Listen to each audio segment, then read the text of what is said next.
Wah, wah, wah, wah, wah, wah, wah, wah. Wah! Oh, I'm going to the Rhapsody. Wow, wow, wow, wow, wow, wow, wow. Yeah.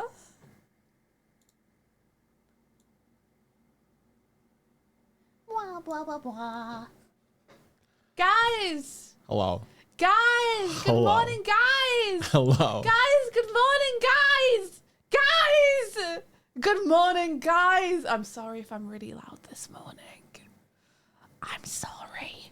But guess what? Guess what? We fucking did it! Ah. We did it! What did we do? 16 million! What did we do? 16 million on Kickstarter with the Evantress Kickstarter. Strive and Pike are happening! Starlight Brigade crossover is happening! It's real. It's happening, it's real, it's real, it's real! How do you feel? How do you feel about it? What? I can't. I mean, I can believe it, but also I can't believe it because it seems too good to be true that it's actually going to be a thing. I'm so happy. I'm so happy. God. Doug and I were watching the stream when it was happening and just like screaming and clasping hands, and I was crying, and then also we were passing out because it was like 5 a.m. Can you believe it? We did it. We actually did it. We did it, you guys. You did it. It's actually happening. I mean, let's be honest. They did it. They did it. They did it.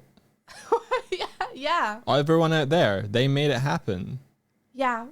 It was everyone who gave to the campaign made it happen. Thank you so much. Thank you so much. I get to work on the Odyssey and Starlight Brigade crossover. I get to work on that. I get to do that.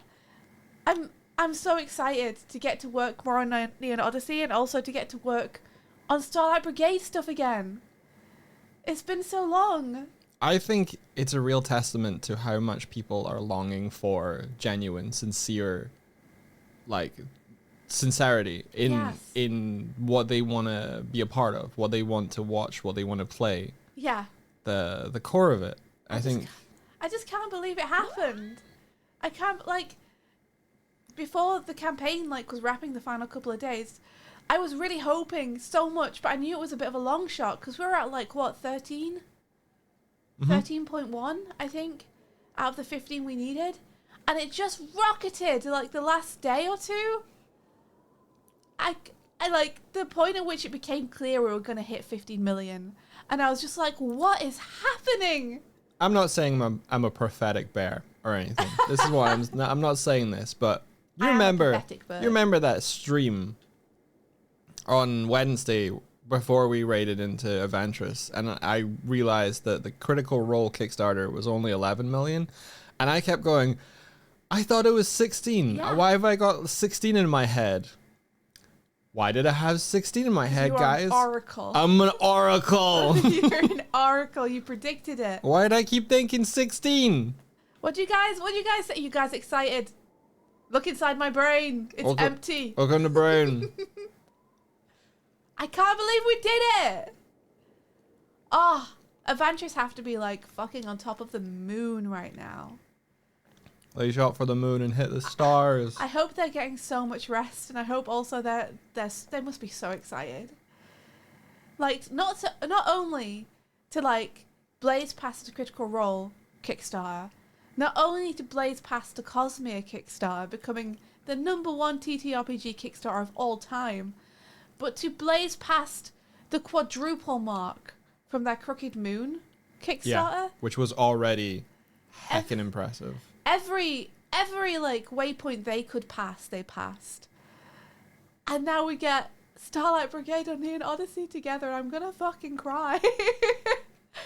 I'm so happy. I can't believe that this community managed to make it happen. Thank you to everyone who gave to the Kickstarter, or even just who was here at the stream supporting us. And yelling about it. Anyone who yelled about it, anyone who did any kind of art or just told a friend about it, anyone who watched the video, thank you so much. Did we get? Yeah, we spent. We ran out of the apartment because we were going to be late. Yeah, we had 12 minutes to get to the train. Yeah. And the train is at least 15 minutes away, so we ran across town. The train is a comfortable 20 minutes away. Yeah. An uncomfortable 12 minutes, let me tell you.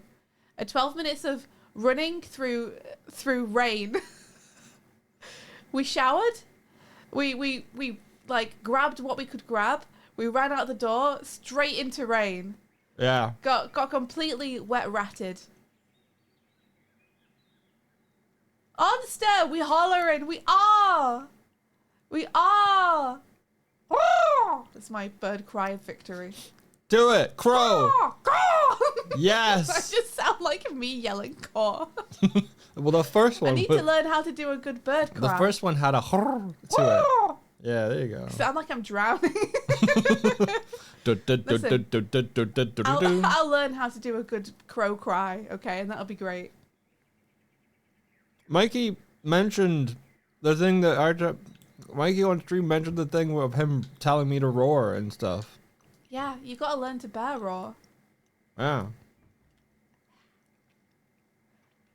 Gosh. The first step in me roaring about it is slapping the Dog Swift logo on our streams from now on going forwards. Yeah. You're gonna slap that bad boy. There it is up there. Yeah. So people come in and go, oh, so that's what that means. Oh, that's a good idea, actually. I never thought of putting a logo on the screen before. Yeah. It's a pretty good idea. Nice. You're doing it, Doy. You're doing the good. This is the year. We do need the bombs with fireworks and confetti. I was going to say before the stream, Doy, do we have any confetti or anything? Do we have any fireworks? Do we have any fireworks? We've got some animated fireworks, Doy, from the project. Oh, we do, but they're Want not. to use them? They're not in a. I mean. Are they not in a usable format? No. Okay, that's fair. I don't know if you can drag PNG sequences into OBS. If you can, I would do that, but I don't know. Does anyone know? Because we have some beautiful fireworks animated by Puffling for the opening of Neon Odyssey that we could drag in if it was possible. Did people not know that Dog Swift meant Dog Swift? Here's the thing. This is the year. This is the year that we need your help. Okay? This is the ask coming. Whoa. People know, people go, when I see Night's Light Table logo, I know I'm in for quality. And that's awesome. And I love that. I want that feeling when people see the Dog Swift logo. That's what I want. So is that your ask? That's my ask is, yeah, well, I don't know what the ask is. Yeah. That's my want. I just want you to feel. That's my want. I don't know what the ask is. But the thing is like when people hear Dog and Swift, they think awesome shit is coming. That's what I want. Yeah. How I do that? Don't know. First step, putting the logo on the stream. Throwing it everywhere. So people, when they see that, they're like, fuck, I'm in for a good time. You want people to kind of recognize the logo a little bit. Yeah. Fitzy says, congratulations on the Starlight Brigade and Neon Odyssey hitting its goal. Thank you so much, Fitzy. Cannot wait to see it as well as the art book. Because me either. That's going to be so good. Also, Roscoe, thank you so much for saying that you like the Bitling art. It was really fun to do. I didn't expect them to show it on stream. I was honestly just sharing it with them because I was like, I'm excited. I'm really excited. Look, I made this. I'm excited. I wasn't fishing for it to be on stream at all. I always worry when I send people art that they think I'm doing it to make an ask. I never am. There's just mostly for the memes that also, when I said India Swift of Michael Doig and India Swift, and Michael Doig of Michael Doig and India Swift. It's yeah. good. Yeah. Thank you, Nico. We appreciate it. Thank you. Also, Onstar, I can't wait for the Sonic Heroes campaign. Me either. Yeah, I said that, huh? I said that I was going to DM something, and now I have to follow through. But Yeah. also, we need one where Onster, me, and Doig get to play, so we can do our Sonic Heroes. I'm gonna take a page out of the book of Mikey, and I'm gonna roar. I'm gonna roar. He said, "Crow, roar. You're the best in the world at something." I'm not taking that. That was such a nice thing to say. I'm not gonna take that. Like literally, there's so many other people out there that are great, good, You're better. the best in the world at being a little green colour bear who makes cool music videos. I'm the best in the world at being me. Yeah. And that's what I'm gonna be. Yeah. And those 3 logos up there are conjoined. We directed those 2 projects. Doig Swift directed those 2 projects. When you see the Starlight Brigade logo, that was designed by Noah Tibmar, our effects animator, that worked on Starlight Brigade, that we directed. Thank you, Tibbs, for making an incredible logo for us, because, gosh, if I'm not bad at logo design, and Tibbs crushed it. Tibbs absolutely crushed it, dude. Tibbs was our resident, like, early 90s anime style expert, along with David, who's like can draw those characters from that time period like just nails it. Fucking nails it. The original founding members of Knights of the Light Table, the original team for Knights of the Light Table for this Starlight Brigade project were sourced from our community, from our Discord server. They were. Let's be honest. We knew Tib. We knew Elle. I knew you. The 4 of us together. Yeah. We fucking... It's just saying it's sourced is so, like, organically sourced from the Doig Swift community. It was. Yeah, it was just a group of friends making something cool together. Which I think is often the thing that makes something feel so special. Like, that's what Avantris is. They're a group of friends making something cool together. I'm going to cry again. Get back in there, tears. At the time of Starlight Brigade, Knights of the Light Table was the umbrella that we used to group ourselves together. I want people to know, like, oh my gosh, that's amazing. Ben performed the Tib summoning ritual and Tib appeared. Holy shit, she's here. Incredible. Yeah, we were just saying, Tib, like, thank you so much for the incredible Starlight Brigade logo and just shouting out your amazing work on both Starlight Brigade and on Odyssey as the effects wizard that you are.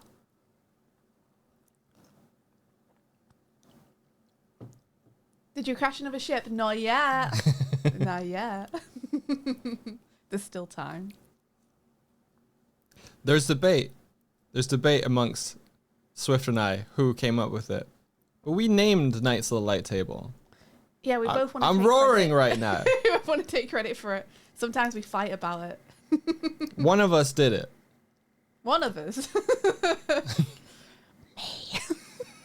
I think it was me, dude. I'm the one. I think it was me, dude. I'm pretty good at naming things, dude. I'm pretty good. I mean, I named us. I named us Dog and Swift. I like Knights. I named us Dog and Swift. If you had your way, you'd call us Swift and Now, to Dog. be fair, No, admit our it. parents named it Dog and No, Swift. you would. We were on the interview with Declan, shall we, for his podcast, and it's like, so is it Dog and Swift or Swift and Dog? And Swift you went Dog. Swift and Dog. And I was like, apparently it's whoever gets to the microphone first. Yeah, shout out to our parents for coming up with our brand. They didn't even come up with the brand. They can't take credit for it. Yeah, shout out to their parents. I don't know where it started. Shout out to the concept of naming things. Yeah. Shout out to our ancestors. They truly knew brand recognition. I'm yelling about it. This is the year, guys. This is the year where I'm just so happy it was so successful, guys. I can't believe it. Yeah, pull me back. I can't believe we got to be part of something that, like, part of a Kickstarter that big, part of, like, tangentially related to the success of this Kickstarter.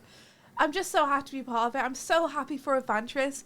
I'm so happy for us that we get to work with them still and we get to, like, do this cool stuff still. I'm, like, just so proud to get to have been some small modicum of what helped push this. And I'm so excited for the future. I'm so proud of Mike and our friends and our team, and like it's just awesome. I'm just happy. I'm just happy. I can't believe it's happened. It's real. Oh. You're happy, whereas I'm over here going feral. Yeah. We earned this every step of the way. We definitely worked. We gotta embrace that. Absolute butts off. So.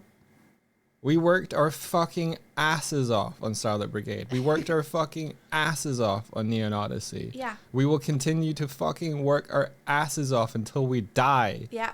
That's yep. Is that good? I think it is. Hopefully not prematurely. I just mean for the duration of our lives. Mm-hmm. It's a good job our asses are so big. And resilient. And attached by industrial grade magnets. Yeah. The fact you woke up to 61 million, genuinely unbelievable. Yeah. I'm still kind of reeling from it. I still don't quite believe it. But I'm very happy about it. Oh, Lady Raincloud, the video is what sold you. You're brand new to Evantress and you're so happy to have backed. It's the first indie product you bought in a decade. Welcome. It's going to be a while, right? But someday, like a year or two from now, we're going to wake up to like just the biggest box on our doorstep. And it's going to be full of so much cool stuff. And I can't wait. It's going to be 2 boxes.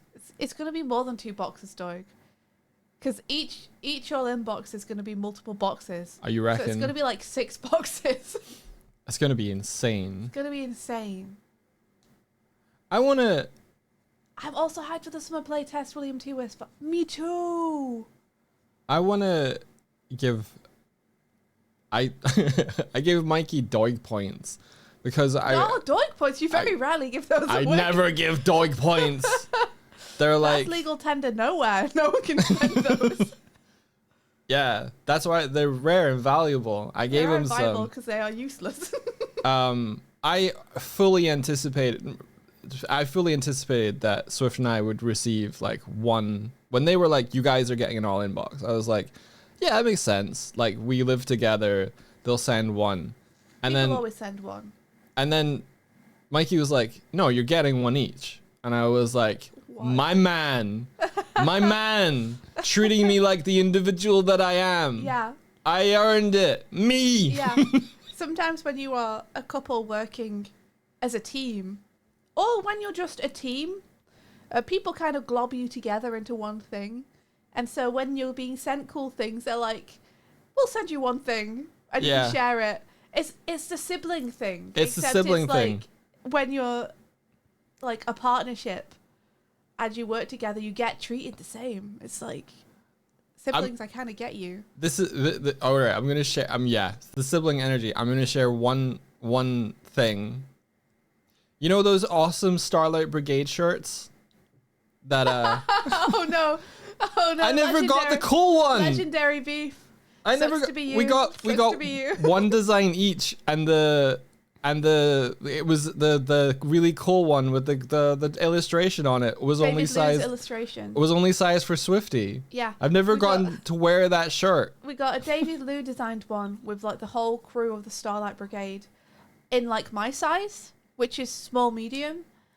And then we got the logo one which Tib designed in I think XL that I could wear. For Doig. The sad thing is I love classy just logo t-shirts. Yeah. So I was more grabby handsing at the logo one, whereas Mike was grabby handsing at the David Liu like full poster design one.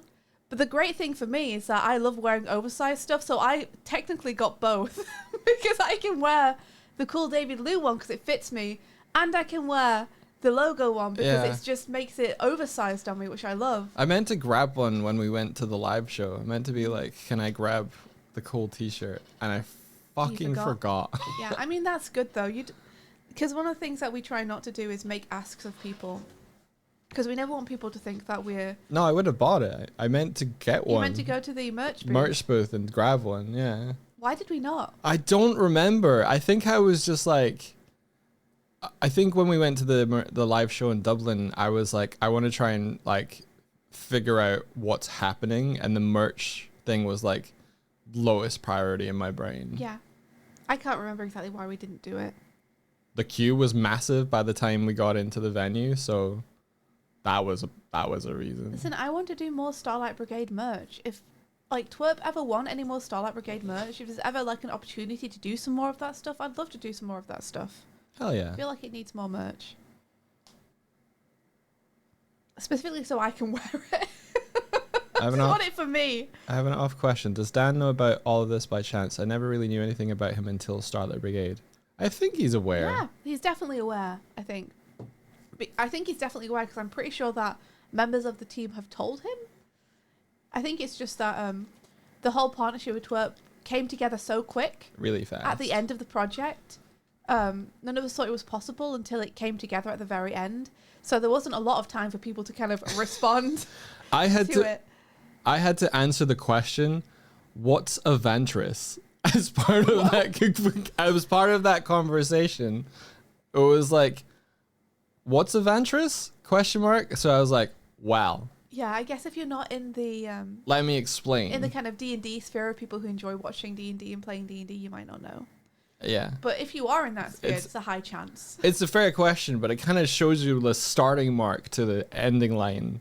That's the thing, though, isn't it? It's like and how fast that race had to be run. Yeah. It just wilds me out how something can feel like so huge, and like how everyone knows about this thing to one person, but like when you zoom out on like the Earth, it's like the amount of people who don't know about this thing is far more than you might think. You're just in your little bubble of people who know. Absolutely. Break containment. Kidstar Jen, thank you so much for the 1,000 bits. I don't know why the bit bombs didn't come over here, but thank you so much for the 1,000 bits. I may be back, really trying to enjoy an episode of Critical Role, but I'm excited for you both. Proud to be a part of this journey. I can't wait to get my hands on all the content and art and dice. You both are amazing. Thank you so much for the support. And hell yeah, enjoy Critical Role. I hope it's awesome. We'll be around. We can catch us any day. Don't worry about it. Go enjoy your awesome show. Nico says, gonna log this question. Does not have to be thought of now, but if you do want to do it, I don't want you to get to the 25th and be like, fuck, are we going to do Community Day this month? No is a very valid option. Community Day is a thing. I'm going to say no Community Day this month, just because everything has been so wild. And it honestly feels like because the Kickstarter just ended, it feels like this is, even though we were off the project earlier, right, it felt like the project was ongoing because we're also invested in, like, how's the Kickstarter going to do, though? So now the Kickstarter's done, it feels like we can breathe a bit more for the first time. So I'm going to say no Community Day this month, but let's do Community Day next month. Well, let me talk before you make choices for the both of us. Okay. What I was going to say is, since there's been such a hiatus from Community Day since last time we did it, I think it would be worth taking a step back and reassessing what Community Day is and means to us and how we want to do it and format it. Oh, soup it up a bit, like soup it up and make it more awesome. Yeah, because I find honestly that the way that we do it currently doesn't excite me as much as it should. Okay. And I think partially it's because it takes so long to go through all of it. So I just want to shuffle it up a little and see if there's something that can be more exciting and more community driven and just something. Like I love the idea of celebrating the people who are here with us. I love that aspect of it. I just want to be fully all feet in on it before it starts up again. I appreciate you so much, Mike. Like I don't know if you guys have noticed this about us, but I tend to jump into things knee jerk, head first, feet first, cannonball, just off vibes of yes, I want to do this. Whereas Doig's the person who thinks things through a bit more. I really appreciate you. I think that's a great idea. We should when Community Day comes back, we should endeavor to make it like something that is going to be awesome and work even better than it did before. Yeah, like I think we were trying to put a little bit of limiters and stuff, and then I think the limiters like broke containment. We're like, hey, show us your 1 to 5 of your favorite things, and then people would be so excited they would put 30 illustrations on one image, and it's like, okay, hang on a second. I mean, This is where we're going to have the discussion off stream because I love that. so we're going to have to fight off stream about it. We'll have to get into like a fucking boxing ring and fisticuffs about it. Yeah, we're going to have to fisticuffs. But the thing about it is like if you go up to someone and they're like, hey, do you want to see my work? And they go, yeah. And then you show them 30 things in a row. You don't want their enthusiasm to be manufactured. You want it to be real. I'm going to be real with you. You come up to me and hold me hostage through 30 images. I'm going to hate you. I'm going to be real Even with if you. the images are great. I'm going to be like... I'm going to be real with you. I love seeing 30 images. I fucking love seeing But that's the difference between you and I. Yeah. You have...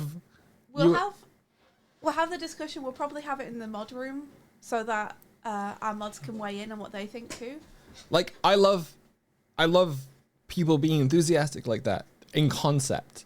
In concept. In concept. In reality, I'm like 2 hours in, I'm like... Like, to Nico's point, I love looking at 30 swords. You do love looking at 30 swords. I just think there's something that we can do. We can think about it a little bit. Yeah. Yeah, okay. My favorite we'll find ones... something we both like. Like, my favorite... Yeah, okay. You want to stop talking about it? No, I can stop talking. I don't want to stop talking about it. I'm just saying, yeah, we'll meet in the middle, I think, somehow. Like, there's almost... The video ones that get sent in, they take more time to do, but I love them. So it's like that expectation versus reality of like, that's people going fucking nuts. That's more work, right? Even, than just right. So I don't have the expectation of everyone to have to do that. No, that would be unfair. That'd but be I'm crazy.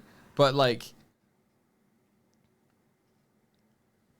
shout out to Blue on the Run, who frequently puts together videos. That Blue on the incredible. Run, Rani, I think Kurzik's done it a couple of times. Like,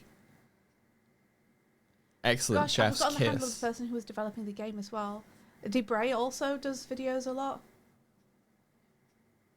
There was a community member who's developing a game, a little horror game that does videos. That's fun. Yeah.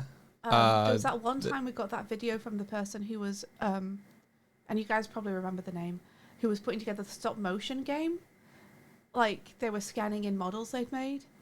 That was very cool. Yeah, very, very awesome. But we don't expect that from No. everyone. No.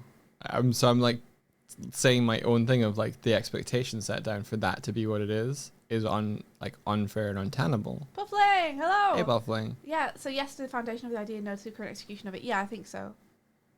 Yes. I want to take a step back and be like, how can this be more awesome? Mm-hmm. Like spitballing, like if we put all the images into like a virtual room that we can run around and look at type stuff. Now, hang on. That's not... You want a community room. You want a little art gallery. The format is different, but it's like we can run over to things and everything's kind of on screen at once and we can just be around and we can be chilling and chatting and like... Do we get champagne flutes and berets? Like stuff like that. Just something that isn't a fucking slideshow or like just something that's cool. I don't know, man. I just want to rethink it. There's something nice about, hey, you can submit one piece to the Deutsche Community Gallery and they will go around the gallery and discuss your piece. Yeah. That's nice. Yeah. One piece. One piece. Your favorite thing. And then when we link it to people, it's like, go see the rest of their stuff. Could be cool. Mm-hmm. Can it be a video? Yeah, it could be a video, I think, so long as it's one thing, right? Yeah. I don't know. We'll talk about it. I just want. We'll talk about it. I just want to, before we give the answer of like. You shouldn't have said that you would build a space for it, because now my brain's like, build a space for it. You could build a space for it. You shouldn't have said that. Yeah. You've given yourself more work. And people are thinking, oh, that's a ton of work, dog. But I've built a system for the fan art slideshow that just pulls from a folder. So as long as we stored, it would have to be static images, or maybe I could make it for videos.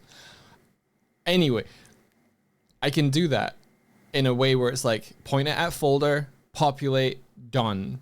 Like, it could be cool. Caldra says release the VR world each month to the community.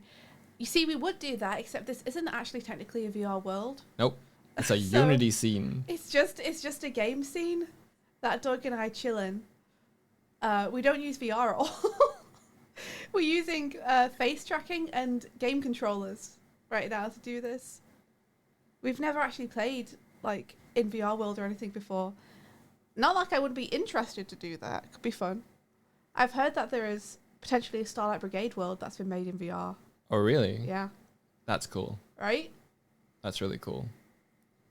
But yeah, before we get to the when it will be and what it will be, we'll have that discussion amongst, I think, me, Swifty, and bring in the mods, see what they think. Mm-hmm. Yeah, okay. But you see what I mean? I just went, oh, cool, it could be gallery walkthrough, and you're like, my brain! And you're like, yeah, that's what I want to be happening to our brains. Yeah, you want everything to be awesome and exciting. Yeah. Yeah, I like it. I like it too. I like it. I just don't want...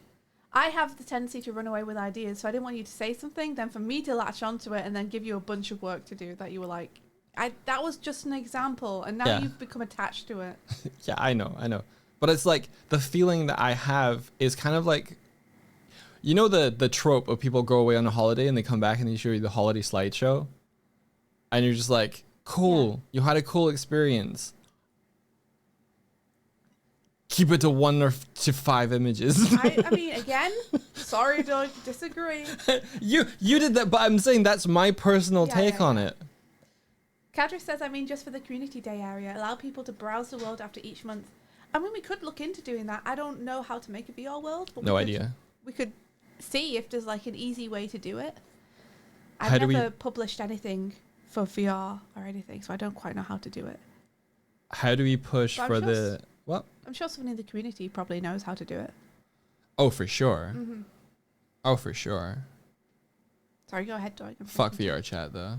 What? Why? What beef have you possibly got with VR chat now? It's just because I said that like a week or so ago. Yeah, I think VR chat is built on like 2021 Unity or something, which is what we use still currently. So there's crossover and compatibility. How do we push for the Adventurous times Dog Swift crossover stream? I wouldn't push for that. I don't know. Ask. I'm sure. No, I don't want to push. Not us. No. Not us. But if that's something you want, no, I don't want to hassle hassle people about it. I think there's definitely like potential for us to, in air quotes, phone in as the bird and bear, you know, to chat a little bit. But also, I think part of the magic of Adventurous is the chemistry they have with each other, all being in the same room. So, you know, I think any crossover, the crossover I really want with Adventurous is to just meet them and get to hang out in real life, and that doesn't have to be on stream. That's my crossover I want. Yeah. But yeah, I don't know.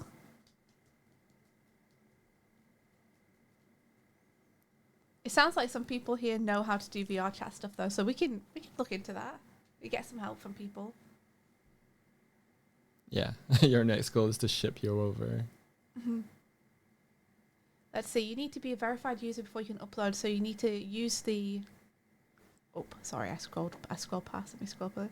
You need to use the client a bit first. And here I've uploaded a world. It's all Unity based. I mean, we could always ask someone to upload it for us. It doesn't have to be published by us, right? True. Yeah. You want to play VR chat though, right? Kind of. So that would be the user hours, would just be Swifty wandering around going, "Hi, I'm Swifty. What's your name?" Yeah, I mean, I don't necessarily want to use it to socialize. Oh my gosh, okay, let's check out the chat aspect of the game. You just want to wander around alone in VR worlds going, wow, cool, look at that. I mean, they've got something that they've got like spooky haunted houses. And they've got, you know, I wouldn't mind doing it with an existing friend group I have. But my main draw to VR chat is to VR worlds. It's getting to explore different worlds and have different experiences. Shout out to SeaWorld London that we went to yesterday. Oh, yeah. Which is a really, really cool place. We paid £40 per person to enter. We really did that. And then they have in it a little ring of seats where you can sit in the seats, put on a VR headset, and have a VR experience of diving with sharks that you have to pay an additional £12 for. Sea Life London. You paid £40 for a ticket. Let people do that as part of the experience, you fools. I think fools? we only paid for the base. Like, I think you can maybe pay for that before you. I don't know. If you're gonna have it as part of your like exhibit or part of the route that you take around the place, let people just do it if they've already paid for tickets. Yeah. I wanted to do it, but it's like there's a lot of extra to have to pay. We got to see two turtles swim into each other. Oh, it's so funny. Yeah, it's two big turtles. One of them like just whacked the other in the face with its fin. Drama below sea level. Huge drama at Sea Life, London. I had no idea that was there. Very cute penguins as well. Yeah. I had no fucking idea that there were penguins next to the Thames. Yeah. My whole life, I didn't know that. We can go and see them anytime you want, Doig. We'll go and see the penguins. There's a penguin called Ziggy. Yeah, one of the penguins. One of the penguins at London Aquarium is called Ziggy. We tried to find them, but we couldn't. They all have little coloured wing tags, so you can tell which one is which. But we couldn't see Ziggy. Ziggy might have been one of the nesting ones because I think Ziggy's a lady penguin. Lady penguin. A lady penguin, and the lady penguins were sat in their little nests at the back. So you know. But also we got to see Bowser, the snapping turtle. If anyone is London based or near London, you could go and visit Bowser, the snapping turtle. He was pretty cool. Is there a place we can learn how you and your team direct and create the videos? Right here, right baby. Here. Yeah, right here. If you have any questions, we're happy to answer them. And I think when the art book comes out, I think that will probably show a lot of the process as well. I only took a few pictures from the aquarium experience, and like 80% of them is Bowser. Yeah, no, you took like 5 photos, and I think 4 of them were Bowser and 1 was a turtle. I mean, 1 was a penguin. Yeah. You were, you really like kept your pictures for what you felt was important. Yeah. If someone had taken their own phone and camera, they could have taken pictures of what they wanted to take pictures of. But you didn't seem to ask or want to take pictures. And I was kind of that mind for most of it, because I was like, I just want to experience this with my eyes and my brain. I'm not a very picture-based person. I don't tend, like, my reaction to most things when I'm walking around or having experiences is not to want to take pictures of it. And that's not any kind of, like, I'm not saying that I think it's stupid to want to do that at all. It's literally just like my brain doesn't go to it. I don't know why it doesn't. It just doesn't. I would love to have pictures of things. There was a point we traveled on very little sleep, and then we got very little kind of like rest throughout the day. So by the time Swifty got onto, I think it was either the last or the second last train, she was sitting back in her chair and she made this expression, and I managed to capture it. And it's like, because it took me a moment to turn away and turn back, it was like 80%, 90% of the expression that I saw to take the picture of. But you all know that falcon chick with the little coin next to them. I got on Google, I found that picture and I screen capped it, and I just flipped back and forth between the two images, and I was like, look. Yeah, whatever. It's you. I'm going to change that to my profile picture on Discord, because that is just me. It is. When I'm tired, I do just become that falcon chick with the coin. It's just how I look. Like during the last throes of the project, I had that on a tab in Chrome, and every time flash up every time I was doing it. Every time you came over and it was like, Doig, I made a background, can you put it in the film? And I'm like, threw up the image and slapped my screen of like, this is you right now. Shut up! Shut up! Shut your mouth! I'm so tired. Can you put this in the movie? Yes, I'll put it in the movie. Shut your idiot mouth. I'm so excited for the art book though. She wasn't asking for permission. I was a compositor, so I had to physically drag the asset into After Effects. It wasn't like, can I put this in the movie? It's, can you put this in the movie now? Yeah, whenever I did anything, I was like, I want to see it right now though. I need the dopamine hit of I've done something, and now I need to see if it works in the movie. Because if it doesn't, I can go back and adjust it, but I need to know now. You just managed to get the Starlight Brigade ships printable. You've been working on Ninja Brian's ship. It's such a pain in the ass. Yeah, that one's pretty complicated. Oh, have you been modeling them? That's awesome. Is it, by the way, is it Ski Viper or Sky Viper? Or Skiviper? Skiviper. Skiviper. I want to make sure I'm kidding. Right. No, I'm kidding. I'm saying the worst option. Skiviper. It's funnier everywhere. Okay, I guess I'll just alternate. Skiviper. Skiviper. Skiviper. We'll never know. Mysterious. Yeah, I know we have the Blender files for those on Sketchfab, I think, but they're not downloadable. Yeah, they're not ours to distribute. Twerp, I think.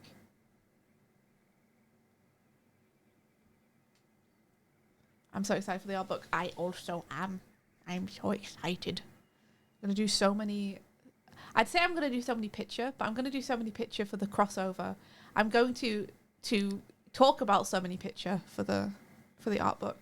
It's gonna be really nice to get to share what everyone did behind the scenes. Because, you know, the viz dev process and the rough animation and everything, that's a huge amount of work there. That was needed to create the final video, but that you don't actually, like, physically see in the final video. Like, you don't see those actual images in the final video. Yeah.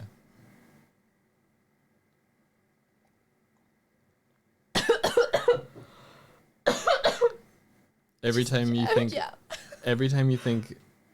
a Swift anecdote comes up, I think of the 6-year-old Swifty Sandcastle story. It's iconic. That's what I just choked on my tea over.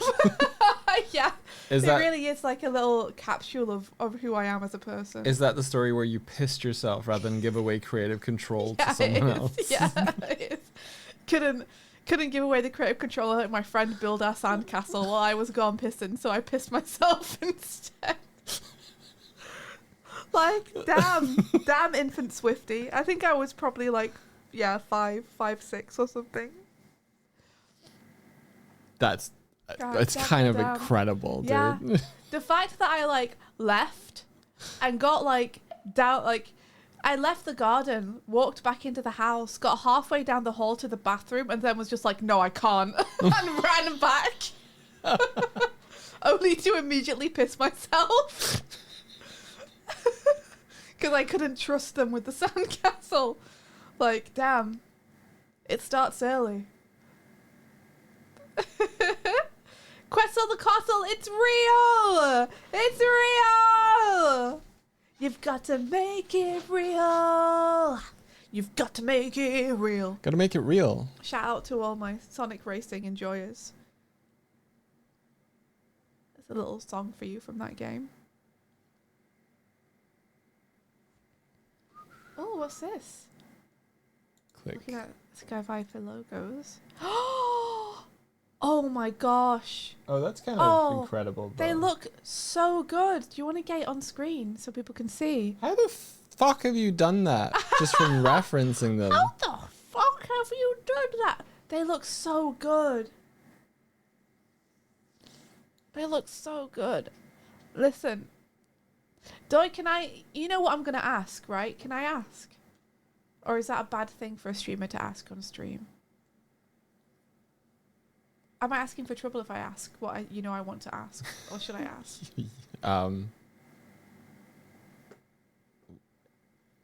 I don't know. What do you want? I don't know what you want to ask. Really? Yeah, I thought you knew me.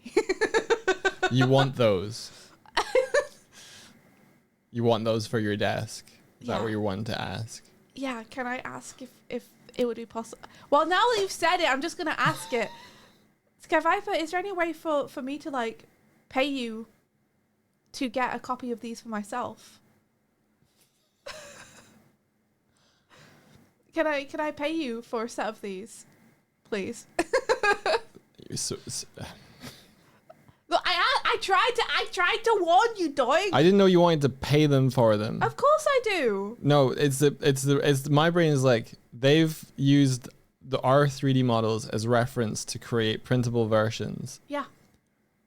Because we can't give away the 3D versions we have for people to make printable versions of. Yeah. So you want to pay someone for something we have and could get made. Yeah. That's the.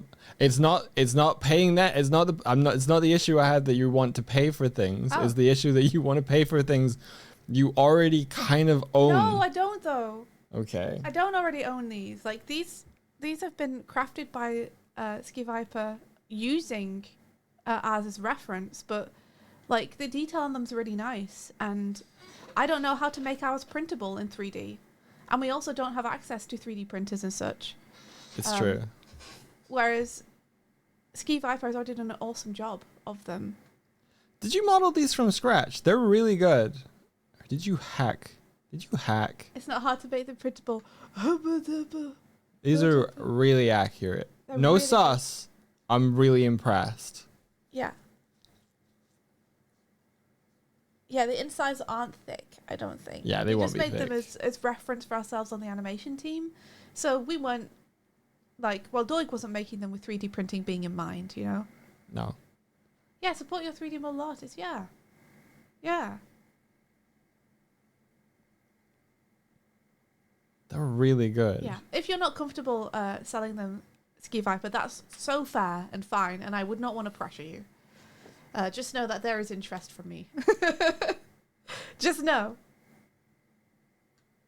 They must be so small as well. If those fit in our hex, they must be tiny. Right? Oh.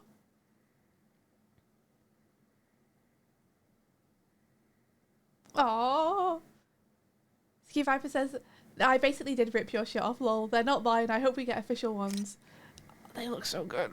They look freaking cool as hell. Can we get them on screen so people can see? I know people can just click on the link in chat, but for anyone who can't do that, I want to show them what we're talking about.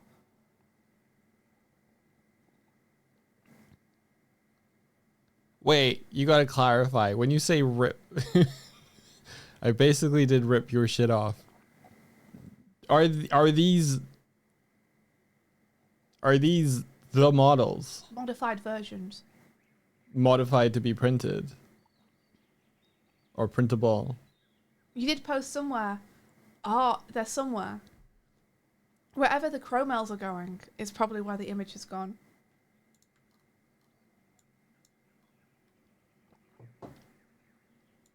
I could go and find them. Or Doig could just drag them on screen.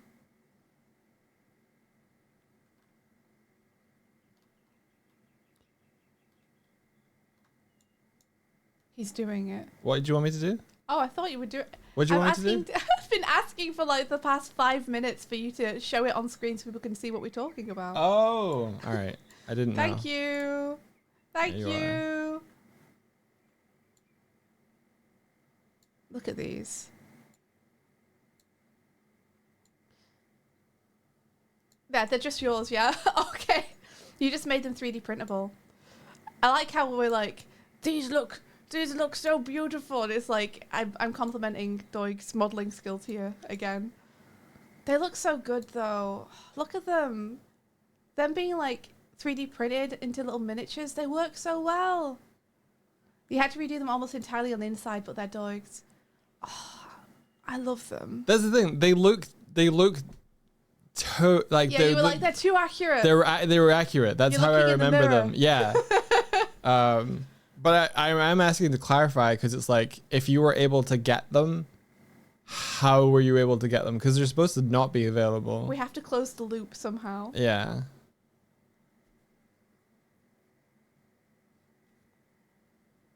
I would. Yeah. They look so good printed into miniatures. Oh. Yeah, if we had a 3D printer, 100%, we'll be printing ourselves a set of these. Yeah, they look really cool. Yeah, let us know if there's a leak in our system that allows you to download the models, because we'll go and close it. There's a Tamper Monkey script you can use to get set Sketchfab files as raw data, then you can remake them from that. Okay. Nothing we can do about that. That's Sketchfab's problem. Yes. People have found a workaround. We can't do anything on our end to close that gap. Yeah, it was cooler to make them available for people to see, but yeah. So you've made it so they were able to be printed based on the outer. Cool. Yeah. Oh. Send me your STLs. Let's go. I mean, is that the file we need to print it? Yes. Oh. I appreciate that. Imagine, yeah.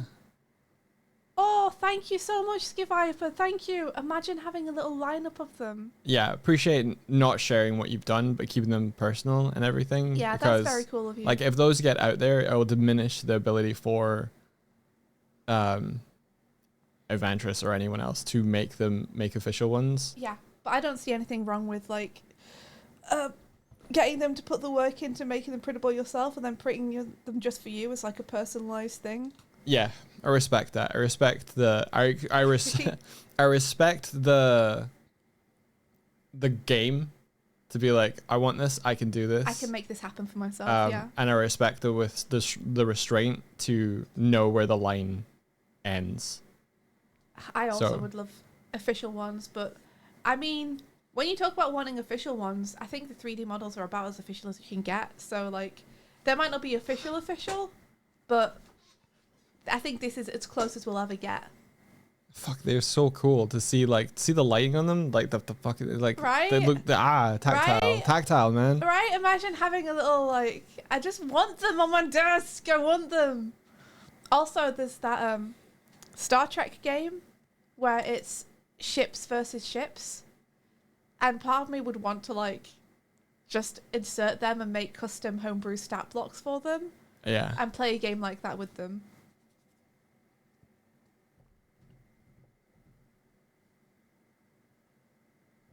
You're getting so many flashbacks of drawing those angular void ships looking at a model. Yeah, they're like... The void ships, I think, it's one of my favourite designs from the video. Because they are simple and iconic and they do what they need to do in terms of the visual communication. But despite the fact that it feels like they're simple and basic in terms of design, those things are like deceptively difficult to draw. Yeah, I love the void ships. Yeah, Wilder Cheese says, if all the property owners for the actual 3D models you guys are in on it, I'm sure Adventures could find a way to make them minis for sale. Yeah, so like... I'd love that, if there was a way. I 3D modeled them as part of the process for working on the Starlight Brigade music video as reference for the animators. So they're kind of wholesale created for the video, which was commissioned by Twerp and Dan Avidan. Yeah. Now that this whole Starlight Brigade crossover has happened with Evantris, I don't know the rules or anything about what's been discussed, that side of things.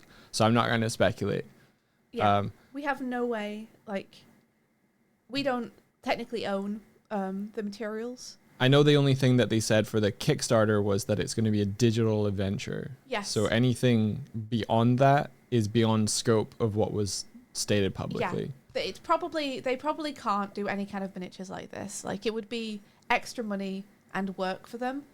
However, I will be bringing it up because it would be dope as hell, but it's definitely beyond the scope of what they've promised. But know that Swift and I are able to contact the people that would be involved in the decision making. We are able to print them for ourselves. To try and figure something out, because it would be rad. Yeah, like, I'll definitely bring it up because imagine, it would be cool as shit. However, like, it is beyond the scope of what they've promised, so they might not be able to. And I wouldn't want to promise or say anything. We're not the ones running the Kickstarter. So yeah, that was a fun fucking Look at that thing to learn. Can you zoom in even more on them, on the ship specifically? Which one specifically? Just all of them. I just want to like trim off the base and make the image bigger.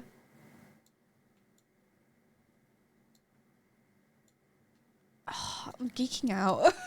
They look so cool. They look so cool. Each of the characters' ships were based on their instruments. Yeah, you can see. So if you make it even bigger, dog, just crop us off for a second. By putting it over the top of his. Except for Ninja Brian, who was just dragon. Yeah, Ninja Brian was just dragon. Because we already had like keys for Dr. Sung, so you can see that Meowch has his like signature lion head, but then the wings are the like based on the heads of the base that he plays. You can see the gosh, what do you call them? The tuning pegs, the things that like come off the tuning pegs. I don't know the name of them. Are the same configuration as the base he was playing at the time, with 3 pegs down one side and 1 peg on the other side. And then we have Hogan, who of course is a drummer. So we have like these like almost bass drum shapes across there of his drum kit.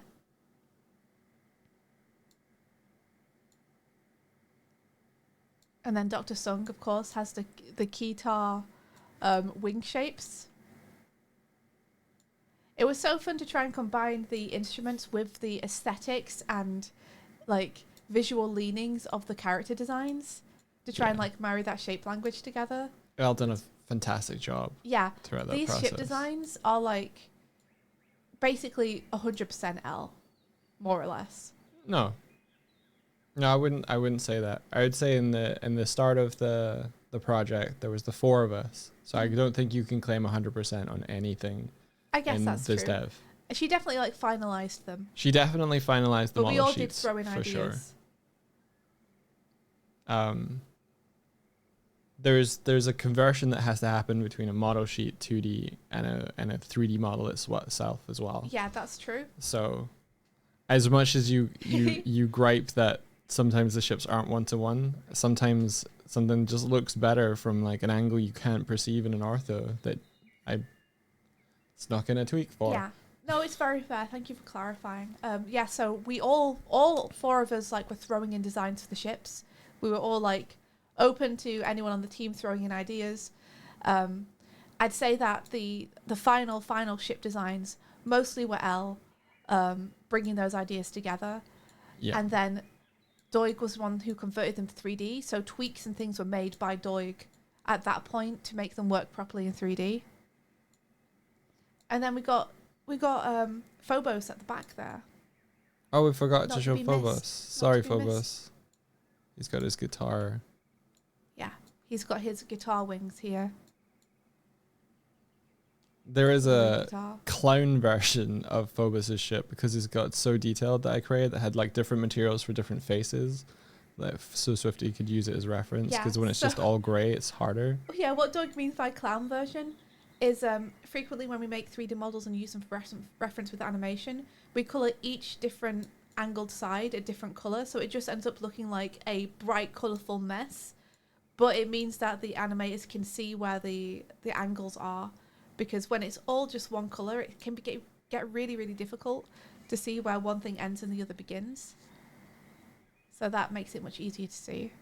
Yeah, Ski Viper says I did this before the announcement, by the way. I just had a Quasimodo moment. Yeah, hell yeah. It's great. They're beautiful. Oh. Yes, I love these. Are you going to paint them? Do you think, or are you going to keep them like the way they are now? All right, I'm going to hide them now. Boff. Oh. Ski Viper says I'll probably keep these because I think the OGs are sick, but I am remodeling them.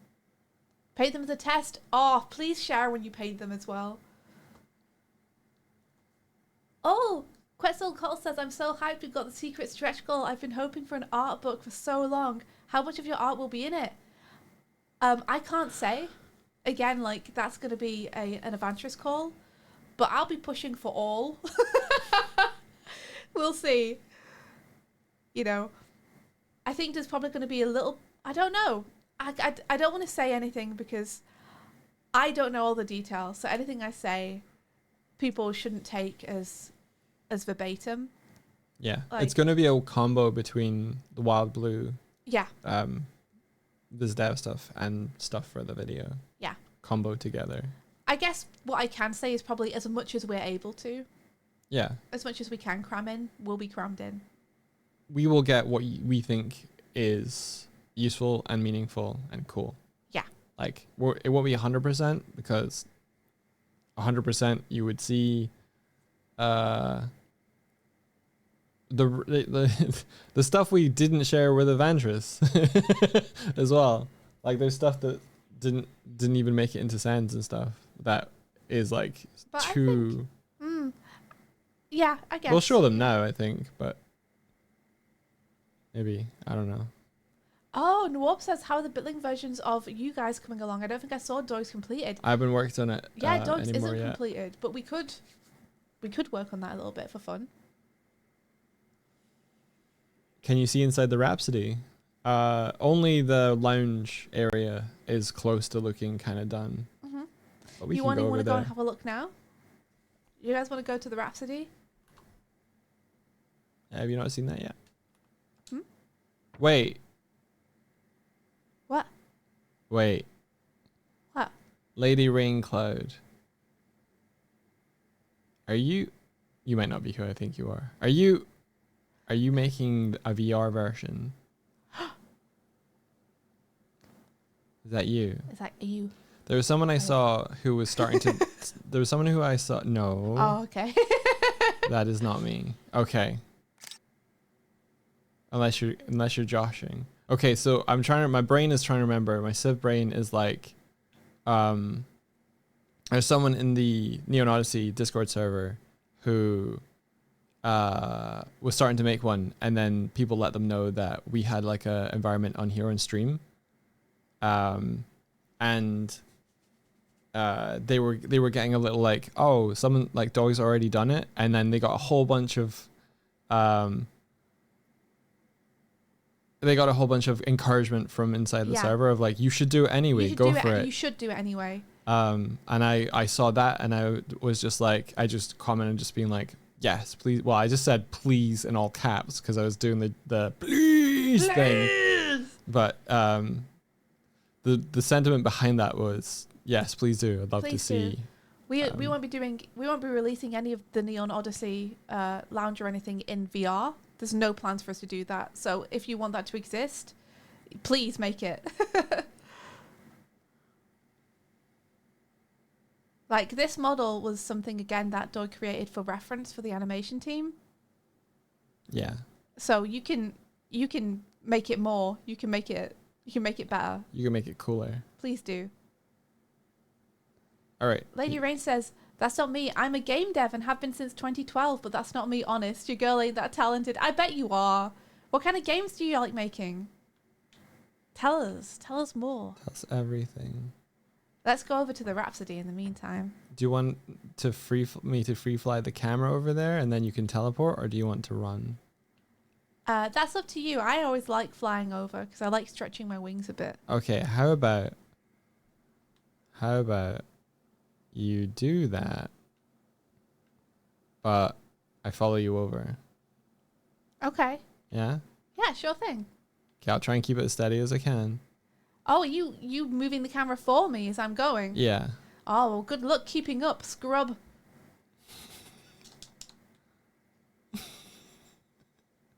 Yeah?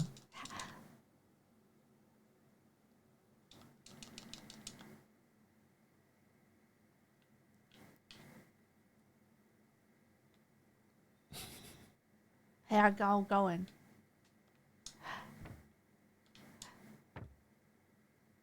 Yeah. Here we are.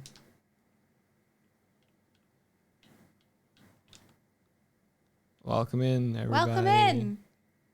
Welcome to the Rhapsody Lounge. Hello. Sonic Worm's still over here. Where should I put him? He'd just be over here. He can just be over there.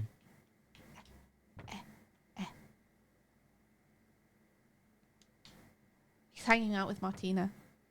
So yeah, it was a rush job in terms of trying to get stuff available for the week of the Kickstarter ending. So there's still stuff that I would want to do and improve and change in here if I have the wherewithal. I'm going to be taking a little breaky for the last little bit. Make a little Sonic Worm cradle. I could. Also, hello, Rosie. Yeah, we got the little TV lounge area. We've got a little desk behind. We've got like the little tunnel there that height comes out of. And then we've got the stairs and a little seating arrangement. And I kind of want to make like stairs down to go into other parts and aspects of the ship. I want to customize it a little bit. Yeah. Make it cool. And I want to take the shine off this couch. Yeah, that'd be nice. I don't want it to seem like it's a leather couch. Yeah. It's made of saurian leather. For leather couches. I want it to be comfortable and plush. Right? And then I'm just going to take photos of your SNES and I'm going to make the texture for that based on like photos of your SNES. Darkvault, hello. Also, I didn't see you. You put an art in chat. I'm going to find it. Darkvault has made a art for the game cartridge, which I'll use with his permission. Put it on. Darkvault, I see you. Now that you're back, I wanted to share this. Worked on it during the last Kickstarter stream and coloured the day after. Since the Xenomon are meant to have different stages as they get stronger. Oh my gosh, I gotta guess what this is. Yes! So these are the Xenomon that you were designing for your Odyssey character, right? And these are the different stages they would have of evolution. That's so cool! Hell yeah! Sonic Worm gets a controller that's not plugged in. Excellent. Do you want me to send you a link to this, Mike? It's just in the fan art, I think, right? Or has it been updated since then? It's in the chat, it's in the fan art, and also I have it open if you want me to DM it to you if it's easier.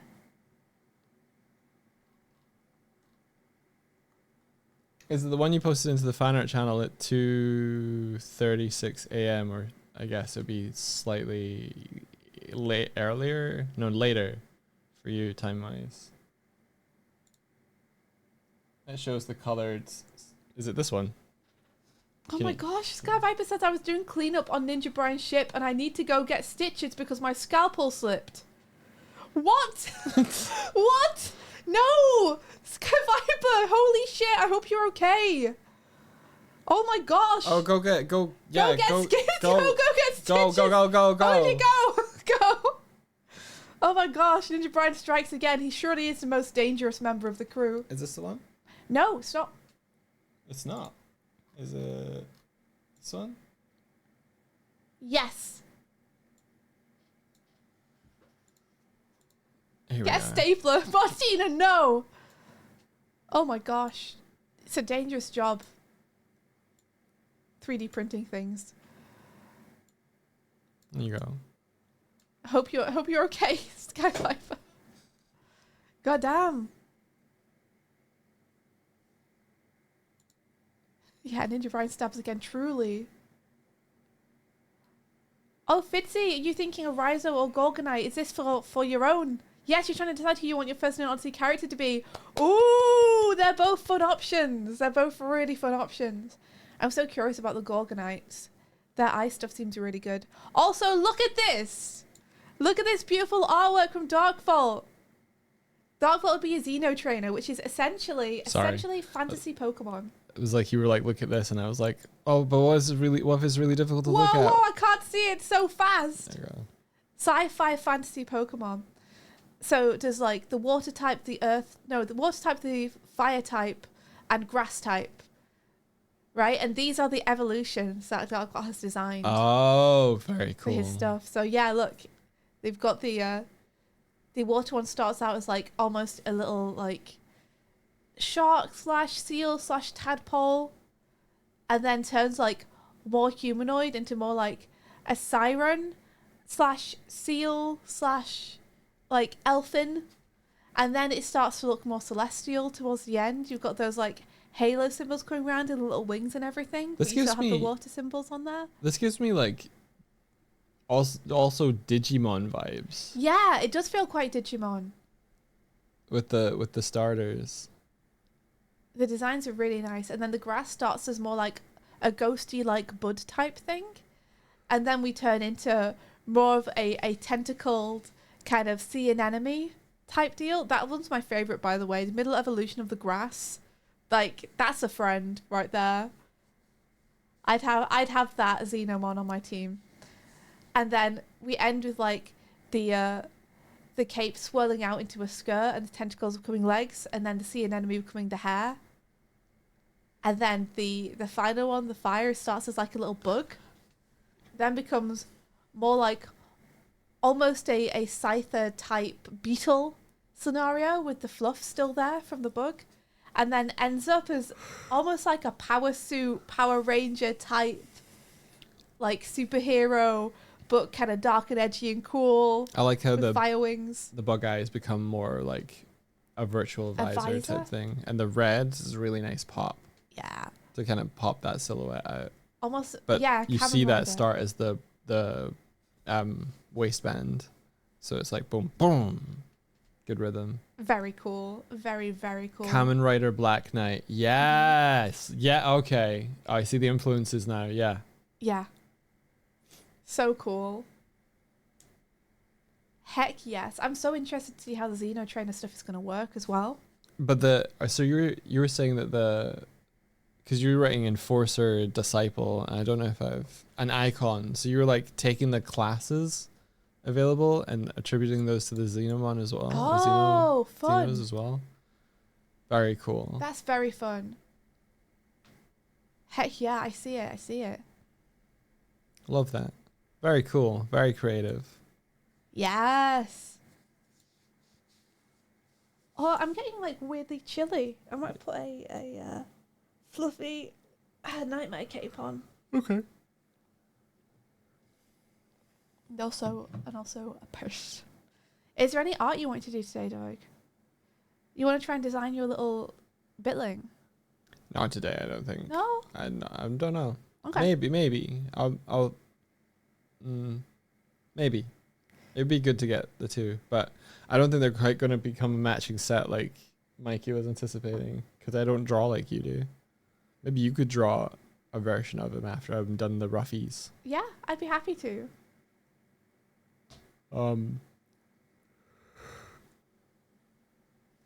Yeah, exactly that, but so it's a good shout. It's just to like design the stuff you generally are interested in, and then when the rule sets come out, you can slap them on there to concrete things. Fuzor, thank you so much. Thank you for the subby. I hope you're doing well, Fuzor. I hope life is good. Thank you so much for the support. Yo, Wahoo. Thank you. Yahoo, yippee. Whoop. Whoop. Haha. Okay, I'll be. I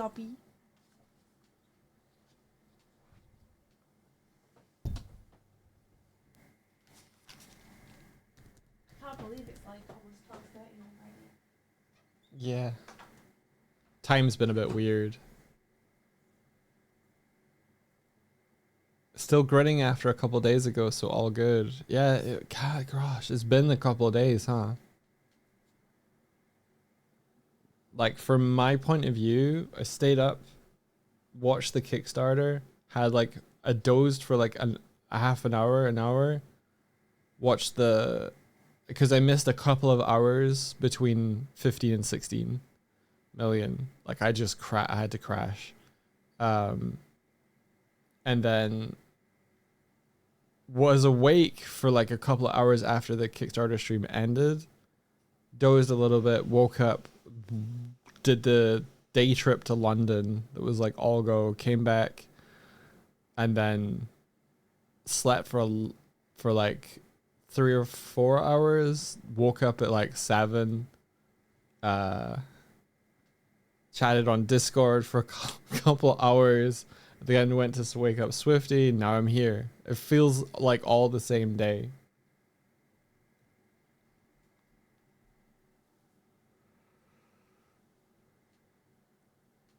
This time is weird. But I knew I wanted to stream to react to the fucking news, man. I wanted to they hit the goals. It happened. Really, really cool. And the way they ended the stream was so emotionally affecting and just cinema. Like, playing the song and then like just them just talking but like muted and then fading to black. I was like, fucking hell, that was so good. You lost your dress again. Do a hunt. It was cinema.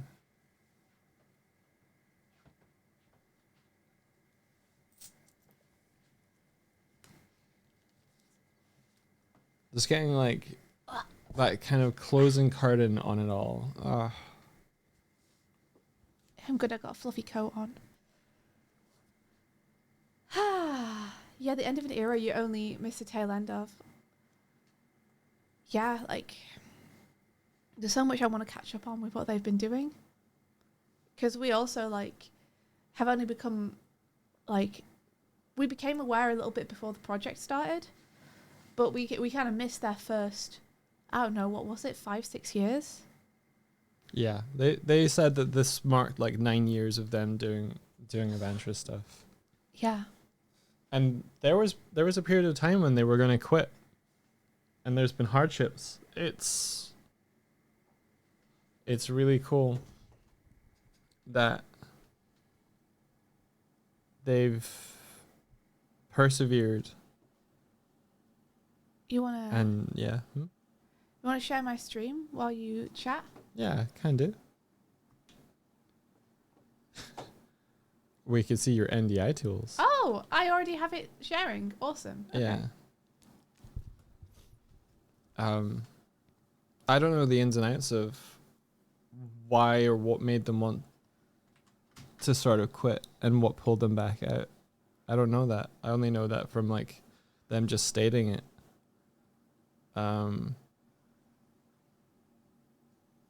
Is that me? How can you tell? Shape language. I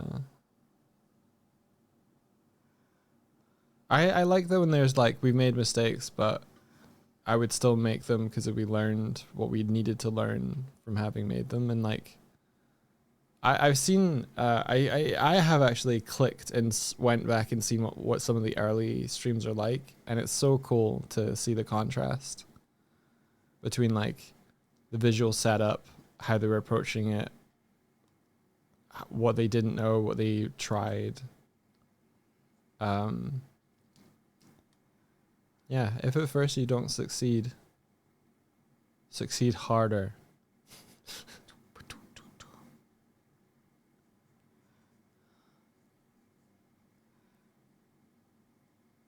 Yeah, I think they were talking a little bit about it of like they had day jobs, so they had their 9 to 5s and then they had their 6 to 2s or something.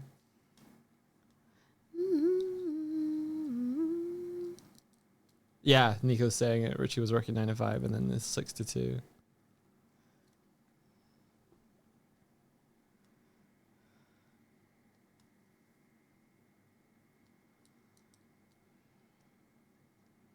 They definitely put the work in.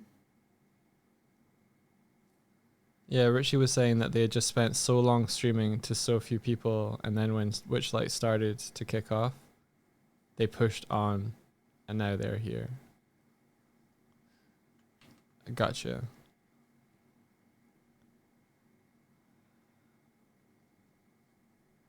I think that's a testament as well to like things being greenlit and things getting one season, and then after a season judging whether it's worth continuing based on the reaction to the first season, without realizing that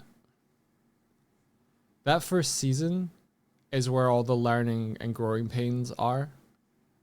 And the second season, if you learn from those mistakes, just keeps getting better. And then the third season just keeps getting better. And the fourth season just keeps getting better. But like also, I think sometimes things just need to find their audience. Like, I think Adventurous, like, they definitely learned lessons, right, and got better. But they were always good. Yeah. It's just, like, they weren't being found by people. They weren't as good as they became. Mm-hmm. And they just keep getting better. Yeah. But I think that's a difference from when you have people who fund things who are like not a part of the reason why things want to be made. I think bigger companies would benefit from really believing in what it is that's being made, irregardless of the audience. Just be like, no, I know this is good. I'm going to keep making it possible for this thing to be made. And I know that that's not a sustainable outlook for everything. I just feel like if you really believe in something and you persevere. But you have to be doing it for the right reasons as well, I think. Yeah. I think if you're fixated on something and persevering with it because you think it's going to make you money or famous, that's not the good wise. That's not what's going to connect with people. No. And I think that's why things get cancelled, is because it's not returning on the why that the person who gave it money for. But the creator or whoever is behind it, like, there's a reason why they want to make the things they want to make. I just had a side thought there. Yeah, it reminds me of Patrick Rothfuss gave advice years ago when someone approached him and he was like, I want to get published. And his advice was that goal, it's a good goal, but it's not a good goal to motivate you. My face tracking died. I'm going to reconnect that. There we go. It's not a good motivational goal. Because every day you're not published, that you wake up, you're failing in your goal. Like, you get up, have you been published today? No. You wake up the next day, have you been published yet? No. What about the next day? You're published yet? No. But if your goal is, I'm going to write today, you can answer yes to that goal by writing that day. If your goal is, I'm going to have fun writing for 10 minutes. I'm going to make something I'm proud of. Then you can accomplish that every single fucking day. You wake up, you're going to write. And that will lead to more things. But it's very important that you enjoy those small steps. Yeah, constantly subconsciously failing is not good for you, because it's like, how do I get published? It's like, you get published by writing stuff. And telling a good story.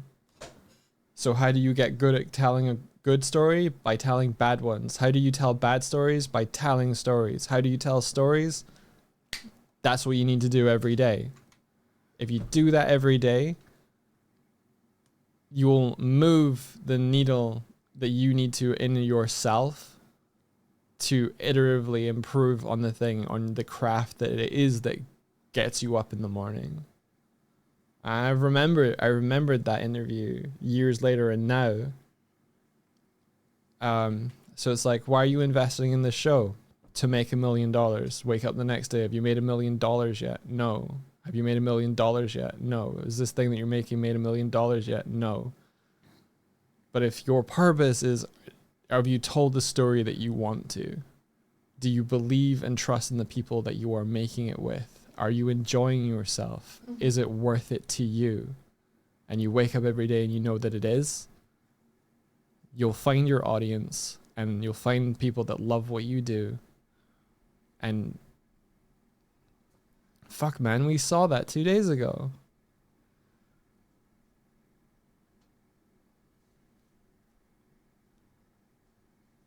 So, Doug. Yeah. What's happening? Regarding your design. Yeah. So you want the hood to be the thing that makes you fly? Yes, please. Okay. I like that you aren't waiting for me to do what I need to do on this side of it to do what you need to do. I love that about you. And what kind of outfit would you want to wear? Would you want it to be inspired by like a flight suit?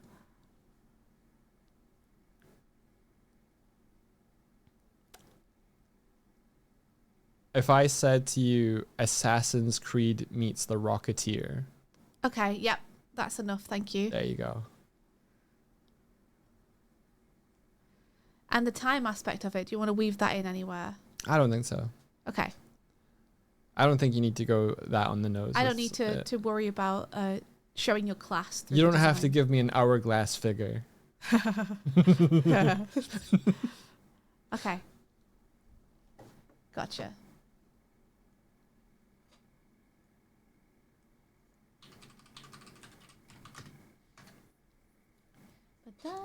Natoi! Absolutely. Oh, you just fucking tapped into a thing that has bothered me through what gets clicks in this day and age. Natoi says you also don't want to link published with good art. Bad art gets published and good art gets ignored. The art you've made isn't always missing something because it didn't get big. Yeah. There are so many outlets and so many things that get publicized and pushed out there where it says this thing got 100 million views. And you can say this thing got 100 million views, but it doesn't mean that that thing is good. There's no bearing on how much something is viewed for how good quality it is. That just means it's been seen. Like, it's not an indicator. As well as, this thing in the box set office made $1 billion. Yeah, it did. Is it good? Don't know. It's not an indicator. Success is not financially driven. You don't succeed when you financially profit. You succeed when you do the thing that you set out to do, irregardless of what happens after that. For some people, financial profit is success. Like, that's how they view it. Like,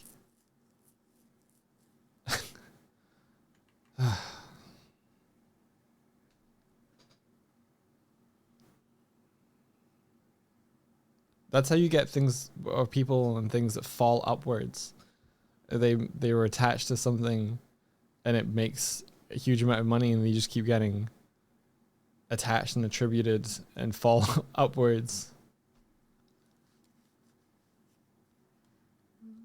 My way.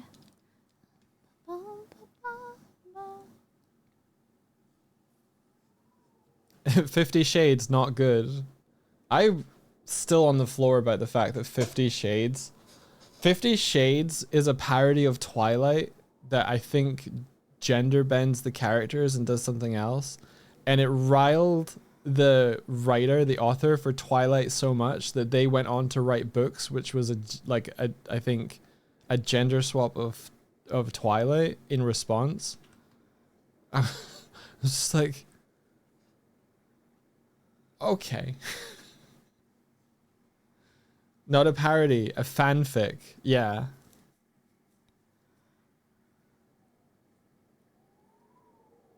I'm going to be clear with you guys. I've never read Twilight. I've never read 50 Shades of Grey. So I'm basically going off the cuff there. It's a Twilight fanfic. Incredible. They believed that that needed to be made, and I can respect that.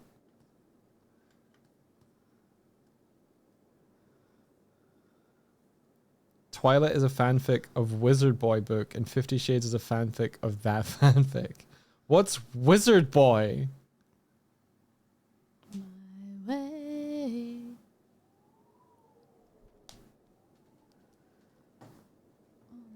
On my way. Oh, Harry. Okay, I get it now.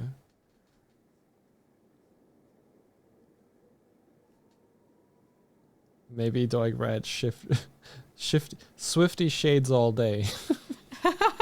I do wear shades all day. I'm just that cool.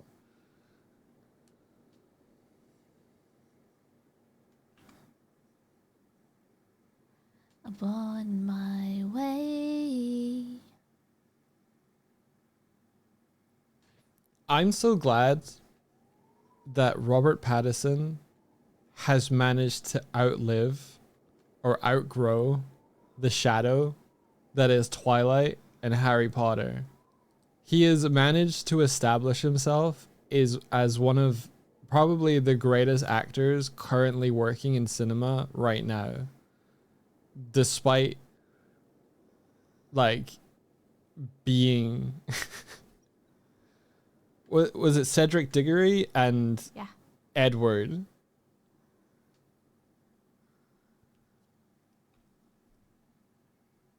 Fuck yeah, Robert Pattinson. You go do what you want to do.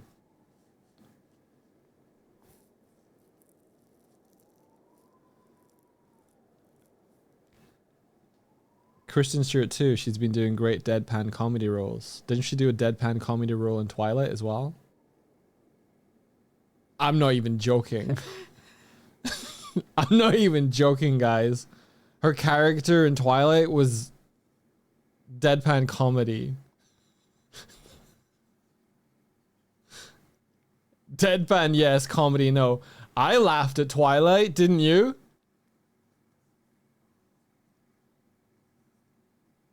I think she said she did play it as a comedy.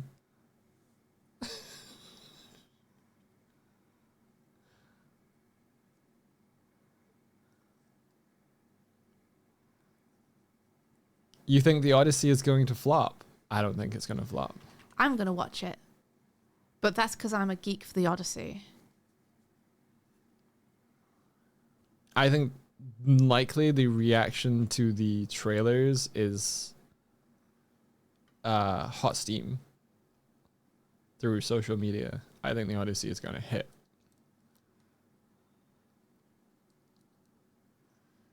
Yeah. I think it's going to be good.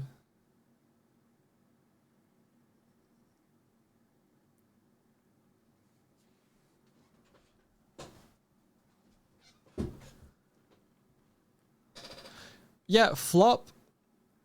A flop is a bad term to discuss movies with. Because flop just means the audience didn't show up. And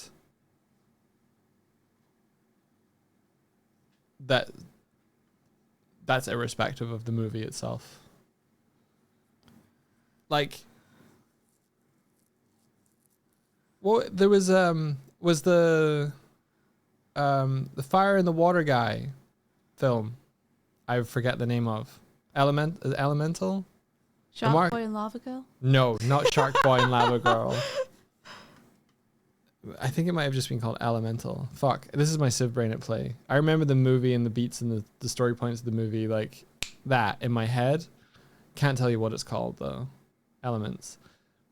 The marketing for that let it down to the point where the people who actually did go to the movie and watch it went, whoa, this is really fucking good, and started talking to one another. And the grassroots version of the movie that made it out there, that people went, had people going like, oh, is it actually good? Okay, I'm going to go see it then. Marketing, man. Marketing is ruining filmmakers' dreams left, right, and center.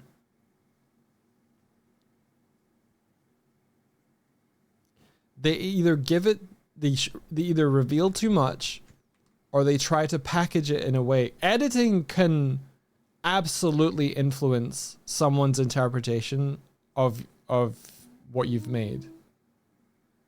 Editing, timing can... You can show people the same visuals in a different rhythm, and they will feel differently about it. So marketing trailers that are all cut into this fucking homogenous like way that is not tailored or specific to the thing that they are trying to communicate can implode the desirability of the thing they are trying to market. And there's just this fucking engine of trailers that I fucking despise that mislead and misguide an audience and doesn't represent the film. Every single marketing campaign for a film should be unique and tailored specifically to what the demands and needs of that film are. And if you try and shove something into a box it does not fit into, you ruin the box. You ruin the thing you're trying to put into the box.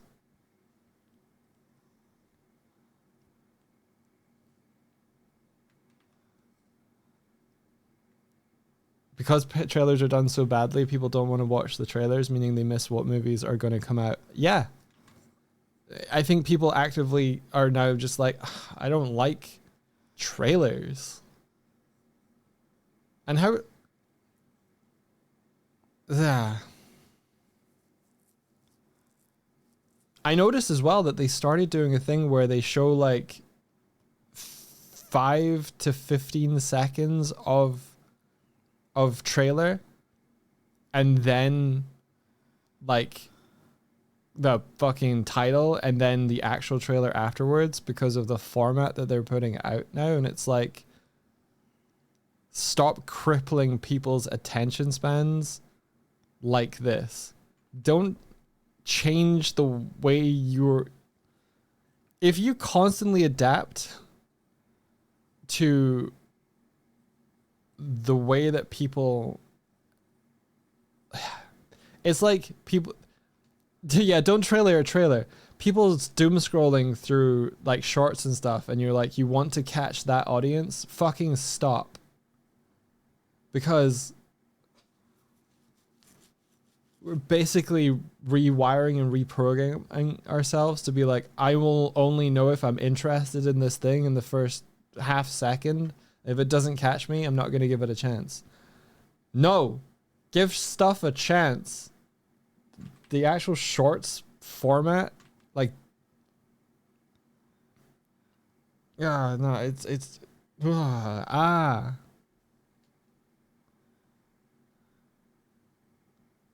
It's like curating your craft to catch an audience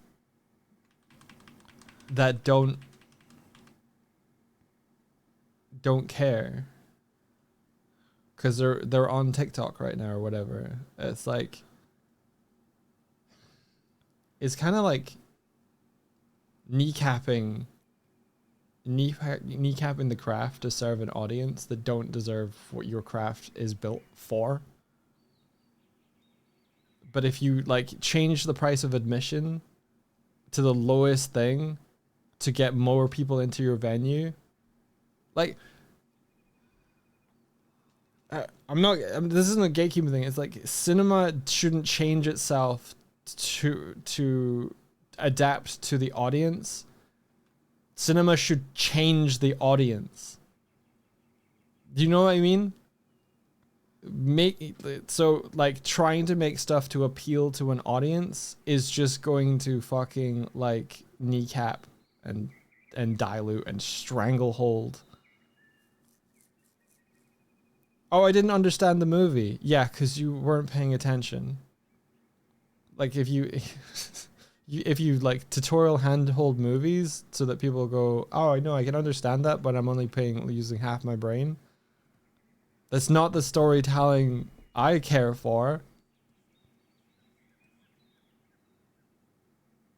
Yeah, instead of catching a demographic that is not interested, cater to the demographic you got. Fuck demographics. Find individual people.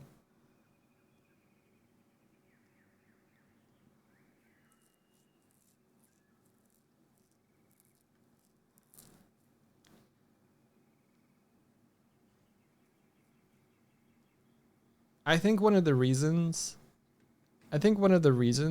that Starlight Brigade and Neon Odyssey, to bring it back to the topic, I think one of the reasons both of those feel really good to watch and make people go, where's the rest of it? I want more of this. They are kind of really good trailers for things that don't exist. But the reason that I think people are left with that feeling of, fuck, what is that? Is that they aren't a diluted or cut down version of anything. there are short stories told within 5 minutes that people can like get emotionally pulled into and are given a feeling, an encapsulated feeling of something that they are wanting. And like it's kind of, it's, I don't know where I'm going with this thought. I just thought I should round back to Odyssey and Starlight Brigade, since it's supposed to be the topic. I jettisoned from the planet, and I'm doing the thing that I've hit the moon, and I'm doing the horseshoe shape. What's that called again, Swifty? Oh, slingshot. Slingshot. I'm slingshotting back to the point of the stream.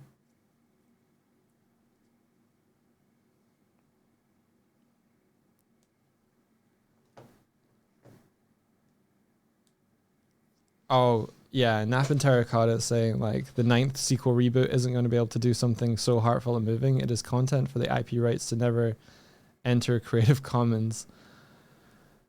Yeah,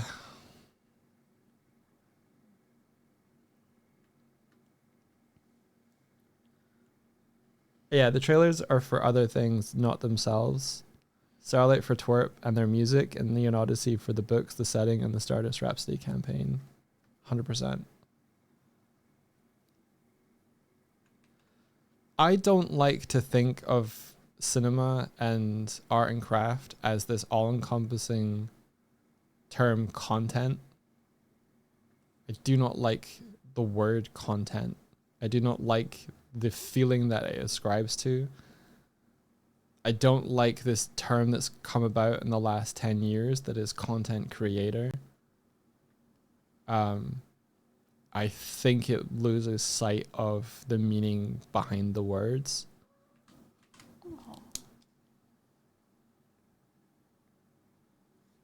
I don't want to create content. I want to create experiences that are memorable. I want to create things that resonate with people.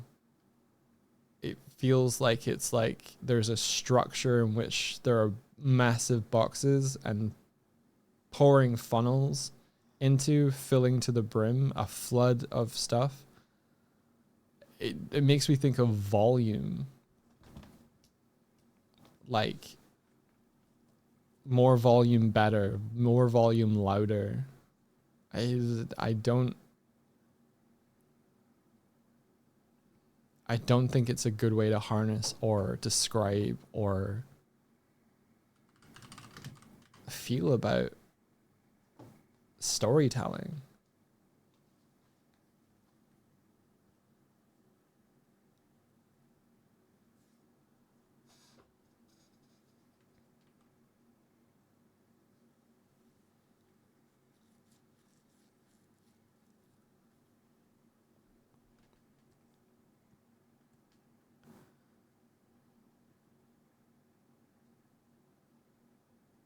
I need to read chat again.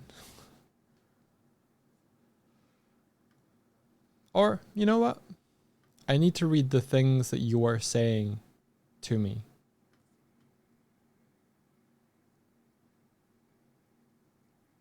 Not chat. I need to read your thoughts so I can think about them. When you struggle with that, Fidzi, when it comes to sharing your work, you've struggled online because you just want to share your art, to share it with folks. I now need to be a content creator on top of being an art creator. Yeah, things are structured around. We used to make places to go to find things. Like forums. We used to make places to go to find things. And now we make things for places on the internet. If you think about how that's kind of changed, we've congregated into these huge spaces that are segregated for us, and like they are, like, I think that's why there's kind of a little bit of a difference between YouTube and Twitch. because I feel like Twitch is an encompassing place, but each channel is a place to go to share interests in things that are specific. Whereas I feel like YouTube is the place you go to where people put a whole smorgasbord of stuff. Twitch is the ocean and channels like islands. But yeah, we used to have places like conceptart.org, which is like you go there to find other artists and peers. The whole place was like centered around creativity, art, concept art, illustration, drawing. But through necessity of like the capitalist venture that we're all in to become like professional artists,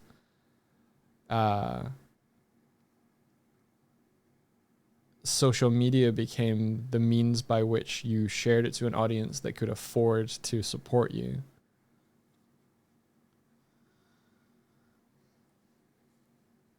And it's just,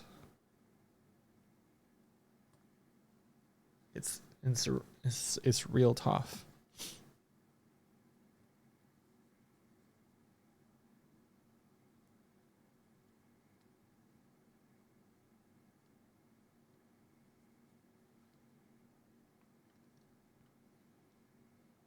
Hey Fen, thanks for bringing folks over. I have raids turned off since earlier in the week, so that we could keep doing like the Q&A and stuff. But I will be bringing it back in a better format soon. Welcome in, everybody. We're talking about what it means to make cool stuff and the thinking behind what drives us and the motivation behind making cool stuff. And for some reason, Swifty is just locked in and drawing and just making cool stuff silently. And I kind of love that she's getting to do that, while I wax lyrical about general thoughts. How was your stream? What were you guys up to?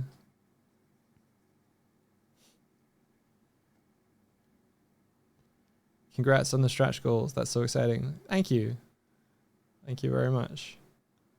It's weird. Like, we made the video and directed the video that was the trailer for the Kickstarter, and then we were like, it was almost like jettisoning it out and being like, okay, we have a curiosity about how well the Kickstarter is going to do. Mostly from I hope the video hits and that it enables them to do what they're hoping to do.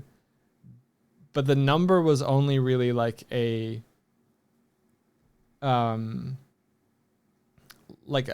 indicator of, did we do the thing? Did we do the thing good? So it was sort of like more of a stressful number from our point of view of like, it's good for them, but it's kind of like, hope it, like, we have to kind of like, hopefully our involvement has helped Adventurous succeed in what they're aiming to do. So the number was sort of like, oh, I want to look at that and I want to know, but I hope it's good. So there's kind of like a bittersweetness to it, you know, mentally, of like, I don't want to keep checking the number. And then they were like, stretch goal. And then it was like, okay, this number will directly impact and affect us going forwards. It was like, oh, whatever they do, it's all right. It's okay what they did. It's okay. 15? All right, let's lock in, guys.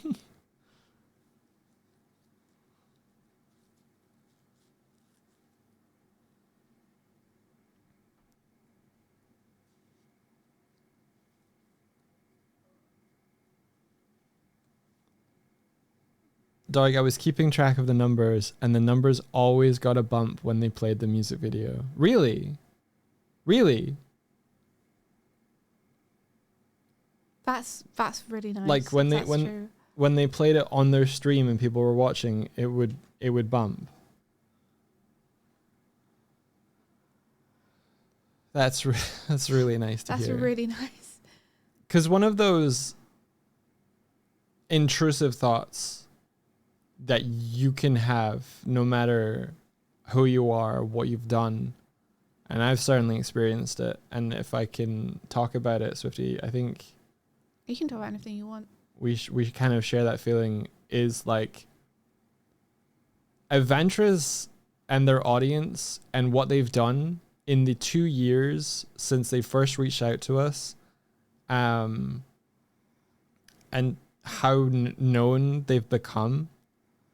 It's sort of like from our point of view, we were, if you can imagine the metaphor, it's like you've got in your spaceship and you are jettisoning into space, and you have like this Stargate or something in front of you, and you were like, okay, when they reached out to us, they had like an audience of about 500,000 subscribers. And it's like, and they had the previous Kickstarter that they did for Crooked Moon, which I think made $4 million. So already the Stargate is like the amount of thrust that you have to, rocket fuel you have to put in the rocket to reach the Stargate that's already established there, is like how much fuel do you have to put in the tank to reach the Stargate and beyond. And then over the course of the 2 years of like knowing them and working with them, with Shuchiru's like animated videos that he was doing for them, and the short clips that they were doing, and the audience that they were finding, that Stargate and the sort of expectation that we had of like what we needed to help exceed. It's like it was like we're in a rocket towards the Stargate, and then Adventurers are in their own rocket just next to us, just speeding forwards. Like, okay, we have to keep up with that mentally. And we're rocketing towards the Stargate, and like that Stargate just gets farther and farther, to the point where it's like, is our video, how much of a difference is our video going to make as part of this Kickstarter campaign? Like, they already known, and they already know like so many people, so many things, and it's so hard to like know what the difference would be with or without the video. I think I can confidently say that we helped. There's no way that we didn't help. There's no way to know how much it helped. So it's those intrusive thoughts of like, are we going to make a difference? I really hope so. And sometimes those thoughts and feelings are founded, sometimes they're not. That's one of the things you have to kind of deal with on a kind of daily basis of like, I'm making this thing and I think it's cool. Is it cool enough? I think that was the question. Is this cool enough? Is this going to hit in the way that we need it to? You wouldn't have backed if it weren't for the video. That's awesome. That's really awesome. That's really awesome.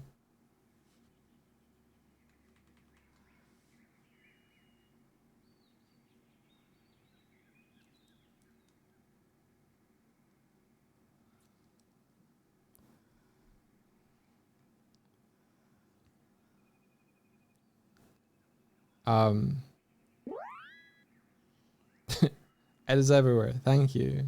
Thank you, thank you, thank you. Ed is everywhere. Hey, Ed.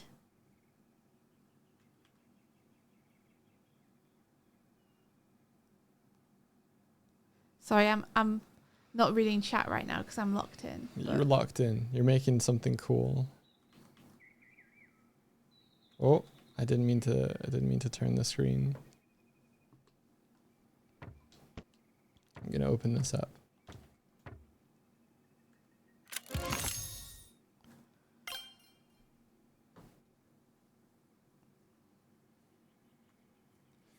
Yeah, because pulling back the curtain just a little, like we would be in meetings with with the Adventures guys, and they would say something like our audience aren't prepared. They don't even know. Like, we are going to drop this on them. They're not ready to see this. And we're sitting there going, they have the awesome trailer from Wild Blue out there that people are resonating with. And they have the really cool video from Shoochuru that people are adoring and loving. And we're sitting here being like, can we match up? We have... Not only can we match up, but Adventress's hopes was that it was like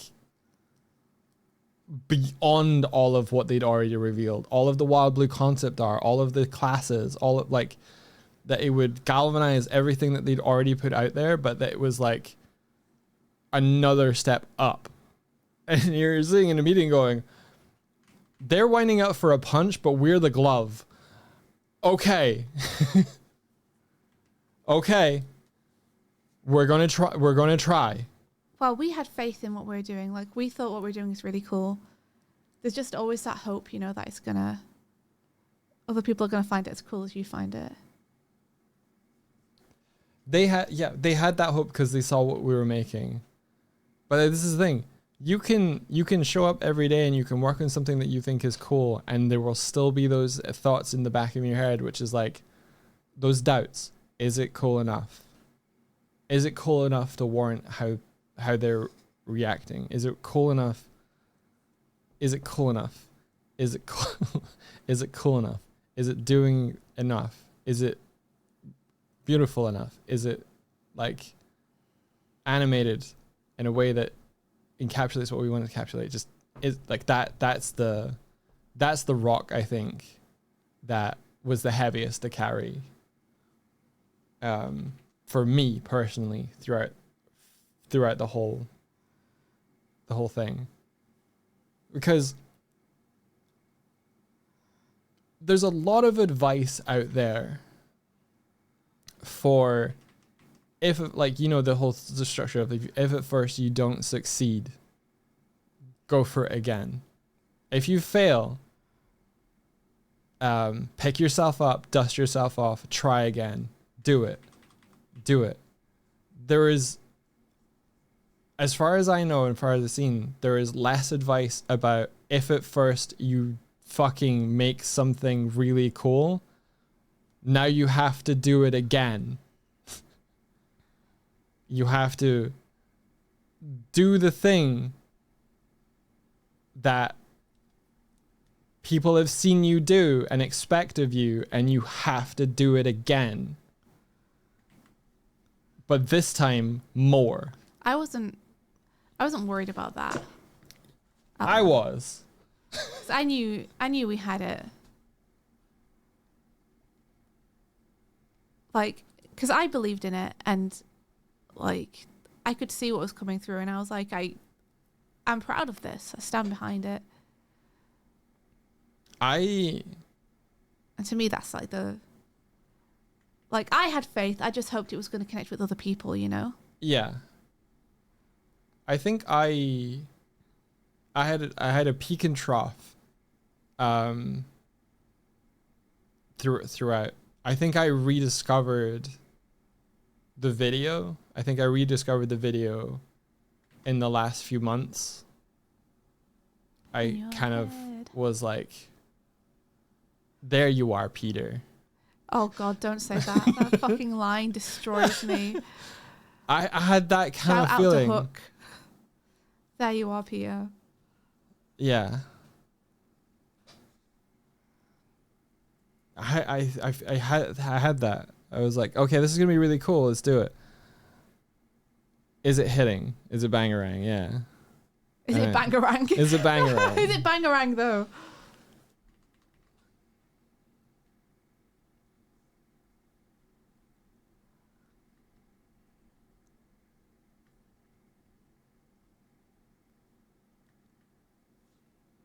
Yeah, because like it's been 6 or 7 years since working on Starlight Brigade, but man, yeah, and no one really mentally. I didn't know how to really mentally prepare for it. I think I'm still kind of in shock. Yeah. A little bit. We have to process it still, I think. Yeah. It's a lot to process in a good way. It just doesn't quite feel real. Genderqueer, thank you. I'm not sure why did your chest come in just now? Did I just miss it? I love the Hook film. Oh, me too. Celebratory Hook watch when? Sending my last message out again, because I really want you to understand how true this is, says Nico Spud. And even outside of Evantris, to me personally, the video sparked an artistic joy that is burning brighter than it ever has before. You have breathed life into the smoldering embers. God, thank you. Yeah, that hit. That's really nice to hear. That's like the best fucking thing about making stuff, is seeing other people want to make stuff because of it, or like seeing people get inspired artistically again and have faith in their own abilities to be able to make cool stuff. Because that's the most important thing to Mike and I, is for people to understand that we're just fucking people doing our best. You can make amazing stuff too, and I can't wait to see what amazing stuff people make. Like, the stuff everyone else makes inspires us in turn. But yeah, if people want to create anything because of that video, like, then fucking job done. Yeah. I like seeing people say they hadn't considered DMing before, but this excites them to the point where they want to give it a shot. I think I think the Odyssey gives people the chance to reconnect with a part of themselves they might have diminished or tried to outgrow. That's actually really important to keep that spark going, you know? Yeah, that sense of wonder is so important. Like, oh, I grew up from those stories and I'm an accountant now and I manage, you know, big business transactions. But I also kind of love the idea of being in a starship. Yeah, but also I kind of love the idea of going on space adventures with my friends, so...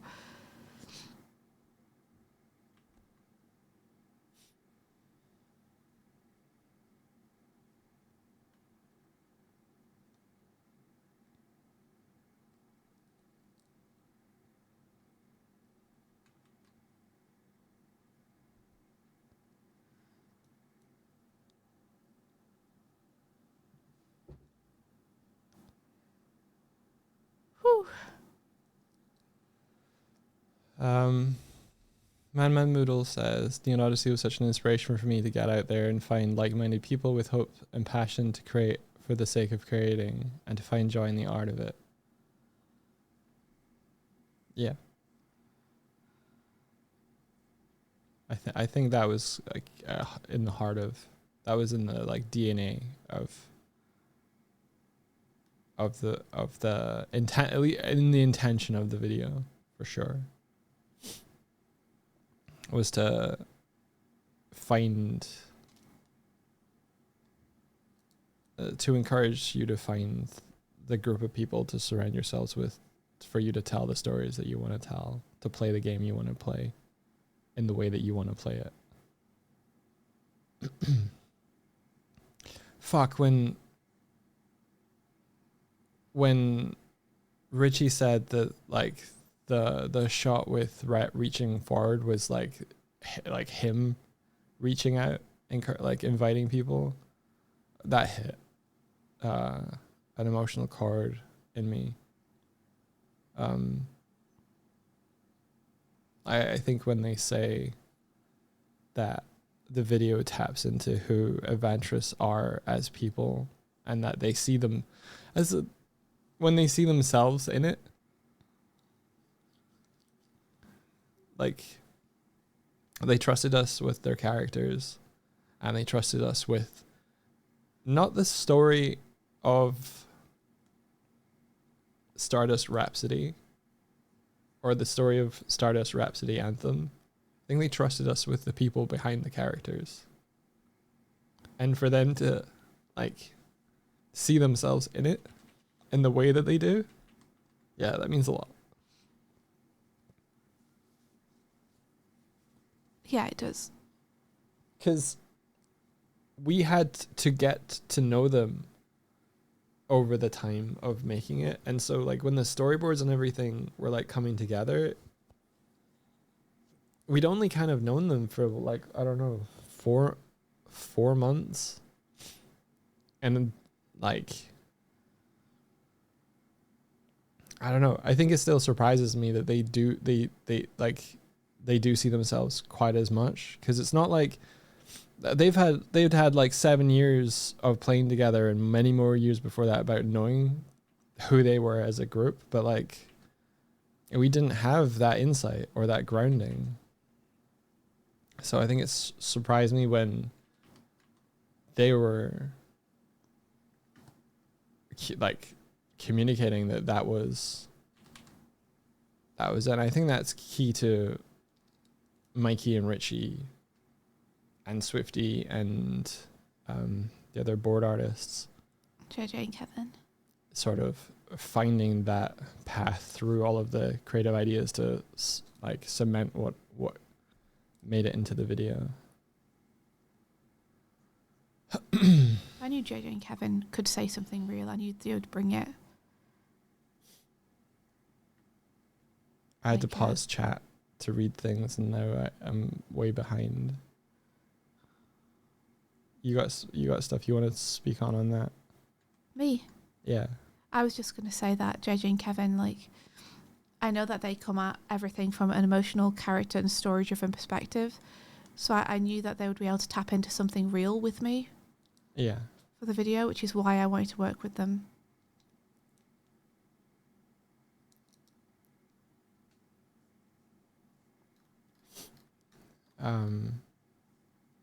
I'm just going to read out a couple more messages because I think they're important to read out to you, Swifty, so you hear them. Okay. I'll make sure I'm listening. I'm not. Juno says, seriously, the new. Juno. Did you know? I want to say that Juno, Juno is the one that wrote the Raven's Embrace song, right? Yep. I fucking love that with my whole ass. I love what you did with that. Mm-hmm. Yeah, incredible. Absolutely. I remember when I first heard it, Doug and I were in London in a hotel room. Oh, yeah. And I was on the hotel Wi-Fi, like, checking messages and stuff on Discord. And I remember hearing it for the first time and playing it to Doig. And then the entire rest of that London trip, that was all I was singing the entire time. Yeah. Juno, I'll get to what Juno said. Juno says, seriously, the Neon Odyssey video has lit an absolute fire under my ass. Despite dealing with health issues for so long that sapped nearly all of my creative energy, just seeing what you've created and how deeply it's touched so many people, that alone has reignited me in a way I was worried wouldn't ever happen again. Genuinely, thank you so much. Dude, you're so welcome. And thank you in return for inspiring me so much with what you create. Like, maybe I don't say it enough, but your music, what you do, and just you as a person in general, like, being so supportive of everyone all the time, like, is incredibly inspiring to me. So don't ever doubt yourself.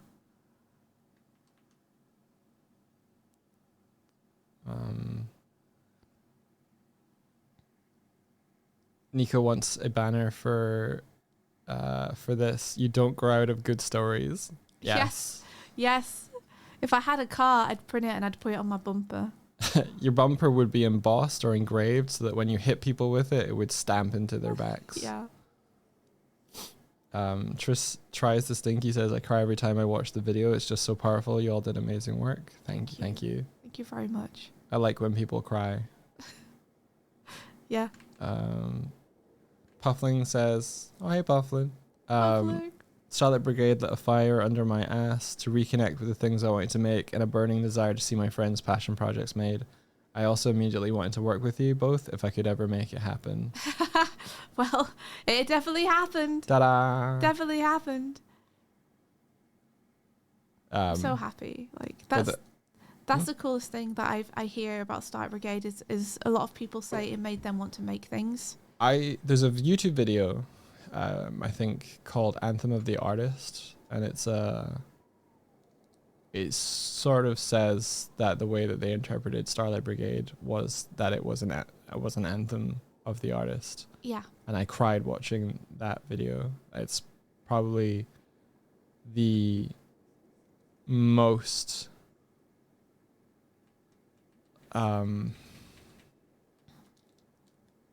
it's like the most heartfelt reaction to the video that I could ever have asked. Well, not asked for, but like it's the one I watched and I was like, it felt like it hit them in the way that Swifty wanted it to.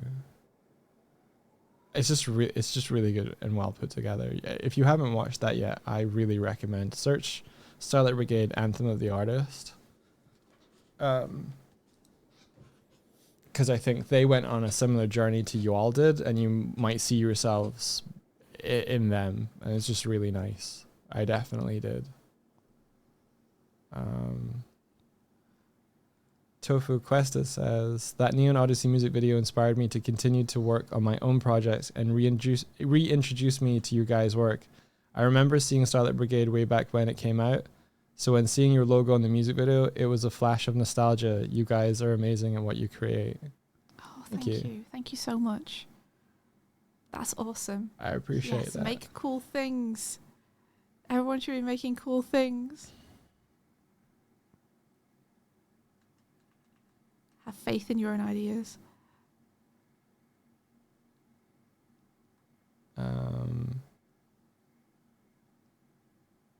I've heard once that apparently being in a fandom is really healthy for the dopamine levels inside the brain, says Marquim, because the long-term relatively equal amounts is better than tiny short bursts and long droughts. And I think you all, as Deutschiff and as part of Neon Odyssey, definitely succeeded in that for me. Oh, thank you. Thank you so much.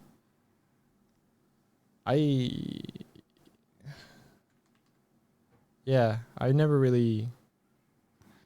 You haven't really been in any fandoms before, I don't right? think so. No. Unless there's a fandom for Swift, but that might be the only one. Hey, you could be in the Evantris fandom. As we watch through the Once Upon a Starlight and stuff. That's true. You could actually become part of that fandom and tell people like what you thought about stuff. Your reactions and such. Maybe.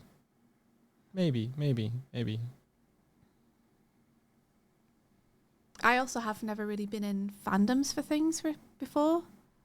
I don't think my D&D game counts for me in terms of being in a fandom, even though I am.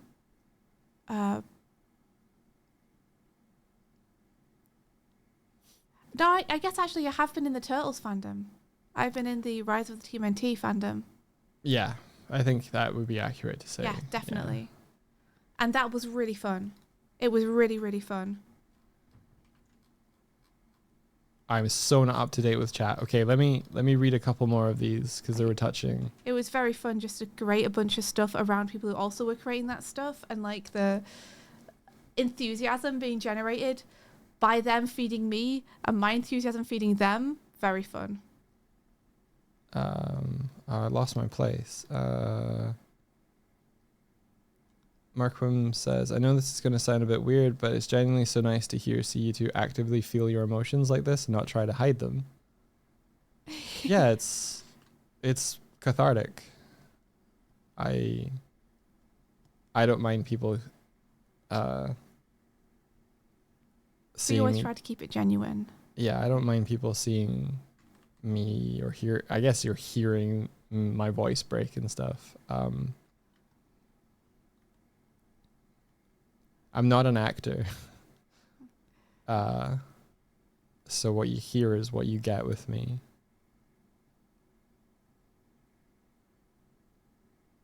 Yeah, I think, yeah, that's what you're saying. You're hearing the genuineness.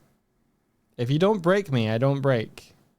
I ain't breaking for nobody but me. I'm like that pottery guy. Yeah, I know who you mean. Yeah. Shout out to the Great Pottery Throwdown.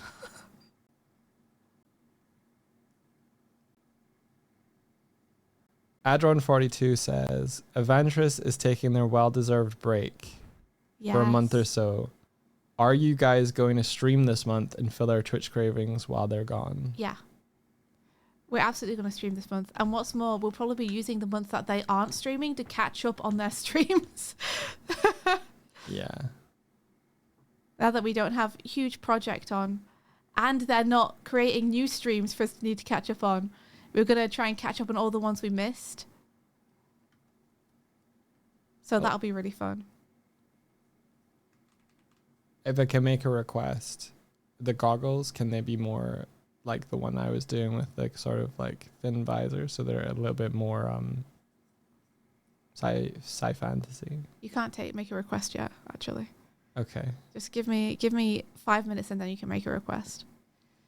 Indy's brain is not currently receiving request signals. Okay.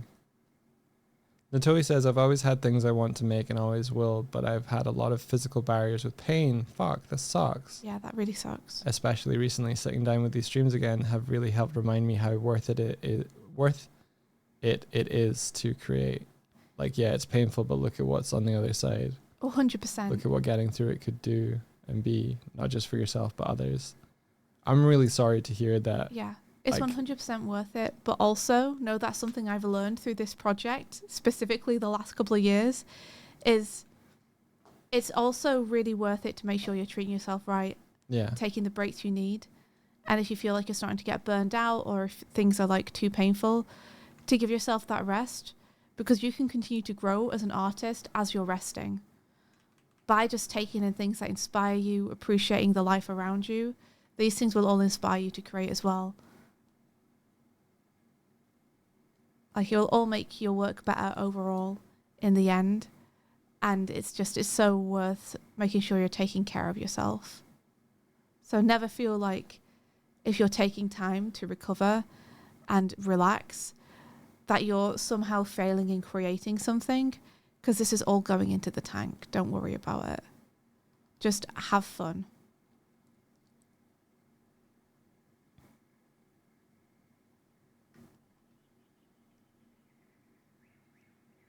I say this as someone who has taken on things more than they should during a burnout period and paid for it. So definitely.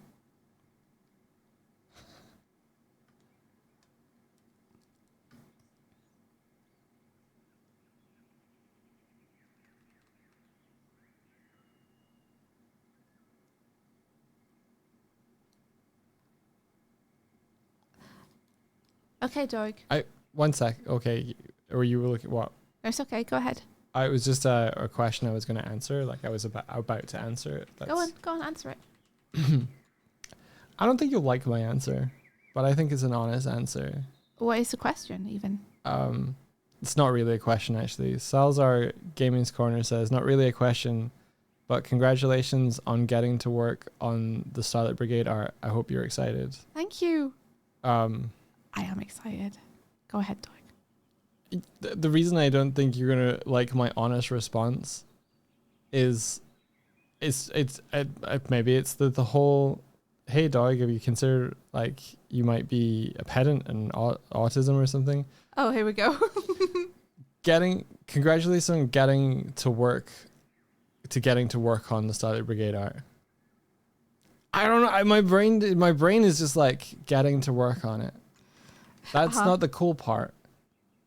Mm-hmm. Congratulations to Evantris for getting us to work on the Starlight Brigade video. Whoa. That's the truth of it. Whoa. Congratulations to the Evantris guys that they're so cool that we want to work on it. What? Wow. The ego. No, it's not ego. Go on. Maybe it is. Maybe that's why you wouldn't like it. It's a little bit of confidence. It's a little bit less humble than people might expect. I mean, you can feel that way. We've earned that opportunity. And it's like getting permission to work on it. Adventurous asked us if we'd be interested. Not the other way around. They were like, if we can make this happen, do you want to do the art? And I think it's important. My brain is like, it's important that I think of it that way. And I think it's important that other people think of it that way, because I think it changes the dynamic of the way that people perceive who we are. I myself feel very fortunate and lucky to get to work on it, because they didn't have to have us work on it, and I'm so happy they did, because I'm so excited and I have so much to bring to it. This is absolutely my pedantry. So thank you. Your message and the way that it should be received of just like, congratulations for being involved in this cool thing that's going to happen, is how I should read that. And that's how that's how Swifty would interpret that. This is just my fucking brain. But I feel like rather than be like, I have a grumble and a pet peeve about that, if I can try and explain why my brain reacts that way and try and reason out why I have that feeling, maybe I'll be able to react better in the future if I talk it out and I'm honest about it. That's my hope. It's probably not going to happen. It did help having a convo with Mikey, because I was like, it annoys me when people say the phrase, wait, you worked on that? And he managed to like give me the advice of like, that's an opportunity for a new person to be discovering that you did work on it. And so it's actually a good thing. And Swifty's been saying that to me in a different way, I think, that my brain needed. I don't know. But she was just like, I think that's a good, like, I like when people say that, dog. And I'm like, I don't understand why you like that. But now I do, I think, understand it. It's like, it's the opportunity for someone to go from someone who didn't know to someone who did. And that's actually a good thing. But the way that they say it to me pisses me off. Because when I hear, wait, you guys did this, I read into it like surprise. And I'm like, it shouldn't be a surprise, motherfucker, because we're awesome. And that's where... Doug, I need you to shut up for a second. Okay. I'm ready to receive feedback. I think it looks great. So what was it that you wanted? You want to zoom in or something? So, because again, you've positioned us very far from the screen. The camera's very far from what I'm trying to draw and from us in general. Get over here then. Okay.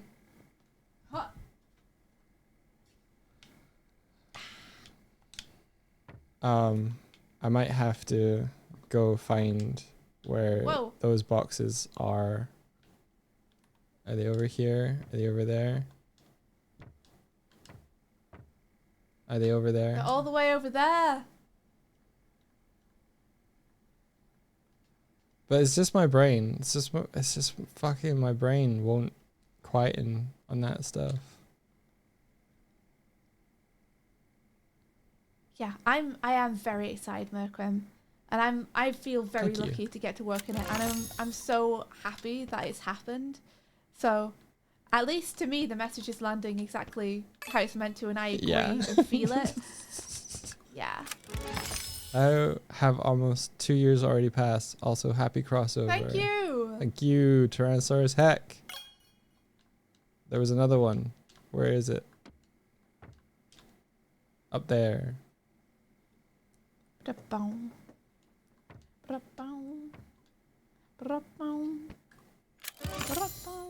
Spatula, thank you. All right. Now I can be here.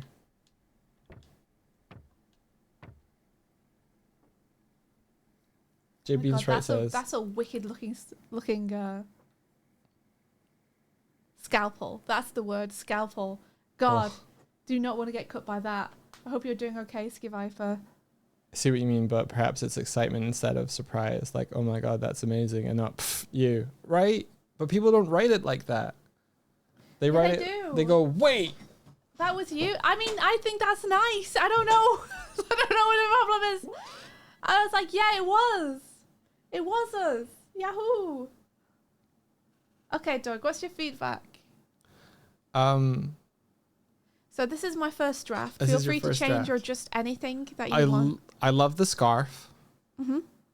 Good. I think the visor could be more futuristic. Okay. So yeah, I was going for you know what I was going for. Yeah, right? flight goggles. Yeah. So how would you adjust them? I think I would just hide my eyes. Hide your eyes. Well, when I drew it, it was more like a Cyclops visor, but really thin. See, that's immediately so you want cooler. More like this. Yeah, and I was kind of going for that. They would be in place of scrambles is like raccoon mask markings. Okay, so it is kind of the right shape. Yeah. Let me just. You don't necessarily need to get rid of. I guess you can. But yeah, it is the right shape. But you want to more like. Rosie, oh my god, that's so fucking cute. Oh, what? Show. You're not ready for this. No idea. Oh!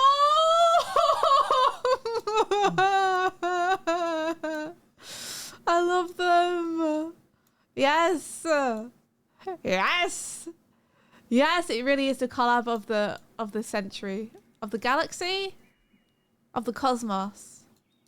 I can't remember what they said. I can't either.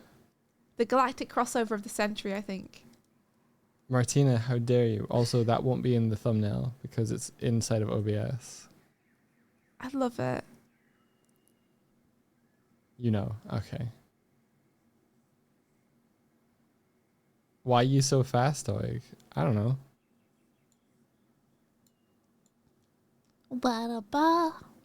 That's beautiful. Thank you, Rosie. It's so beautiful. Thank you so much. His little leggies. Yeah, the tiny little leggies. I love the proportions on Starchild.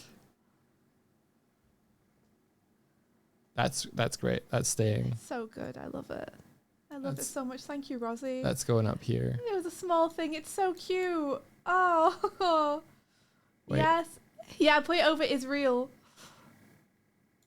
It's happened. So this is what you've got, Doig. This is kind of more of what you've got. Yeah. However, my issue with this is that I think that it limits the amount that you can be expressive.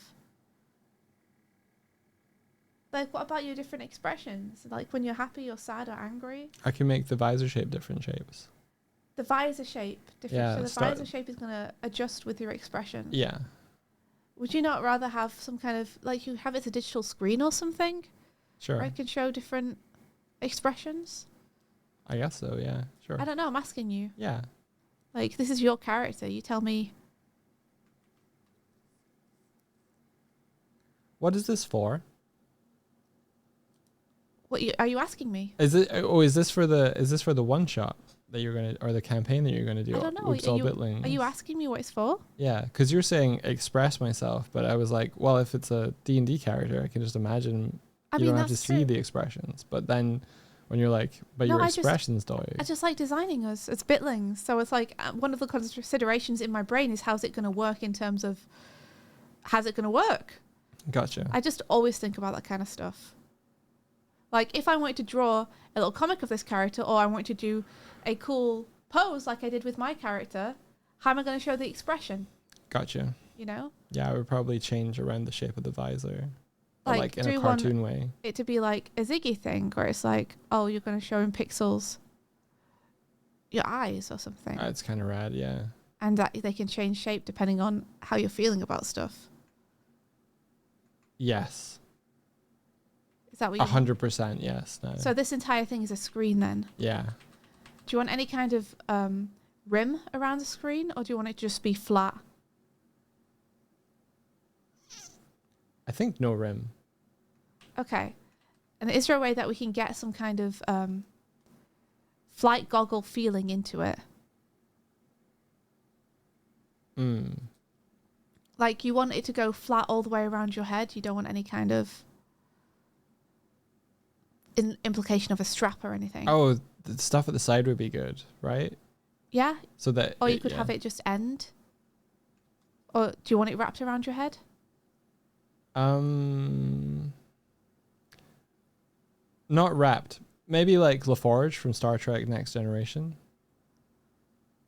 Like that ends, right? Do you want this to end, or do you want it to not have a visible end before it goes past your hood? I think have a visible end. Okay. I don't like stuff that goes all the way around my head, like a headband.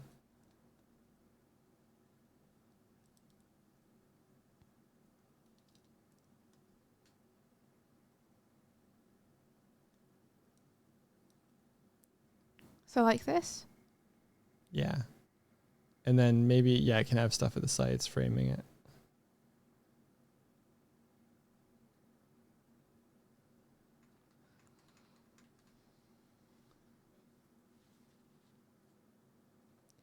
When will you be designing yourselves for the cameo in the Neon Odyssey books and or Starlight Brigade module? I don't know if we're going to have a cameo in any of those. Know. It would be neat to have a cameo in the Starlight Brigade module. Just in the background somewhere. It's in the background. Then we'd have to do ourselves as like Mobians or something. Or if we were just going to have our BitLink characters, it'd probably just be like this. Yeah.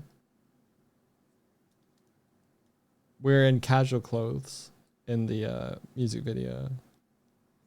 Yeah, I just did as like us. I don't think I would push us to be actual NPCs in the campaign. It might just be like in one of the illustration arcs. Yeah, I would never push us into anything like that.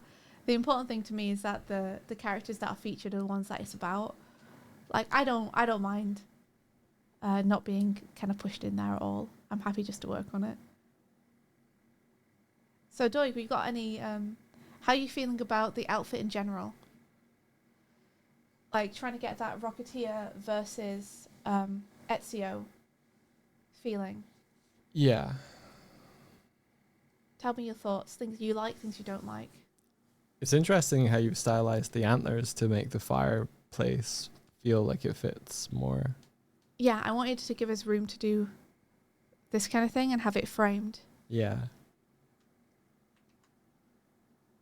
Do you like that? Not like it? Do you want the shapes different? No, I think it's cool. I don't know if I'm 100% on it yet because I've just noticed it, but I think if I give it time, it will likely settle. I'm leaning more towards it being cool. Mm-hmm. Oh, what were those? This is the sketch and the color. Oh, it looked like you had kind of a cool breathing mask thing on one of them. I don't know. Maybe it was just. Yeah, I don't know. There you go. That's them, so you can see them next to one another. Gotcha. So the new one is just simplified a little bit. I don't know what you were saying with the breathing mask. Yeah, I don't know. Maybe it was that one, but I interpreted the collar and everything as a breathing mask rather than. It to be a breathing mask? It's kind of neat. It's kind of neat, I think, but I don't know. Because we could, if I just get these boyos. I think it needs some aspect of more Warframe in there. Some aspect of Warframe? Yeah. Okay. It's reading a little bit Skies of Arcadia. It's not reading futuristic enough. I don't think so. So if I bring this guy over here. Like maybe the scarf is not just fabric, but it's something else. Or like.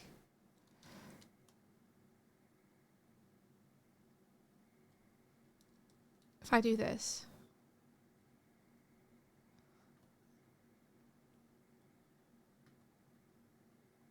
You want to have some kind of breathing mask? Yeah, I think I like that more than the collar. Do you still want little nose? Yes. You want that to be like a decal? Yeah. And then what we're thinking for the... Maybe a little... In this? Yeah, maybe little circles or something. Like on either side. I'm not sure. Nausicaa style? Ooh, Nausicaa style is pretty good. Okay, one sec. Do you want tubes? Phobos? No tubes. Okay. Oh, well. Let's not get too hasty. Oh, no, let's not be too hasty. That does have the kind of flight thing. Like if I was gonna. But is it too Phobos? Is it too Phobos? Is it too a Phobos? Good question, because this is exactly what Phobos has. Yeah, I think let's not go with Phobos. Okay. In that case, let me just erase this. So this would end at your face then and go behind the hood, right?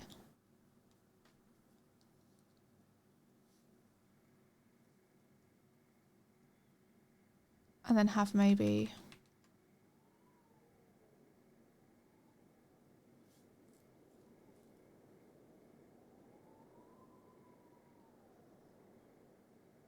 Yeah, that's neat. like bolts happening. Yeah.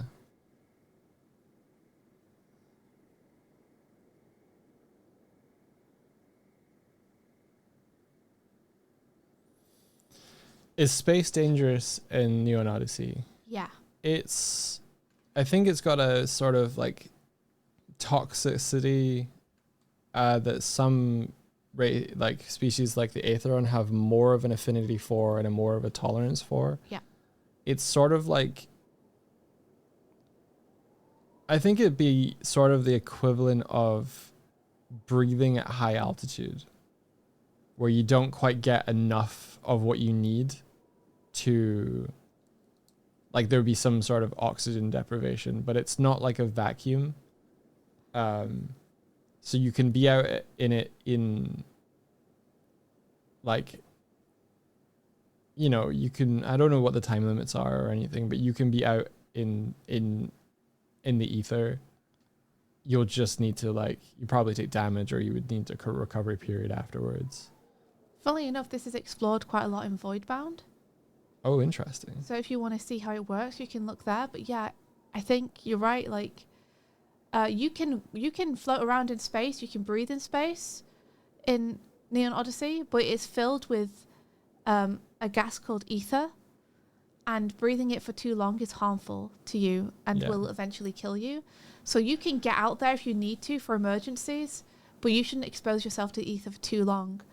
Those certain species have a resistance to that because of just the way that they are composed. Yeah. So, yeah, comparing it to, like, you know, real science and everything, where it's like you have to, like, breathe out when you exit, like, a airlock or chamber and stuff, so that your lungs don't explode with the air that they're containing. Like, there's not that side of it. Like, when they're fighting on the deck of the Rhapsody in the music video, they are technically all out in ether, in space.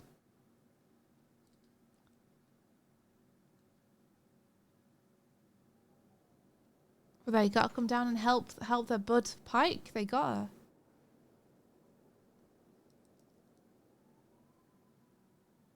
Okay, Doig, how are we feeling?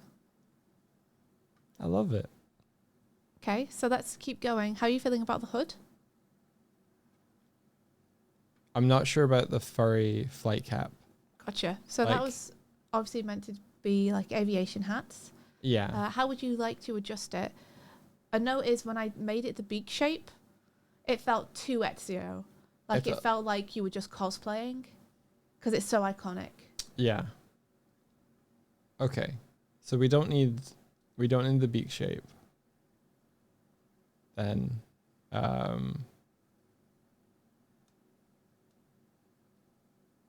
I wanted to put like jet boosties on ears. Jet boosties on the ears? Yeah, on ears that are part of the hood, if possible. Ears that are part of the hood? Okay. Yeah. So, like, is here? Yeah. Where we're feeling? Yeah. So is the hood, like, part mechanical then? Yes.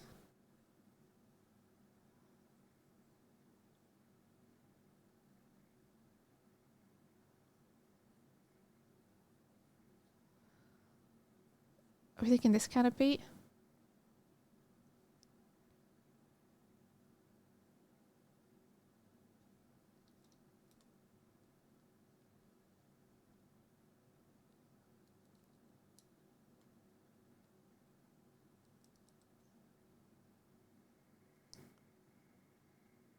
How are you feeling about it? How are you feeling about it? I like it.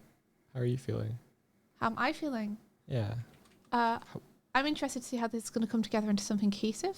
Yeah. But at the minute, I'm just along for the ride to see what you want. And then we can adjust it afterwards. That's fair. Oh, that expression's real good in the face tracking. That is good. So Yeah, these are good. part of the hood itself. Yes. Okay. I would. I think so. Yeah. Okay, trying to think of a way to get them to feel like they're part of the hood. Mystery Ben says, though, I'm mainly wondering where Arcadia is, mostly as a question as to how, like, Bitling joins up with a bunch of meat space real people. So, Arcadia is the equivalent of a Fey realm within Neon Odyssey. So the same way you might get pixies or gnomes or archfey or whatever in your regular D&D thing. Same way you have furbolgs and so on and so forth. Mm-hmm. You would have bitlings. Yeah.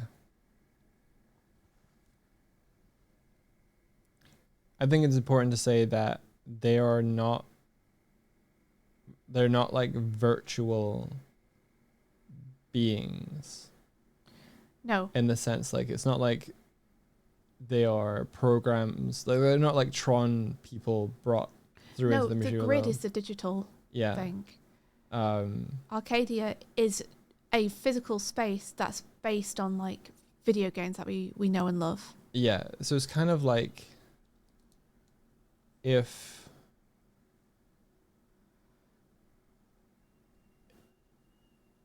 the font by which retro video games it had a source, the source would be Arcadia, and like video games based on them would almost be like stories and myths types thing of like that. I think that's the, I don't know if that's the way I think about it. I think more than something I've been told. Know that we're not speaking in any official capacity here. We're talking as fans, speculating.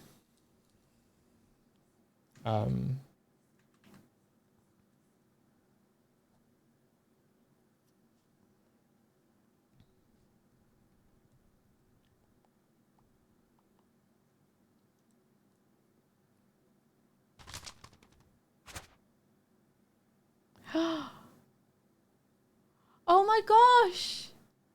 Have you read that, Doig? Rosie's Cromwell. Doy, can I tell you a huge thing? Bray wrote his graduation thesis on VPOs and presented it yesterday, and because you inspired him so much, and he is going to graduate with honors because the fire you and others sparked in him. Oh my god! That's amazing. Oh, congratulations, Bray. You deserve every piece of it. Congratulations, dude. Oh my gosh, look, have you seen the image? Oh no. Oh my gosh, Bray. Aww. Oh my gosh, that's so wonderful. And Pilky's there too. That's amazing. Bray, if you listen to this, like, every little bit of this work you did yourself, you 100% deserve that honors. Go get it. Go get it. Inspiration only gets you so far. And to inspire someone is only a part of the process. Yeah. You're still doing the work. To be inspired is meaningless until that person takes that inspiration and puts in the work to do it. And that work comes from the person who is being inspired, not from the person who inspires it. And so to get where you are and to do the things that you've done is a reflection of who you are as a person. And it's so cool to see what you've gone on to do. I've had no part in that aspect. All of that is self-motivated. The drive to do it is all you, Bray. Thank you for sharing this with us, Rosie. Yeah, thank you so much for sharing this with us. It's so good to see. I'm so happy for Bray. That's awesome. Graduating with honors. Let's go. Hell yeah. Rosie says, I love the little goober. Yes, me too. So good. Bray inspires me right back. Kicks my ass. When they share stuff that they're working on, it kicks my ass.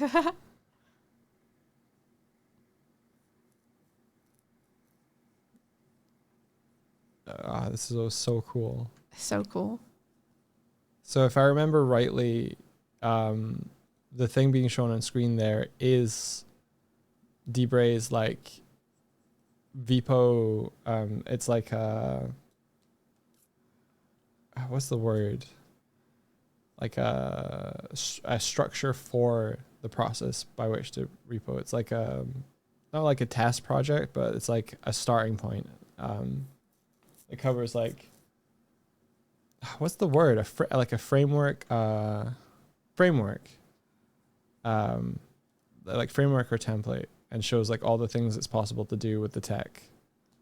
Yeah, like a template, and it's so cool. Yeah, and as you said, Swifty, you've got Pilkey's avatar there in the background. Yeah. For those that don't know, Pilkey built the wrapper, and that wraps twitchlib.unity into a thing specifically for creating VPOs in Unity. And he was working on that for a few years. It's what we use to drive and power the stream.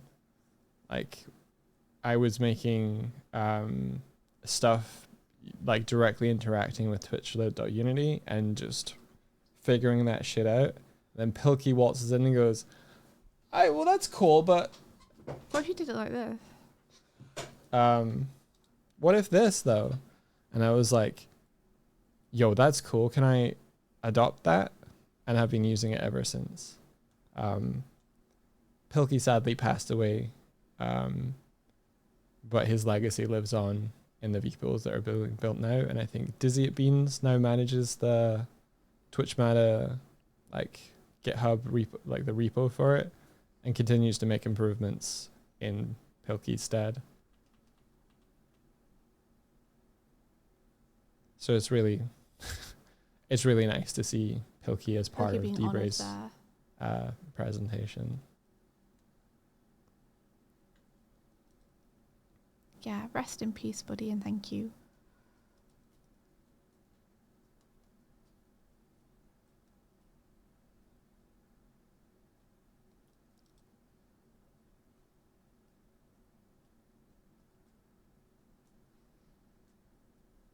Yeah, I also can't believe it, Dark Vault.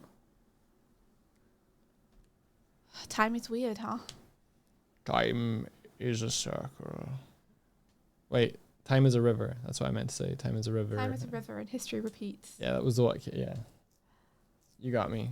I got you. Okay, Doug, I need your eyeballs back on this design. All right. I'm here. I'm here with you. I'm here. Oh. I like it. I really, really like it.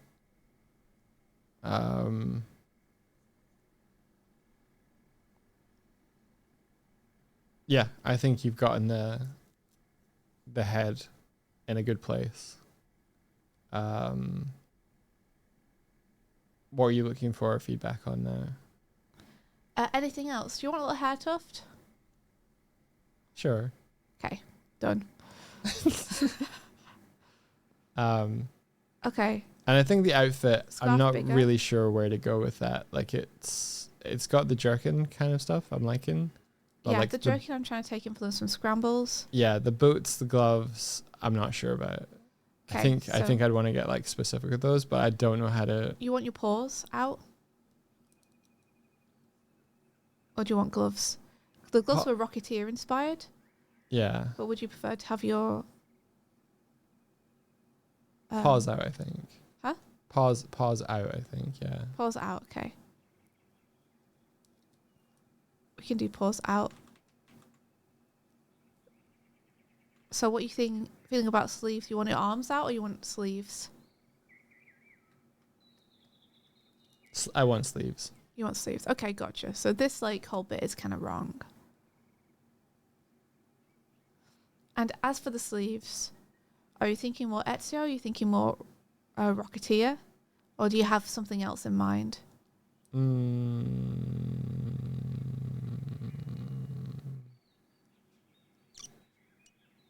Probably more Rocketeer, like flight jacket thing. So what about something like...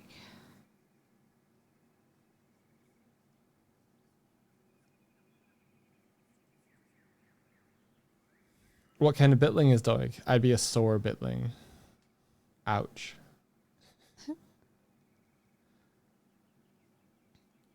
About something more like this kind of thing? Yeah. It's hard because it's like I'm a visual thinker, I'm a visual learner. So describing it to you in words with verbals is hard. That's why I'm trying to respond by immediately giving you something that you can say yes or no to. Or like try and verbalize what you are feeling or not feeling about it. I think you're hitting like 60-70% of the way, but then if I want to get specific, I feel like I would just draw it. Do you want shoulder pads? Yes. Like scrambles? Yeah. Okay. Do you want that V to continue as like a visual motif? Yeah. Okay. Or at least I want to see it. Like this. Let me turn off the other one because we're getting so far away from it that it's not helping to have it up anymore. Yeah.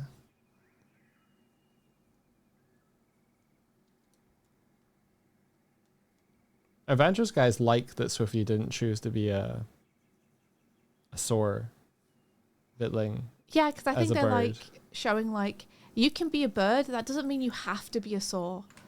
Like you can choose a flying animal and not be a saw, or you can choose a non-flying animal and be a saw. Like you can be a raccoon. That's a saw type.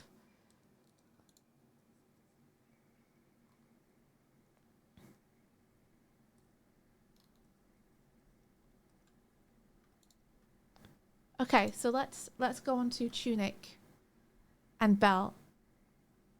What kind of thing are you thinking for that?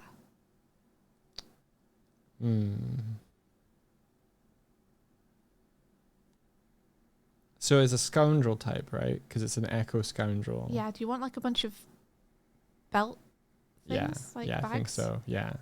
Yeah. Yeah, as Markham saying, they like that the scrambles design gets to almost live on in this bitling. Yeah. Yeah, play another rogue. It's a little nod to a scrambly man.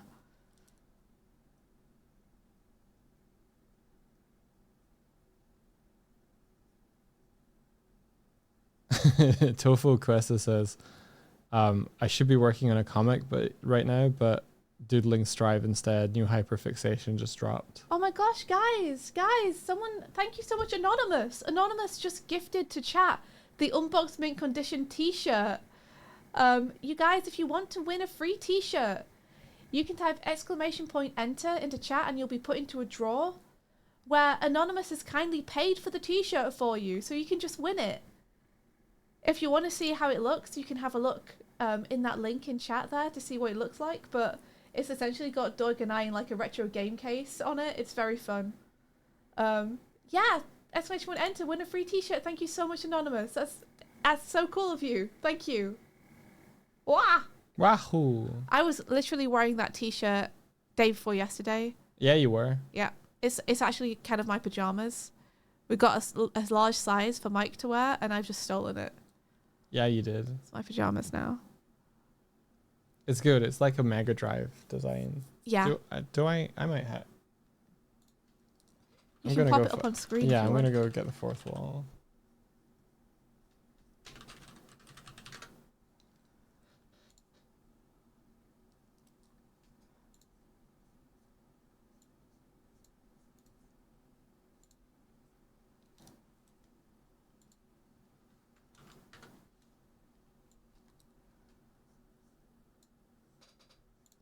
There you are. This is what it looks like. There you go. Look, it's got the old ship design on it too, before it crashed. Before it crashed. It's vintage now.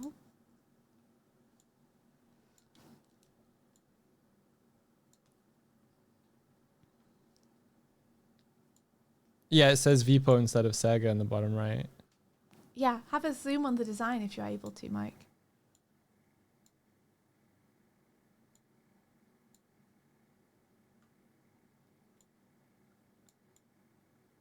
There you are. There you go. It's meant to look a little bit worn as well, to make it look extra vintage.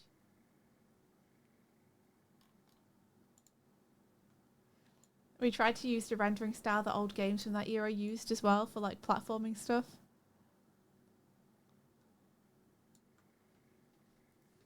We need a shirt for the hiatus sequel. Yeah, we do. I went to hiatus and all I got was a stupid t-shirt. There is a little Easter egg in the merch. Oh, yeah? I'll talk about when that Easter egg is discovered. Or not discovered, but I think I know what it is. yeah, you know what it is. Is it related to some of the winter merch? Maybe. Okay. Maybe. Got it. Yeah, you know what it is. I know what it is. A 2D platformer with you two as playable characters would rule. I agree. Serial Experiments, Kaz, you won! You won! Congratulations! Welcome. Well, I saw that you were like first time chat earlier. Welcome to the stream. Make sure that you click that link where it says that you won. You need to click that and enter in your address so that Fourth Wall knows where to send it to. Yeah, it should use your Twitch login to verify that you're the one that won. Mm-hmm. That link won't work for anybody else, yeah, just in case you're worried. But you've got to make sure that you do it if you want it to get sent to you, or Fourth Wall doesn't know where to send it. Love to see a first-time chatter win the giveaway. That's awesome. My favorite shirt. Sorry to... I know which one your favorite is. Yeah, my favorite shirt is this one. I need to order a new one because I got stuff all over mine. I wore it too much and I spilled so much shit all over it and it won't come off. Swifty drew this design in like 30 seconds as a rough and was then like... he would not let me change it. We would not let her change it. The Control-Z Scrungle shirt. It's so stupid. Look at that. That's a dumbass shirt. You got that one. It's super soft. Yes. I am a stickler for materials. Doig will tell you. Yeah. But that one's a good one. There's a certain amount of materials that I like and some which I don't like. So I make sure that every t-shirt and shirt that we have in our store, when we order them, one of the things I check is it's the kind of material that I enjoy wearing. So if you like super soft t-shirts, then you'll like the stuff on our store because I've tried to make sure it's all something I'd be happy wearing. I want... I'm not going to say this. Oh, yay! Love and adore your Glim sweater. Thanks, Mirko. I'm so happy you like it.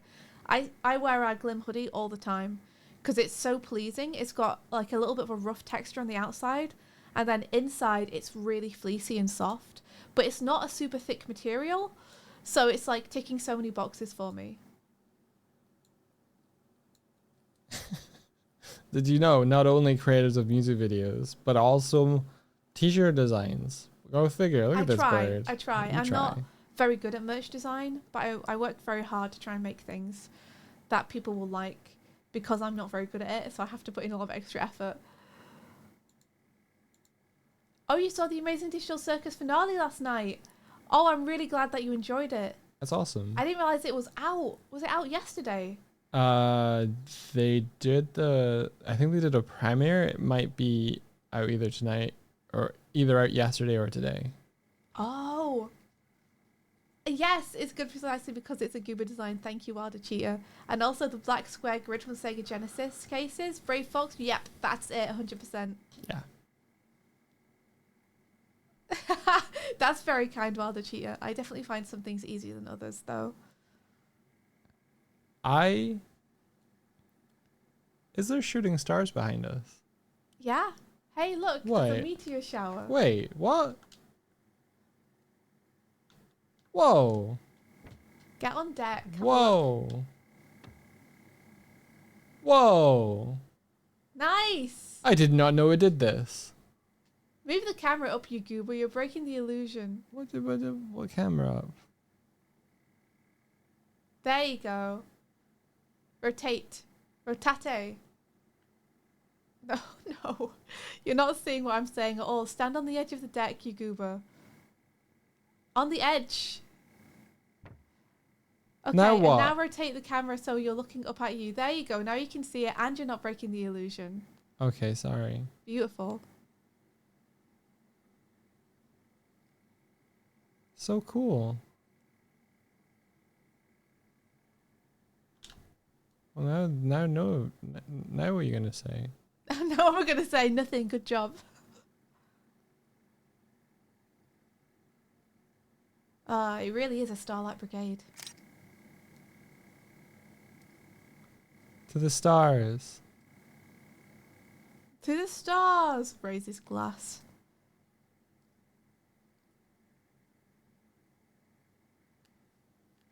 Oh, you can see the ghost shadow. Yeah, there you are. There he is. A camera ghost. Yeah, that's Fusar. It's Fusar, the camera ghost. Yeah. What, you think all this camera work is just done by no one? Huh. Why did I see my name? Oh, there you are. You've got a gifted sub. Congratulations. Elinari, thank you so much for the gifted sub. Cheeb.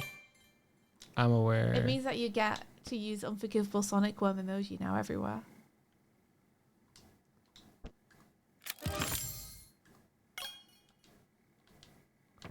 I'm a space cowboy.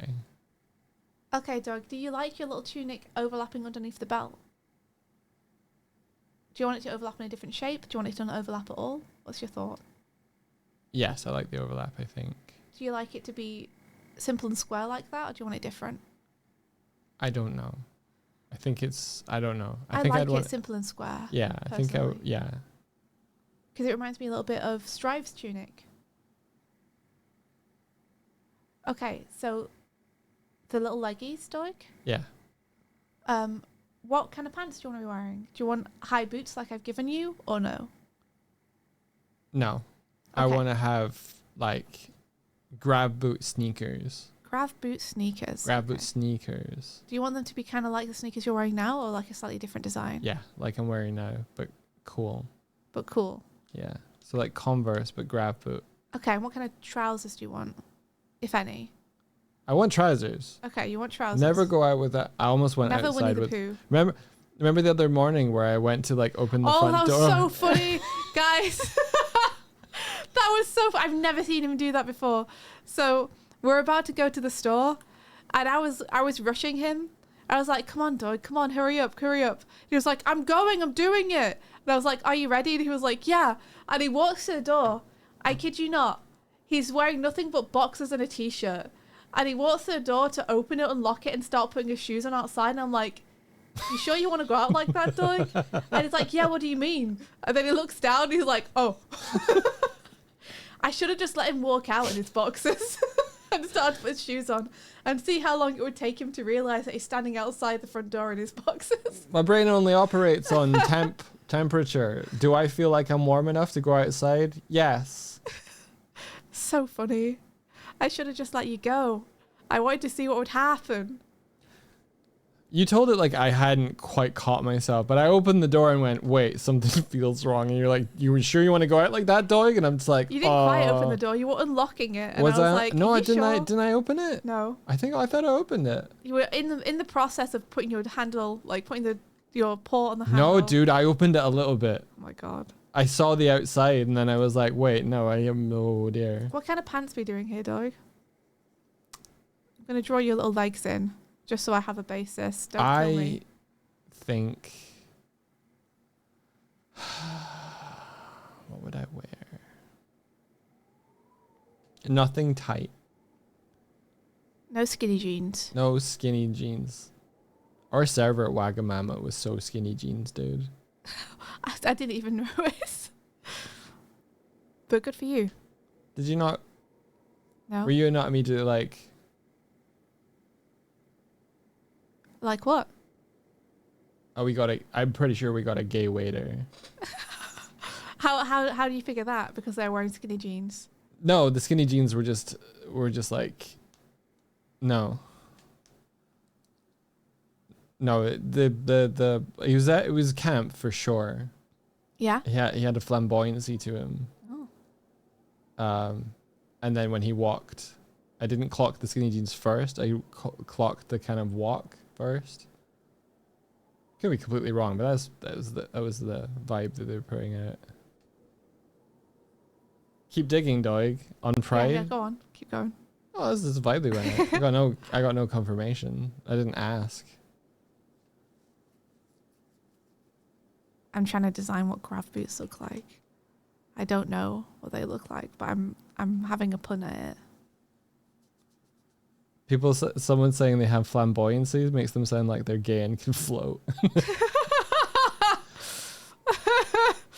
Why do gay people float? Because of the flamboyancy. Yeah, there you go. The shit that.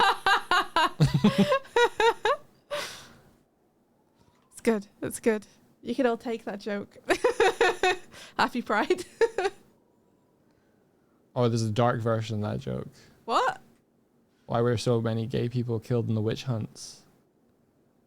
Oh, flamboyant. Because of the because flamboyancy. they would do the witch trial on them and they would float and they'd be like, witch! And they're like, no, I'm just gay.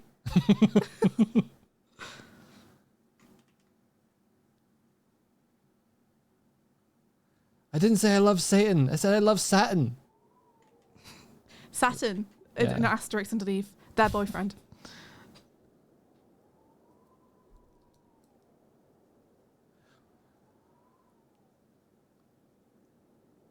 Is this a grav boot? Is this a grav boot? Yes, I think so. Is this a grav boot? This is grav boot.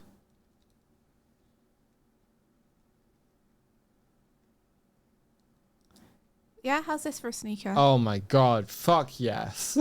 Yes. It's feeling very Back to the Future. Yes. In a way that I appreciate. Yes. Okay. Rad. And now... You got a little circle that I would want to put on there. Yeah. My design should have more circles. Okay, we'll work on that in just a sec. Have you thought about pants? Have you considered? I would like pants, not shorts. I know you would like them. Pants. I'm asking you what kind you would like. Absolute goober. Pike's like Pank. Wait. Like who? Pants like Pike. Wow. Did you say Pank? Did you confuse Pank and Pike? I said... What did I say? Pants like Pank. Pikes. I said Pikes like Pank. Pikes like Pank, please. Or Pikes like Pints like Pank. I don't know what I didn't definitely say what I didn't say what I meant to say, which is pants like Pike, please. Yeah, Fitzy says going to Salem and seeing all the reasons people were accused of being witches. I would have been accused so fast, right? Right? Like, what, you wash your clothes quickly? That's a witch thing to do. I'm pretty sure people were just using any reason why they didn't like someone as a reason why they were a witch and should therefore be, like, horribly murdered. For sure. Anything.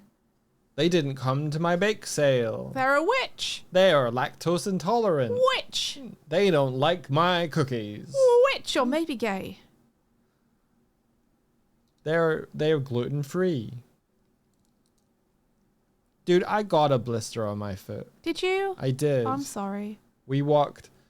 There were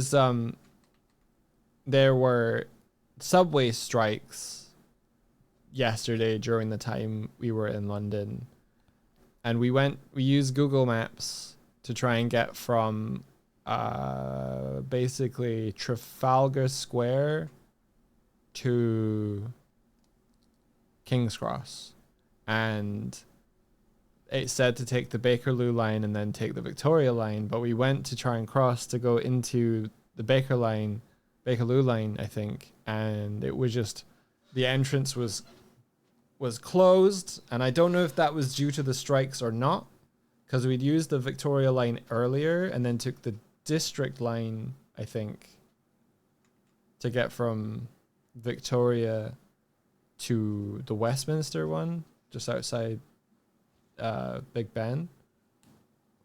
But instead of trying to figure out other stations to go to, we walked from Trafalgar Square-esque to King's Cross instead, which took us about 50 minutes. Ski Viper, Doig literally said yesterday, if we were in America right now, it'd be so easy to find our way back. We were trying to use his phone to navigate our way back to where we needed to go, and he was like, if this was a grid like the US, it'd be so easy.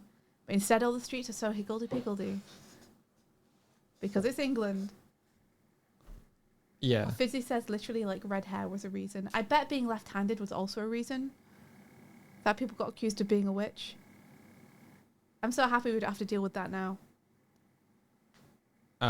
Happy Pride. Shout out to everyone gay. Shout out to everyone who's a witch. And shout out especially to gay witches. Parenthesis me.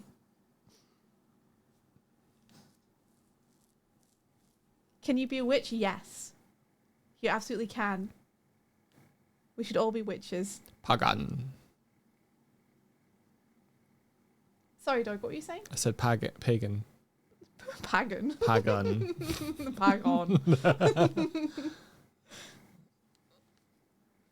When you said witch, why did you immediately think of Kaz? I'm pretty sure that Kaz is a witch. Kaz is a witch.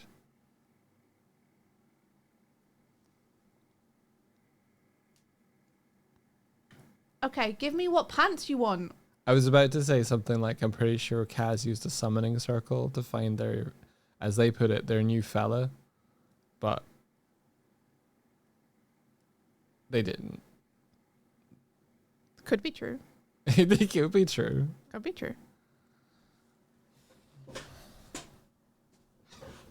I 100% thought that Kaz was locked in on becoming a cat lady, but apparently... I mean, why not both, not. right? Why not both? Why not both?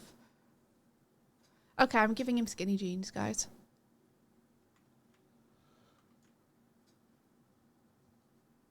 There we go. These are Doy's legs now. We've done it.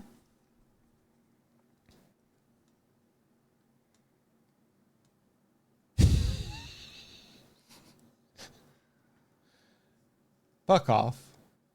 What are you doing? Well, you wouldn't give me any answer. So I said I'd like pants like Pike. How is that not an answer? You'd like Pike like Pank. But then I clarified. But those are skinny jeans, Doig. They're not skinny jeans. I just like the... They are. No. Chat. Does Pike not wear skinny jeans? He doesn't have skinny jeans. He just has skinny legs. They're skinny jeans, aren't they, chat? They're not skinny jeans. They're not made of denim. They're skinny pants. They're not skinny pants. They are so skinny pants. He does not have skinny pants. As the character designer, I'm telling you. Yeah. You see everyone agrees. But I can do you chunky pants like Pike if you want. Are you saying that that's how big you think my legs are? No, I was trying to bait you into actually give me an answer because I realized when you wouldn't answer me that the only way to get an answer from you was to make you angry. So. Oh, is that how it is? Is that how it is? You just want to make me angry, so I talk so much. So I'm very angry right now because I'm talking so much. You know, I'm angry right now because I'm talking so much. Like this?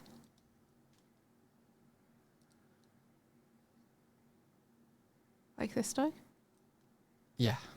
Don't make me draw skinny legs again on you just to get an answer. I said yeah. You just said yeah. Okay, so Pike has pants where they have like a stripe down the outside. Is that what you want? Yeah. I said yes. You did? Yes.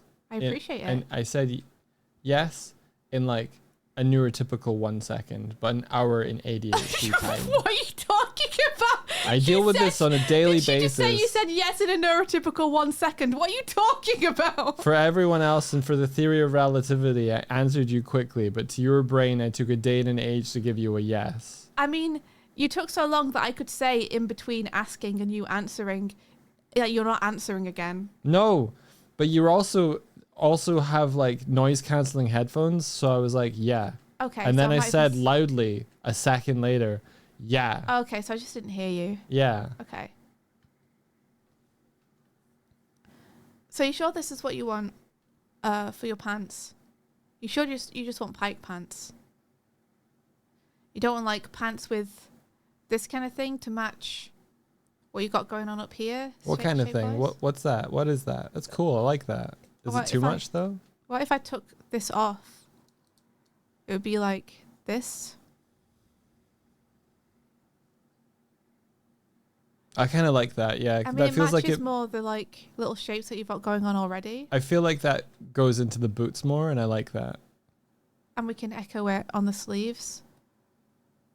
Yeah. If you're interested. I'm interested. Do you want it on the sleeves, or do you want it like halfway up the arm? What was the difference? To do with these sleeves? What was the difference? The difference is where it is. Can I have bracers? Yeah. What kind do you want?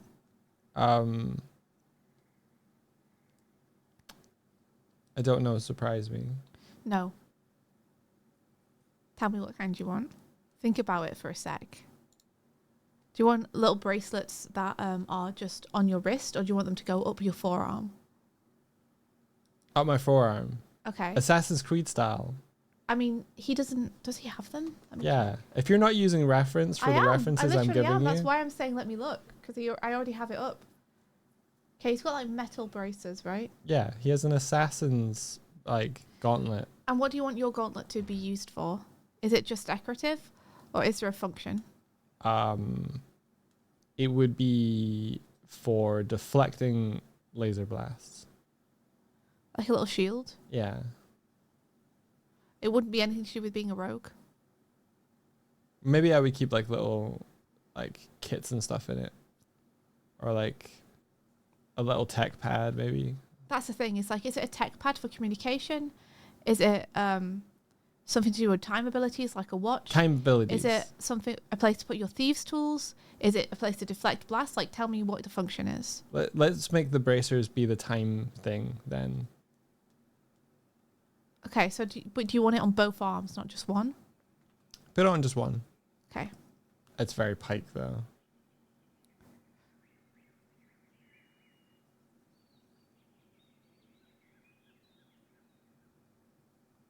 Oh, that is cute.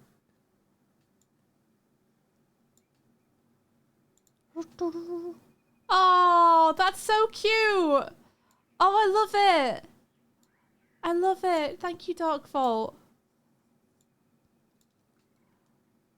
Just going to give you a huge timepiece.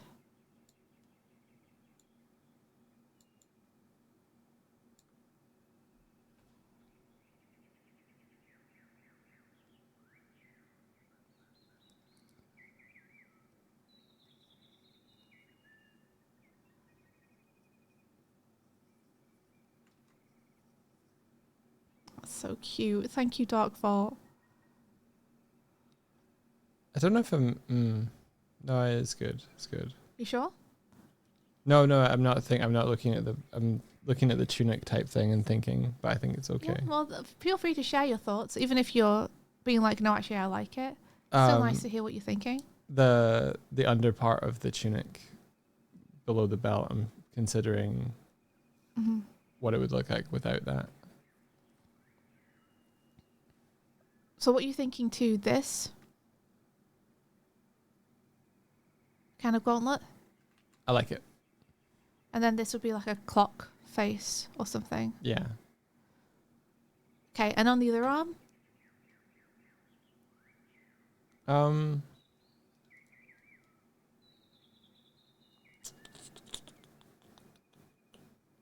Let's just go symmetrical for now. You want another? Yeah, another one. Clock on the other hand. Yeah. Okay. Maybe one sends you back, one sends you forward. Yeah. I don't quite know how the scoundrel mechanics work, but I don't know either.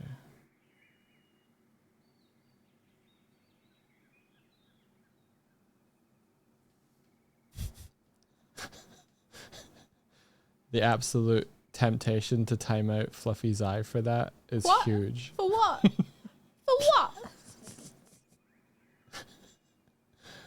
Sorry, I will clarify. I had a whole thing like an hour ago on stream where I explained about that that exact message. But it's a super nice message. Yes, we did. Welcome in. How is it going? Chat will defend you. I don't win in this feeling at all. I was talking about the way my brain interprets it. Yeah, we did. Welcome. Welcome. Welcome in. What did they say? Oh my god, wait, I didn't know you also did the Starlight Brigade video. We did. We did. And now we get to do the Starlight Brigade and Neon Odyssey crossover, which I am so fucking pumped about. Blessed day. Okay, I'm just slapping some colour on. Oh yeah, for sure, Fluffy. It's absolutely all on me and not on the people that make that comment. Yeah, no, you're great. You're good. Don't even worry about it. Do not worry. Worry yourself not, my friend. It's going to become a bit at this point for me to work my way through it. I talked about it with Mikey Gilder, and he was like, it's difficult to... He was talking about how it's difficult to put Swift and I, in terms of marketing, it's difficult to put us in a box and tell you what's in the box, because there's so many things in the box where we're like, we do too many things to communicate like quickly and succinctly to people who we are and what we do. But that people exclaiming that sort of thing is a good thing, because it turns someone from being sort of interested into more interested. It's like you jump a track in terms of like the evolution of you as someone that knows about us. It's like you've evolved up, and it should be a good thing and celebrated. I just get a knee-jerk reaction because from my point of view, my job is to make sure anybody who interacts with us knows about us to the point that like I'm comfortable with. It's sort of like if you feel like you have one job, which is to communicate who you are and what you do to people. When people don't know what you do, it feels like a failure on my part, and it's me trying to work my way through not feeling like I've failed somehow to communicate that to you in a past interaction, so that it's not like, because I haven't looked up how long because that wasn't a first time message. So you've been here before and you've talked to us and you didn't know that. And I shouldn't take it as a failing. But when I hear someone go, wait, I didn't know you did that. I hear, you didn't let me know that you did that. And that's what I need to uninternalize. Is that while it is partly my responsibility, it's okay for that stuff to fall through the cracks. I just have to make sure that like I keep reiterating every so often in a way that's entertaining. That's why I made the banner today, so I don't have to.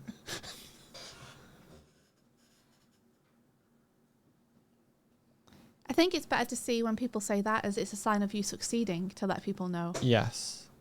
It's a success, yeah. Not... Yeah. Whatever I've done now. Like every time someone says that, you've done your job, so...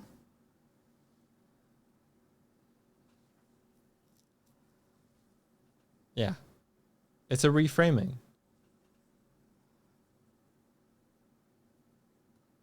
I do think I should move Rosie's drawing just so that is real gives context for why the two logos are there. Unless by obscuring it, it helped Fluffy put it together. Oh no, he's overthinking, guys. What part of the screen let you know, Fluffy? Was it the little message underneath? Was it the logos? What made you discover?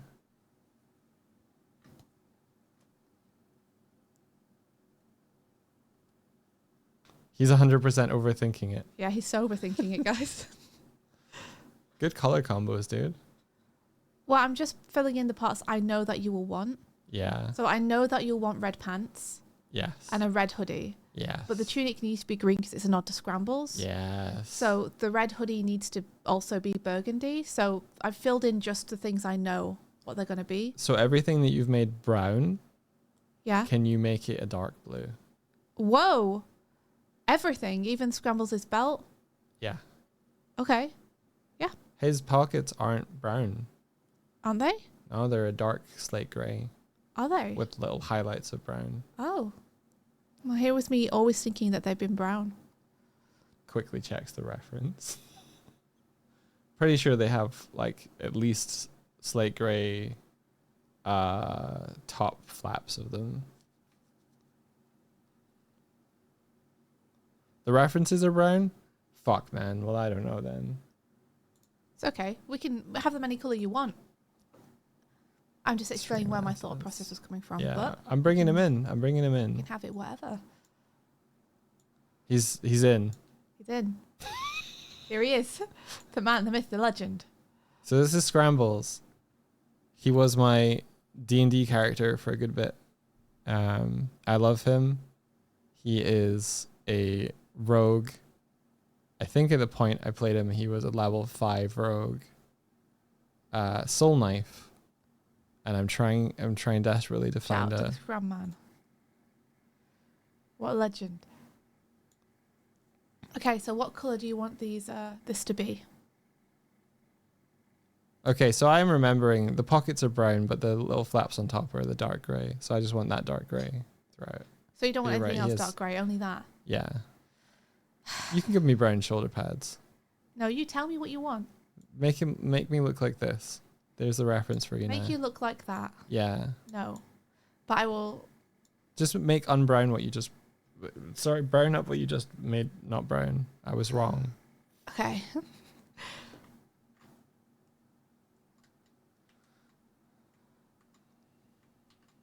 Yeah, the top lids are dark blue. Dark blue, yeah. Do you want this in between them to be dark blue? Yeah. Do you want anything up at the top to be dark blue? Face mask, I think. Can be that color. I meant more on the tunic, but I'll take this. What color do you want the scarf to be, Doig? Oh, that's a really good question. I'd want the scarf to be like a missive material. Missive. Missive. You want to glow. Like, yeah, I want to be glowy, but I'm trying to think of what the theme color I would want it to be would be. Probably pink. Let's be honest, it's probably pink. That makes so much sense. Okay, so hold up. What color are your shoes going to be? I want to try and avoid getting too many colors in here. Yeah. I think anything that's like a highlight color, like the scarf and this, like the little nodules on my gauntlets should be pink, and the little circles on the shoe should be pink. Yeah, okay. Let's get the pink highlights in first, and then we can work around them. I don't know why Swifty decided to do this. I'm very thankful, though. I still want you to have a design. It was gratifying seeing everybody's reaction to the Scrambles art just now. Oh, glad you guys. What was the reaction? People were like, "There's the boy," or "I love him." There's the boy. He's a good little guy. I miss him. Oh. Yeah, I know. You were saying on stream, I think 2 days ago, that when I described to you, like, what his last moments would be, that it hit you in the heart. Yeah, I wept openly. Yeah. I fucking ugly cried. You know you were there. I was there. Yeah. care so much about that little guy.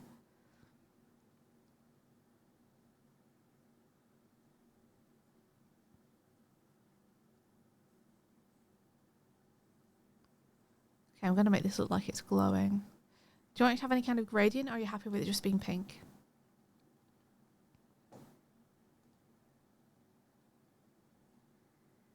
Did you hear me? Ooh, a gradient. I'm thinking about it. Okay, I was just checking that you actually heard me, that's all. Did you say something I didn't hear? No. You asked me a question, and I'm thinking about it, and then I give you an answer. But I think what you require from me is for you to ask me a question and for me to go, let me think about it. Yeah, I'll just, Yeah. Just anything to let me know that you've heard me. I think a gradient would be quite nice. Like a lighter pink, or like, I don't want to riff too much from Pike's color stuff, but I do love it when his stuff goes from like that pink to the orange. I was thinking the same thing.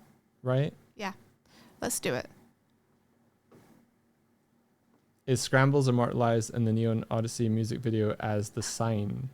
No, that's actually not a Scrambles. That was That's a sweet thought. I looked for neon signs to give us reference to Amber, who did the background and did the sign. And one of the references I found was a cat, but I was just like, something like this. And then Amber just was like, cool. And they created the cowboy gun-toting, beer-swilling cat and was like this, and had animated it. And I was like, yeah. Yeah, actually. No notes.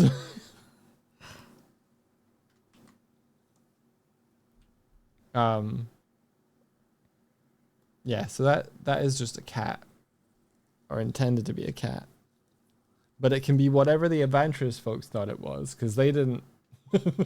They were on stream and they were like, "It's a varmint, it's a groundhog, it's a something else," and they were like, "Doig knows, Doig, what is it?" And I'm like, "Pretty sure it's a cat, but it can be whatever you guys want it to be." What are we thinking to this?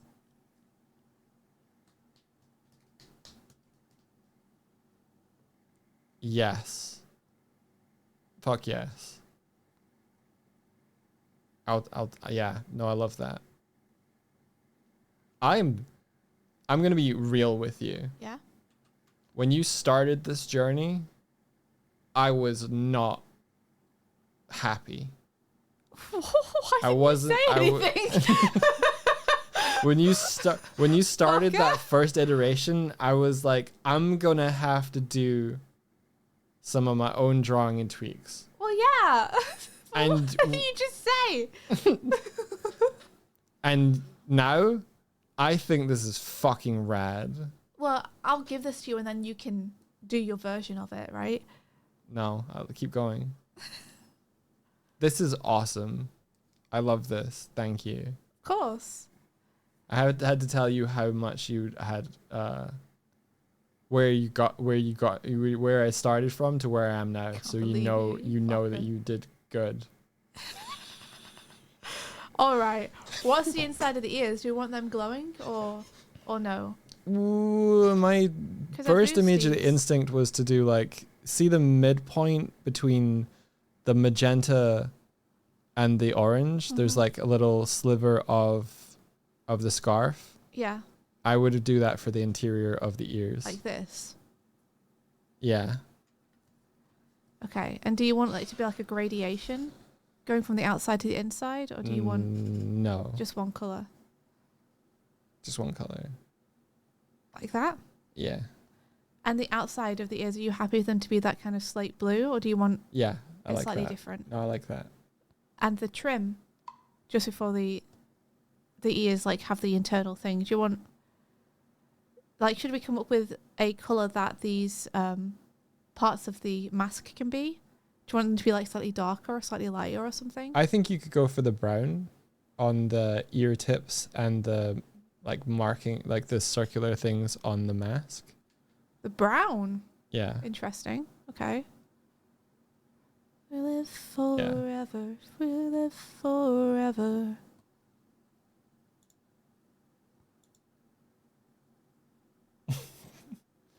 We're not bringing the other face of Scrambles back. Oh my gosh, please. I love that face so much. It makes me laugh. Kind of need it as an emote, actually.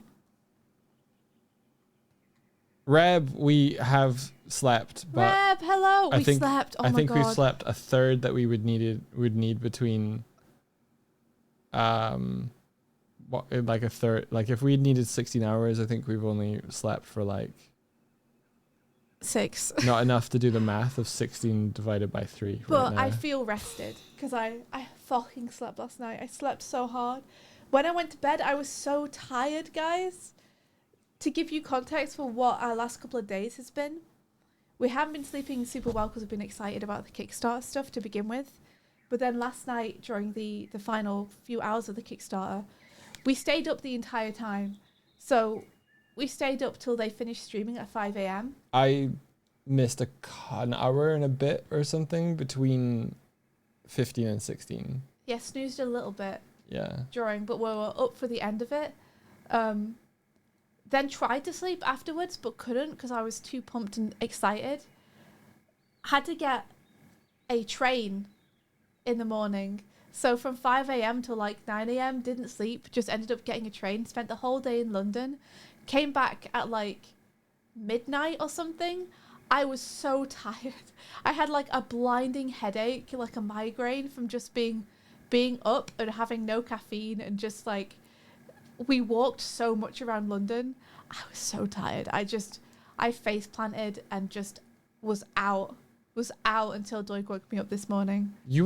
So usually when I try and wake you up and rouse you, you are like... Did you say res me? I said rouse, but yeah, when I try and res you, bro, you have clocked like the sounds and you're like awake. But I managed to like get my face like very close to yours before being like... That's scary, man. Swifty. And you just went, huh? Yeah.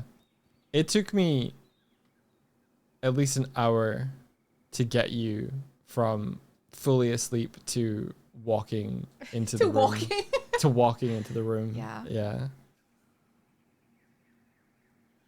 We're doing Doig's little bitling design. So this is us designing Doig a little flight bitling. What? Yes. What? Yes. What?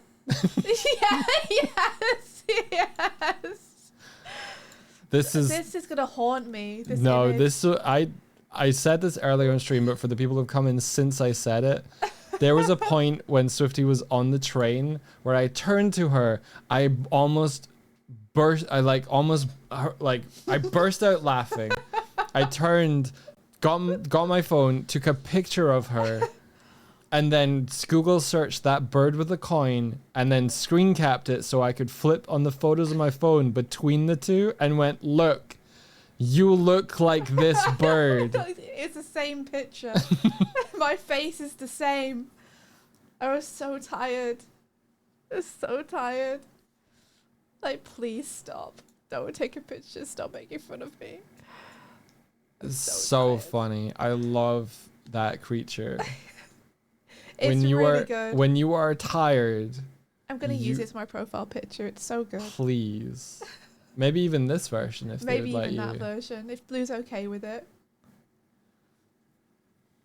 Drawing credit goes on to Blue on the Run. Hell yeah. Okay, Doug, I need more help. What's up? I'm assuming you want the face. Oh my god, the gradient on the shoes, dude. The gradient on the shoes, dude. Ah. I'm happy that you're happy. It's sending me. It's sending you. Where's it sending you? To London. Nirvana.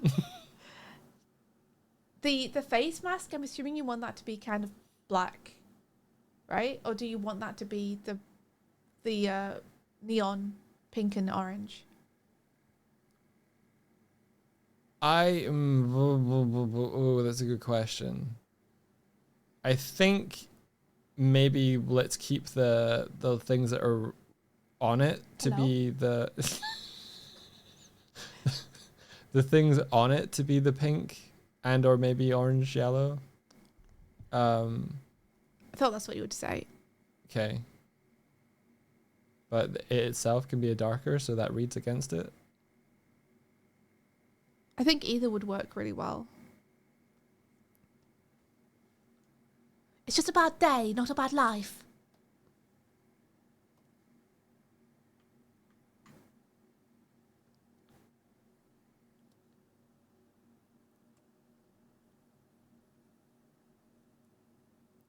Wow, wow, wow, wow.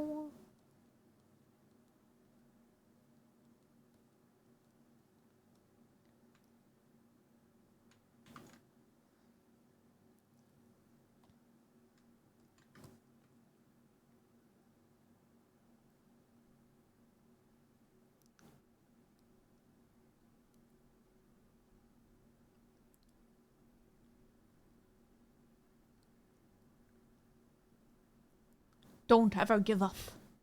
Thank you, song. This song is making me...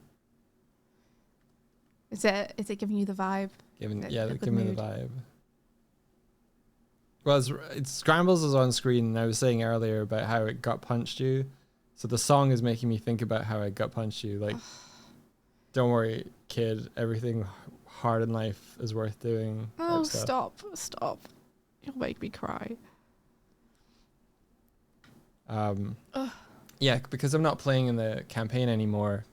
I'm trying to think of like how I wanted Scrambles to go out. A lot of people have, I think, said it in campaign and out. So I feel okay to sort of. Are you talking about revealing lore stuff? I feel like everybody's kind of, well, a lot of people have made guesses. They have, but I don't know if you should confirm anything. I know, okay. I'm sorry. I just... Fair enough. If there's meant to be a moment where that is like revealed, I don't want to step on that. Okay.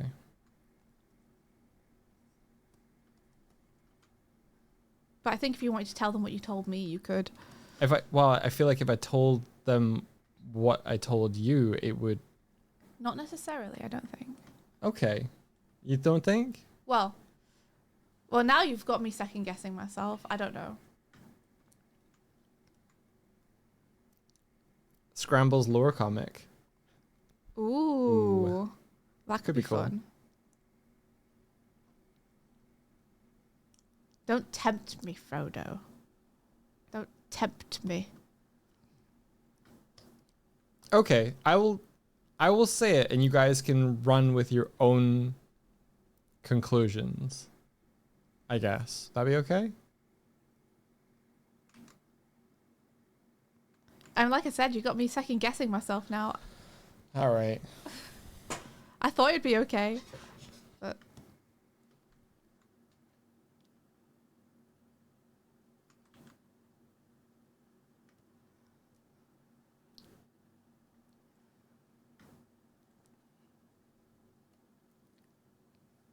Oh. Reb says my ears are ready. I'm ready. Okay. Well, if I get more encouragement, I'll be more encouraged to say. Whoa.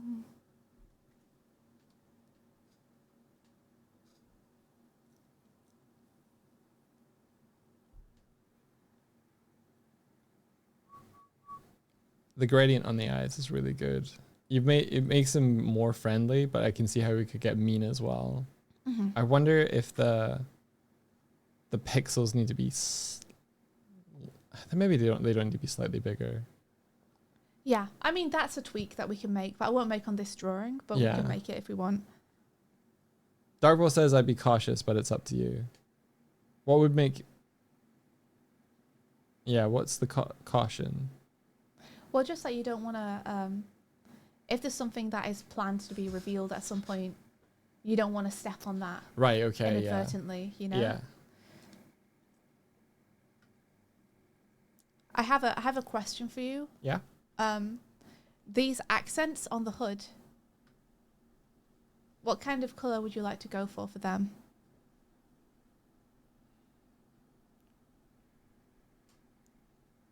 How do we make the magenta glow so much? Let me see. It is color dodge. Color dodge did it for me.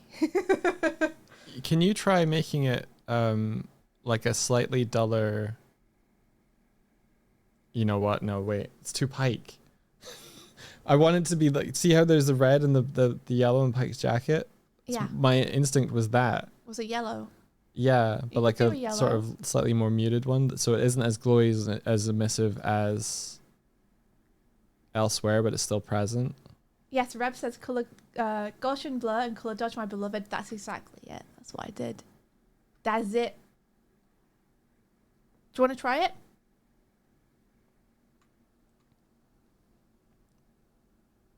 Yeah, please.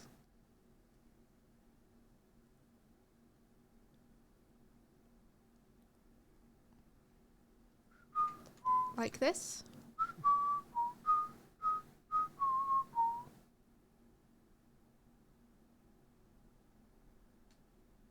Slightly duller, I think.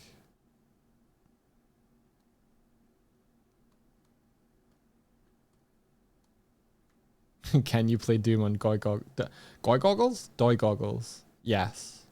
Why not? Like this? Yeah. Yeah, more like that. That's good. Okay. So now the arm braces. Mm-hmm.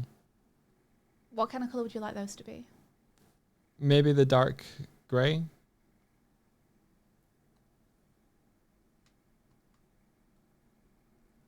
And that was my second answer because my first answer was the yellow orange again, but I didn't want to be too much like Pike. You battling it. Yeah. There's the point. I mean, you had a hand in the colors there, Doig. So you know, you're fighting your own sensibilities.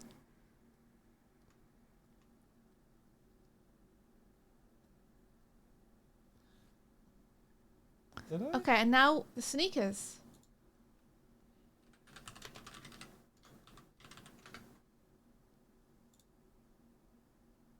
What color are you thinking for the sneaks? Now Pike has always had that yellow from Dr. Cavs. Yes.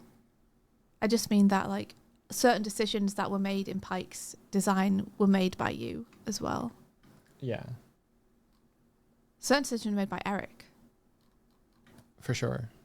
Final colors on Pike were definitely Eric on the model sheet.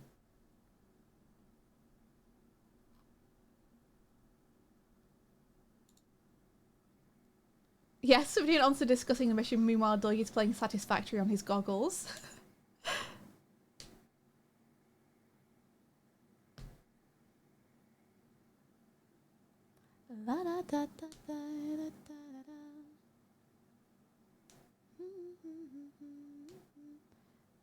Shoes? The temptation to keep them like Back to the Future white is high. Right. I mean, you could have the soles be white. No. Looks at feet. Yes. Huh? I was like, no. Looks at own feet. Yes. Like, this bit could be white. If you wanted. That's kind of neat, yeah. White kicks. Yeah. You could have white up here.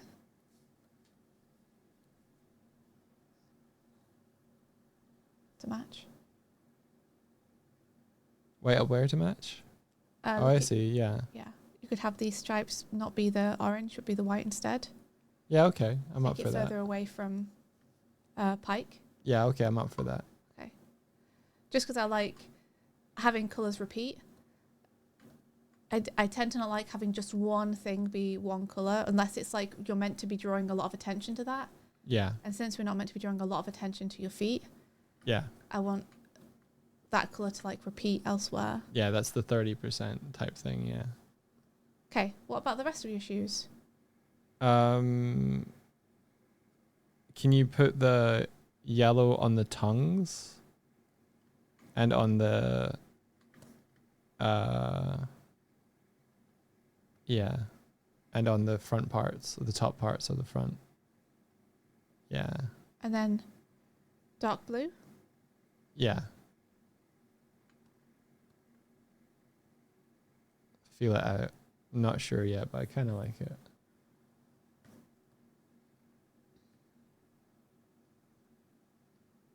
Hell yeah.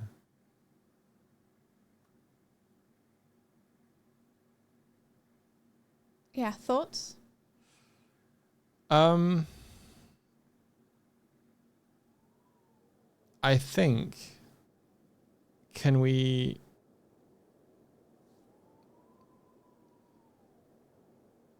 So Scrabble's colors on the tunic, I wonder if we need to alter those. Even though we know that he's like part of the inspiration, we can go a different direction on it. I think it's enough of a nod without necessarily needing it to be green. Yeah. If you wanted to go with a different colour there. Yeah. So here, I'll select it and we can go through a bit of a... Yeah, do a little hue shifty. So you can feel it out. So what are you thinking? I was thinking like a nice dark blue or grey or something. Something more neutral. I'm going to just cycle through so you can see.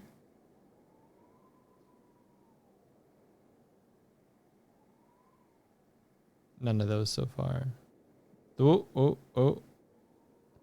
Yeah, maybe something like that, just to kind of create more negative space. Do saturated. Yeah. Okay. I'm going to start from 0. You tell me when. So go back to whatever you just had, because I was like, yeah, that. Yeah, that. Okay. Lightness, brightness? Nope, that. That as you have. Okay. What are you doing? Just playing. There you go. Like that? Yes, please. Okay, now do you want this blue to repeat anywhere? Because we could potentially have it on the shoes and such. Or on the hood? No, I like... No, I liked the hood before. Yeah.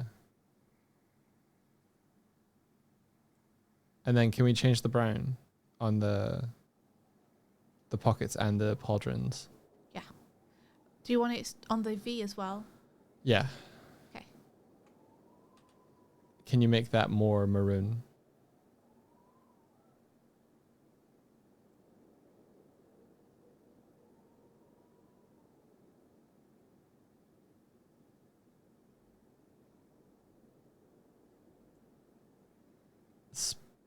Splibbo. Splibbo. Why? What? Huh? Just sbliblo. Bliblo. It's just really difficult to read and say. Splibbo. Spliblo. Splibbo. Okay. So I'm obviously pretty new here, courtesy of Legends of Adventures, but I'd just like to thank you, Doig and Swift, for a great place to chill on Twitch. My early morning drives into work have been much more pleasant as a result. That's awesome. You're welcome, Spliblo. You're very welcome, and I'm really happy that you've been finding it like a nice chill place to hang, and I like that people enjoy co-working with us. That's really fun. Yeah. And Elinari says, I'm so proud of my friend. He just invited me to be a player for his first ever time GMing a tabletop game. Apparently, me gushing over Neon Odyssey stuff helped him get a bit more confidence to try it out. So proud of him. That's amazing. Oh, I hope you guys have such a good time. You're going to have so much fun. The world needs D&D to heal. And it will heal one table at a time. Cast healing word. Like this? I'm sorry, Splibbo. Your name's great. I didn't mean to stress it on it so much. Yeah. Listen, Doug is a grumpy guy. Don't even worry about half the shit he says. Yeah. He has very dry humor that sometimes people worry about. Or I worry people with it. What do you think to this, Doig? I've been asking you. This is my third and final time. I think it's looking really good. Thank you. You like the maroon? Yeah. Okay. Job done. I think we make a good matching pair. Do you have your drawing of you next to it? I do, but mine's intense and in a circle like a Sonic Adventure character. And mine is well stoic and a pose.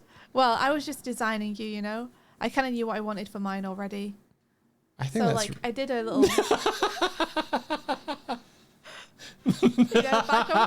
back when we had a different design. Yeah. But, you know, the design is different now, the way it is. I love that, though. Well, look at him go. Don't make him gone. It's been a hang on a second. Hang on a second. Hang on. Now, hang on. Yeah. I do like the way that you did. Okay, so let's get rid of the stripes on the tunic and bring back the thing that you have there. I think that's cool. Okay.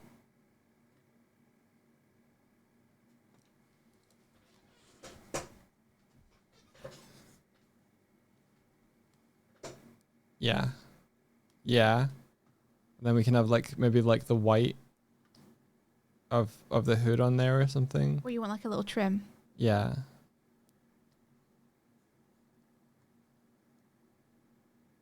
Yeah. Like that. Yeah.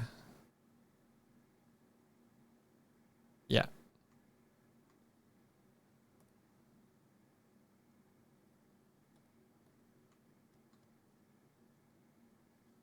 Yeah.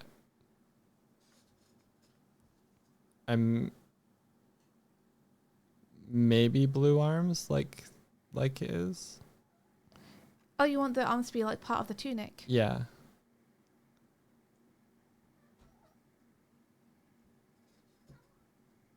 Like that? What do you think? Yeah, I think it's good. You prefer that over the maroon arms?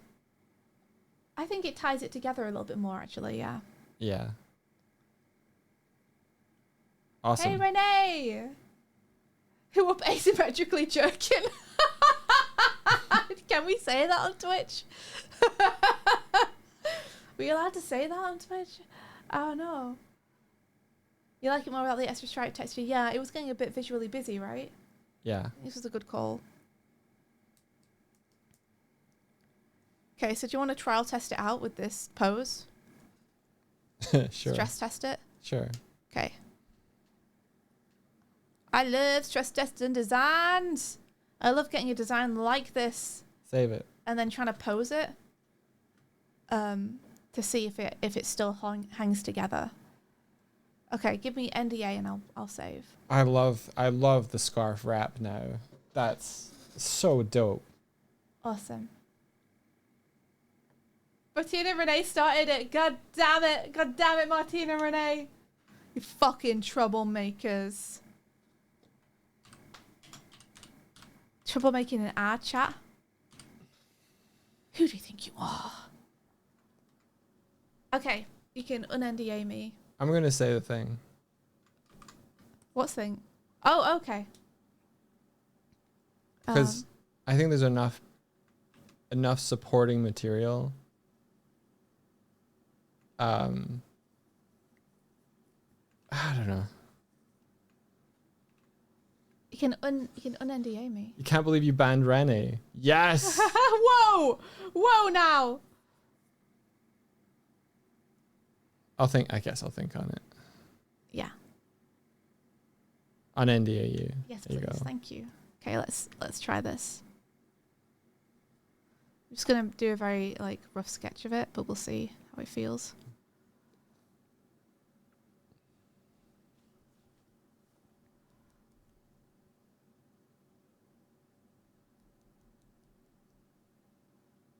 The leaf can be Doig's Bitling token. Nah. I don't want a different. I would want like... What kind of token would I want? Can you choose? I don't see why not. Oh. It's like the collectible What's from the your collectible game. from your world? I would want little motes of fire. That's fun. Like, to fuel my creative drive. I think I'd want little stars. Aw. Or feathers. No, stars. You leave feathers behind. Yeah.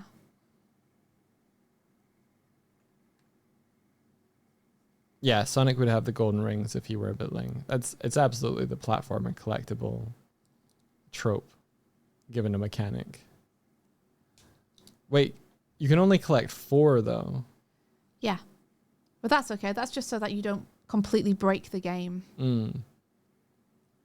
Since the tokens are like pretty powerful from what I understand. You know what? I'll do the cheeks last. Yeah, they feel like the tokens you can get as the rogue subclass. Are we getting Space Groove Doiskin? No, as Puffling says, this is Neon Odyssey Bitling Doig. I would want to play, I think, a Scoundrel with the subclass Echo for the time manipulation power stuff. Oh, the Echo Scoundrels look so cool. I would be an Echo Scoundrel.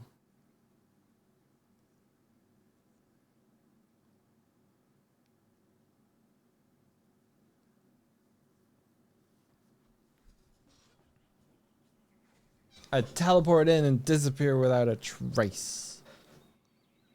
Real rogue shit.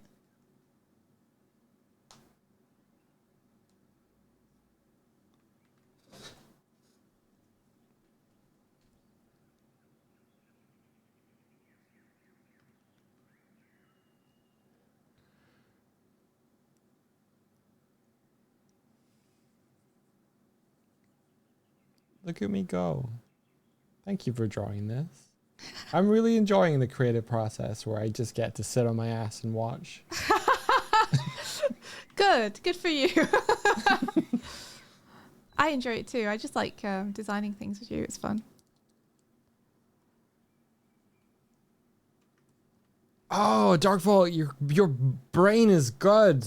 Darkvault says, imagine when you do timey-wimey stuff. Your glasses show how many seconds you travel back. Oh, that's awesome. Love that. Darkvault's brain, man. He's got that good brain.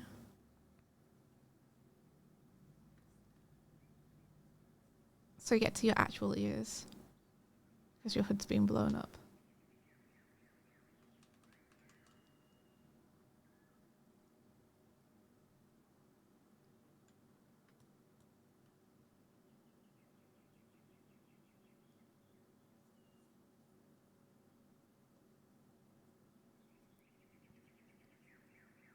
Like if you want to go really big brain, you could design your antlers to be like the outside of a clock with as many notches as there are time things, but I think that'd get a bit complicated for drawing. I like designs that are simple enough to be able to be drawn easily. Mm-hmm. You know, so I don't want to have 12 notches around the antlers.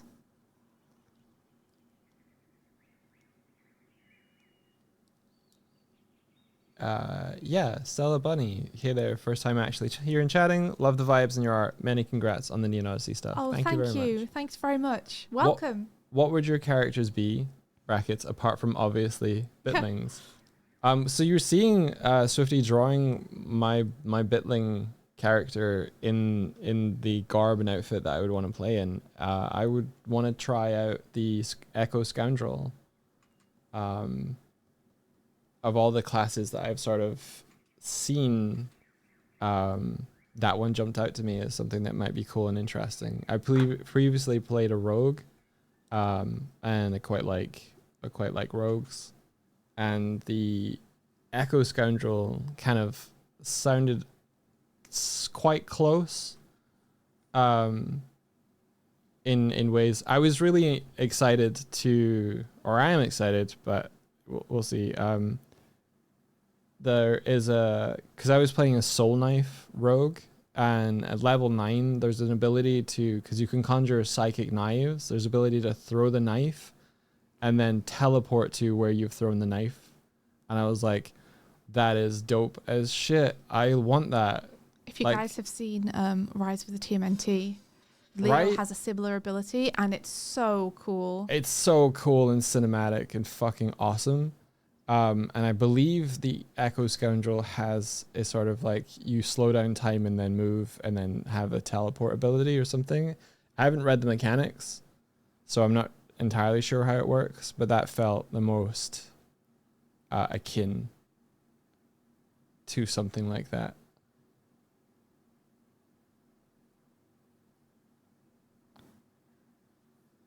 I remember way back when you were playing a Final Fantasy game as well, and one of the characters had an ability like that. Yeah. And you were like, this is so cool. It's so dope. Throwing a weapon and then teleporting to catch it is very cool.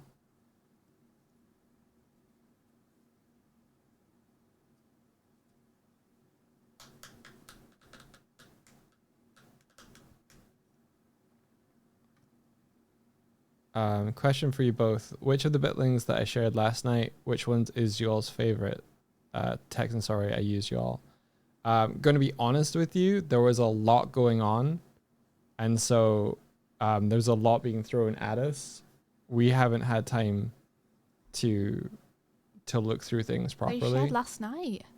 I think in their meaning like during the stream. What, last night? No, the last time we streamed. Oh, okay. I think I brought up some of them on stream, but to answer which one's favorite is like we would have to go back and check through it. And I can have a little look now. I can peer wait, at it. no, hang on. Okay. I was gonna, dude. I'm trying to set a boundary of expectations on us. Okay, I'm sorry. And you're messing with it. I'm sorry. Please go ahead. So I don't think we can answer that question presently. Because Swifty's drawing this and we're chatting about other things. But I appreciate that you're excited to show us. If anyone is in our Discord, you can go check out all the art that they are referring to in our fan art channel. I will go and check it out, just not right now. Yeah. And then I'll be able to tell you.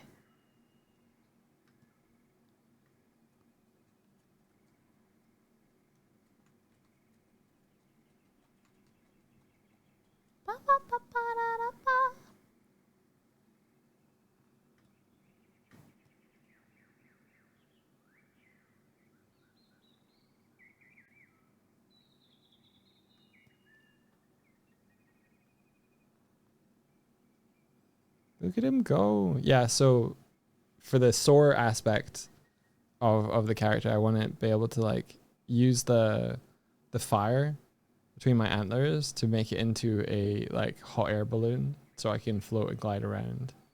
And then the ears are little fans or jets that can direct it. Oh, so the ears are still going to need to be on top. So I need to figure out a way to draw that and make that work when your hood's inflated. Yeah. Yeah, I don't have metal ears. My ears are down below the hood, like you've drawn them there. Mm-hmm. Hi, Kuma. What time is it? Oh my gosh, have you not had lunch yet? Can you believe what time it is? It's because like we woke up so late. And he's woken up late. So it feels like it's much earlier than it is because I'm used to streaming much earlier than this.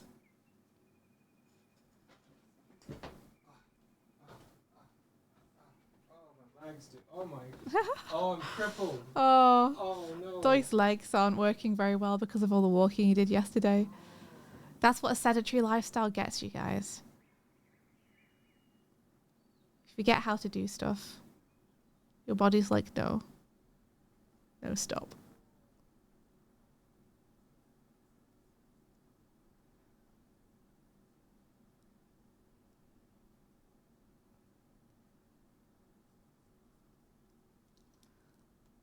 Do, do, do, do, do, do, do, do.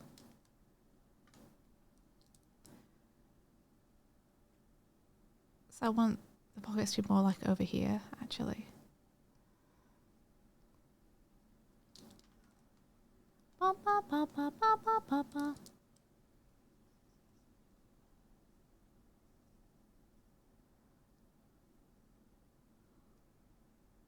So more like that. Yee.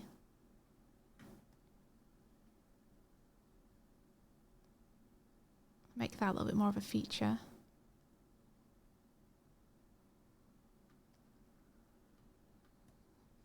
And then we need the scarf to still be flapping.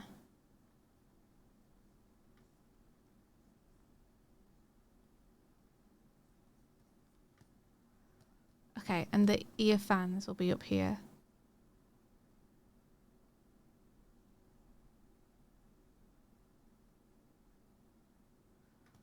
Like this.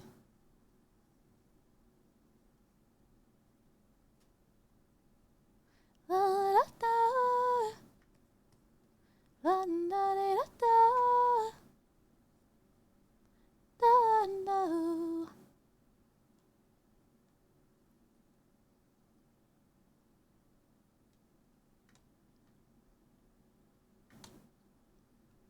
Is that about right? That's about right.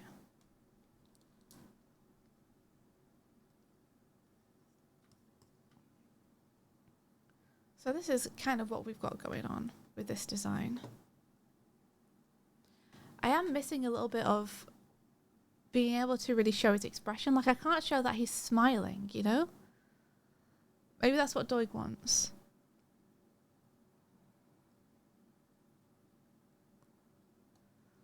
I could give him a little bit of a smize in the eyes. Like, if I...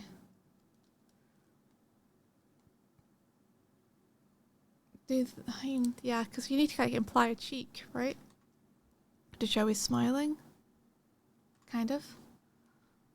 I'll ask him when he gets back. I also want to not tangent, so I need this foot to overlap very clearly. This. There we go.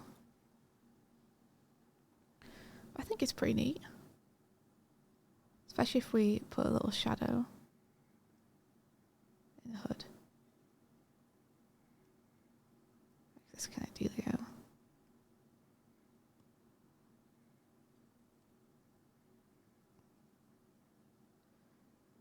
Is it an elegant design? I don't know. Might have to do that trick where you give yourself 5 minutes to draw it, and then you give yourself 2 minutes to draw it, then 1 minute, then 30 seconds, then 10 seconds. And see what gets preserved about the character. So a really good exercise for simplifying things, because it forces your brain to prioritize what's most iconic or readable about a character as your time gets less and less. And so you can look at some of those middle stages, like the 1 minute drawing, and see what you leave out as not being super important to the design.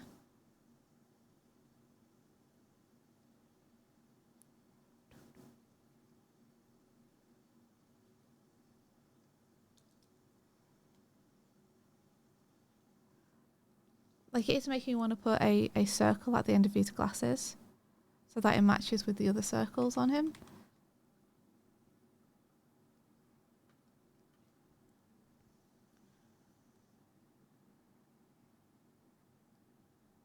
But maybe not. I think it maybe feels a little bit better without.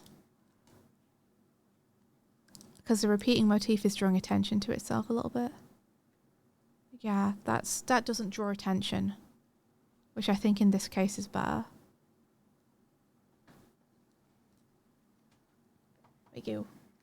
Or does the glasses show a little, like, yeah, the sidey emoji when he smiles? We could do that.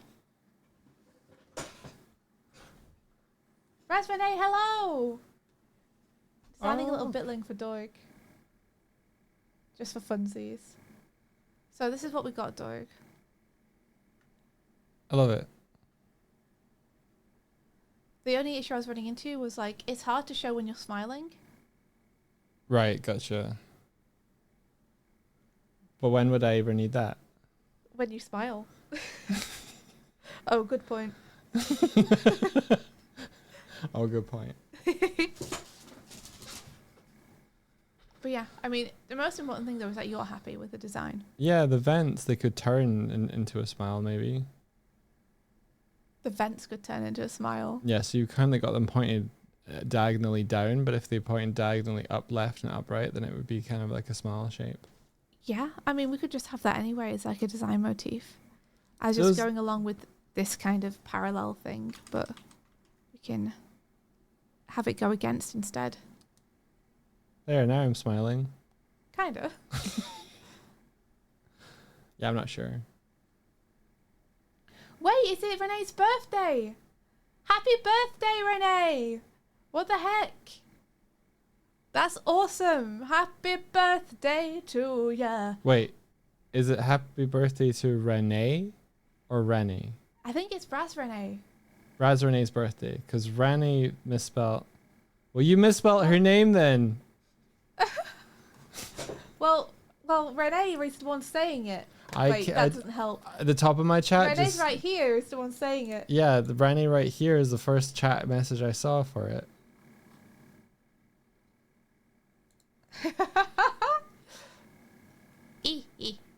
E. Rennie right here had a birthday the other day. That's true. Really? When? You know, I did a picture for him. You did do a picture for him. Yeah, he was falling out of a great distance. Yeah, he was. I liked it. He was, I don't know, a flying squirrel sailing through the air. Doug, when is my birthday?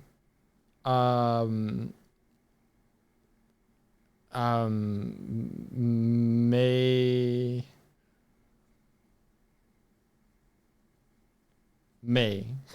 Nice. Got him.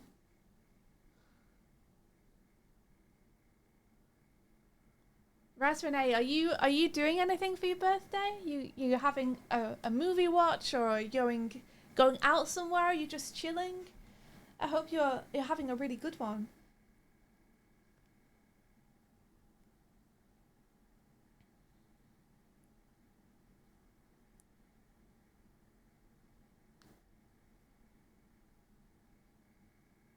Are you gonna draw this little bear now, Doig?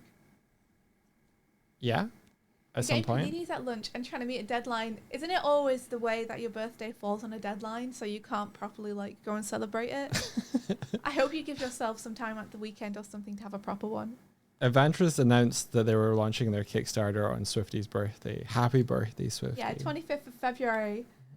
The Kickstarter is announced. Happy birthday, me! It actually was a pretty cool birthday surprise, but man, I was nervous.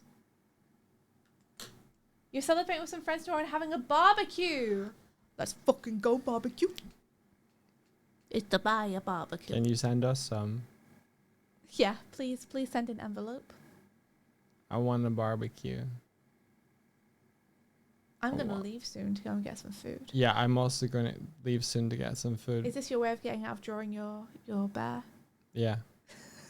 Also, the cats don't have any wet food, as I just discovered. In so that case, we need to, our trip will need to incorporate that. We need to vamoose. But we have been streaming for 4.5 hours. I can't believe we've been streaming for that long. It's wild. It's nice, isn't it? It is nice. We covered a lot of topics. Just chill out. We don't have to we don't even have to go. We just want to go and get some food. But it's so nice to just be able to be like, hey, we can just go until we don't want to go anymore. Yeah, isn't it great that we don't have to go? Yes. I love it. And that we can choose to go. Yeah. It's pretty great. Freedom. Are we returning or done for the day? I think, yeah. Done. Because I have a D&D brief tonight. I'm gonna hang out with D&D peeps, and we're gonna talk about the D&D over on Lady V's channel. So if you're interested in D&D, and if you've caught up on the last episode, then come and hang out, and we'll talk about it. If you haven't caught up on the last episode, a lot of stuff happened, so you might wanna catch up first and give this one a miss if you haven't.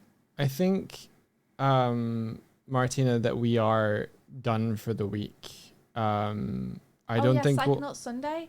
I think we're going to skip it this week only. Yeah. Because Mike and I are so freaking tired after all the Kickstarter stuff.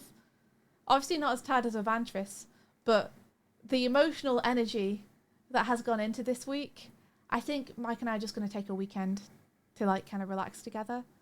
There was potential that Puffling and Jeff were playing Outer Wilds. And I will be doing that. Tomorrow? Yeah, if they're doing that, I'm happy to sit in. I may or may not. Yeah, that's very fair. Watch that. I only watched it last time as well, but if there's any way to...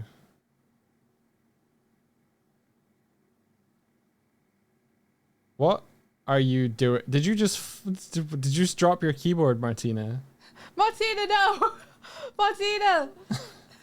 Martina cleared chat for non-moderators I'm viewing tired. this room. Oh, Martina. Martina enabled 30-second slow mode for this room, and Martina enabled 1 month followers only mode for this room. She's cut off the rails. She's either a car controller. Chaos demon. I'm tired. I wanted to shout out. I shielded. I fucked shielded? up. What does I shielded mean? You wanted to shout out Jeff. Oh, great idea though. Yeah, that is an awesome idea. Shout out for Jeff. He'll Shout be out streaming. for Jeff. I think he's streaming tomorrow on his channel, but we've got no confirm on it. So, oh wait. Puffling's in chat. Puffling said something. Hold on.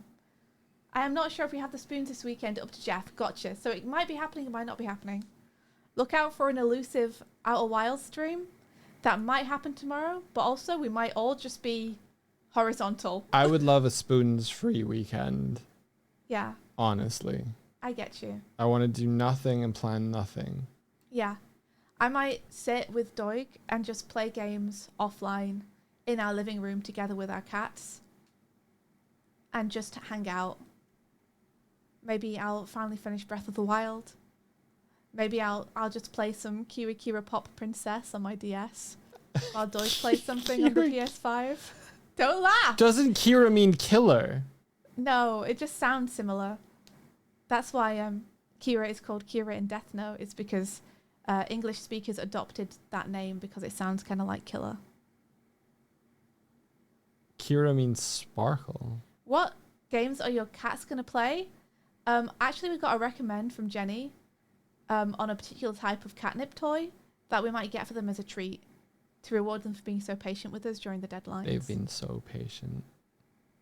So we might get our cats a treat that's going to come over the weekend and let them play and just spend some time with them. Look at this. Look at what you did. If we go dark this weekend, that's why. If we vanish from the internet, we're just relaxing. I'm going to melt into a puddle of chocolate. I'm glad you like him, Doig. I love it. I'm excited to see you draw him because I think you'll refine the design further. Yeah, I might add a little bit more detail in certain places. Yeah. Yeah. As a starting off point, I don't have far to go. I love it. Natoe Bitling in the fan art channel. Oh. Holy shit. Does someone want to post it into the chat? Also, Darkvault, did you post an image? Did I miss it? My brain's suddenly telling me, wait, there was a link from Darkvault in chat. Am I just imagining that? No, there is. I scrolled up. There is. Oh my gosh, yes. Okay. Hang on. If we post them in as images, they'll turn up over on the ship. So let's go over there and go look at them. Okay. I like... Darkvault's done a little drawing of your bear. And I kind of like what Darkvault's done with the mask. Yeah. Are you looking too? Yeah. Yeah. Hang on. Okay. So we might change that.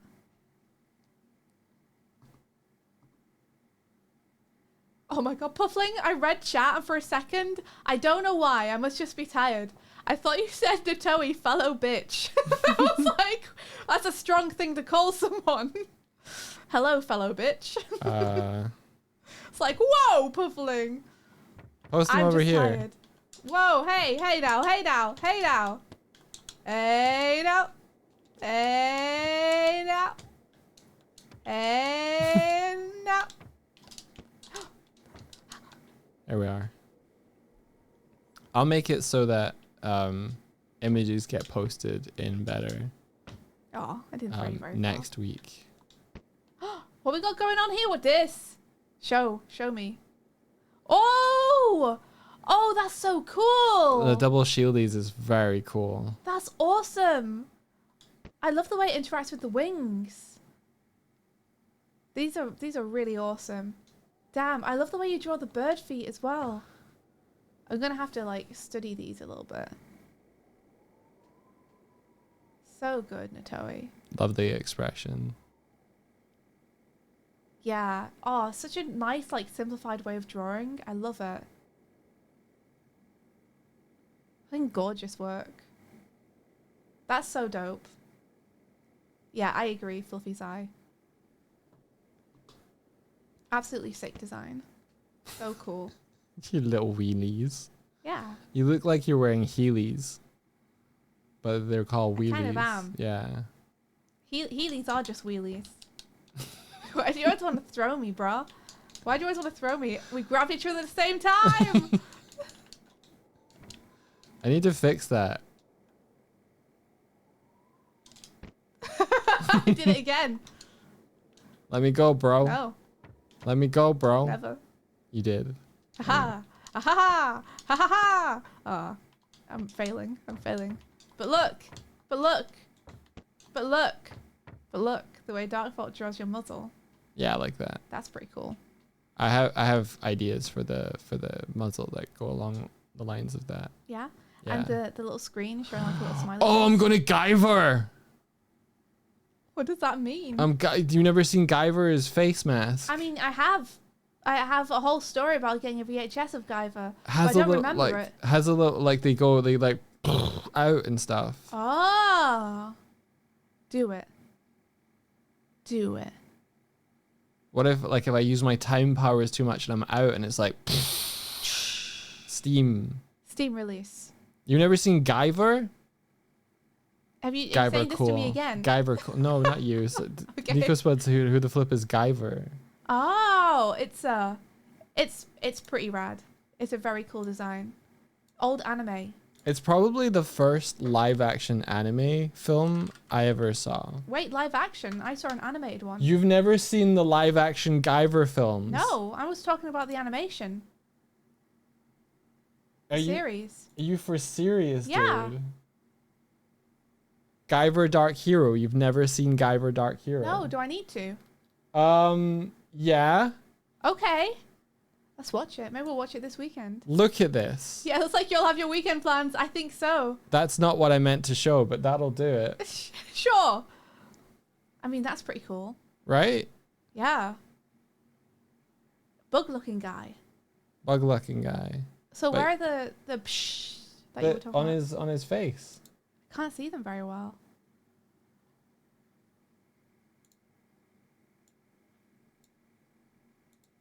What my? Why does it keep doing that? I don't know. I see them though. Yeah, it's very Guyver, actually. Guyver. I love Guyver. Guyver's like Warframe before Warframe warframed. Oh, what guy? Guyver Guyvered so Warframe could run. Guyver looks between a cross between the Terminox and the, what's the predator, like bug-like species?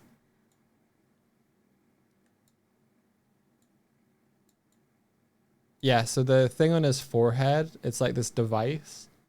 And then when it comes into contact with an organic being, it creates the exoskeleton around them. Oh. And so it wasn't intended for humans, but the first human that got it, he became the Guyver. Oh, interesting. Guyver ran so Warframe could yeet itself through the air like a bullet. I'm assuming that's meant to be bullet. Yeah. I like Warframe.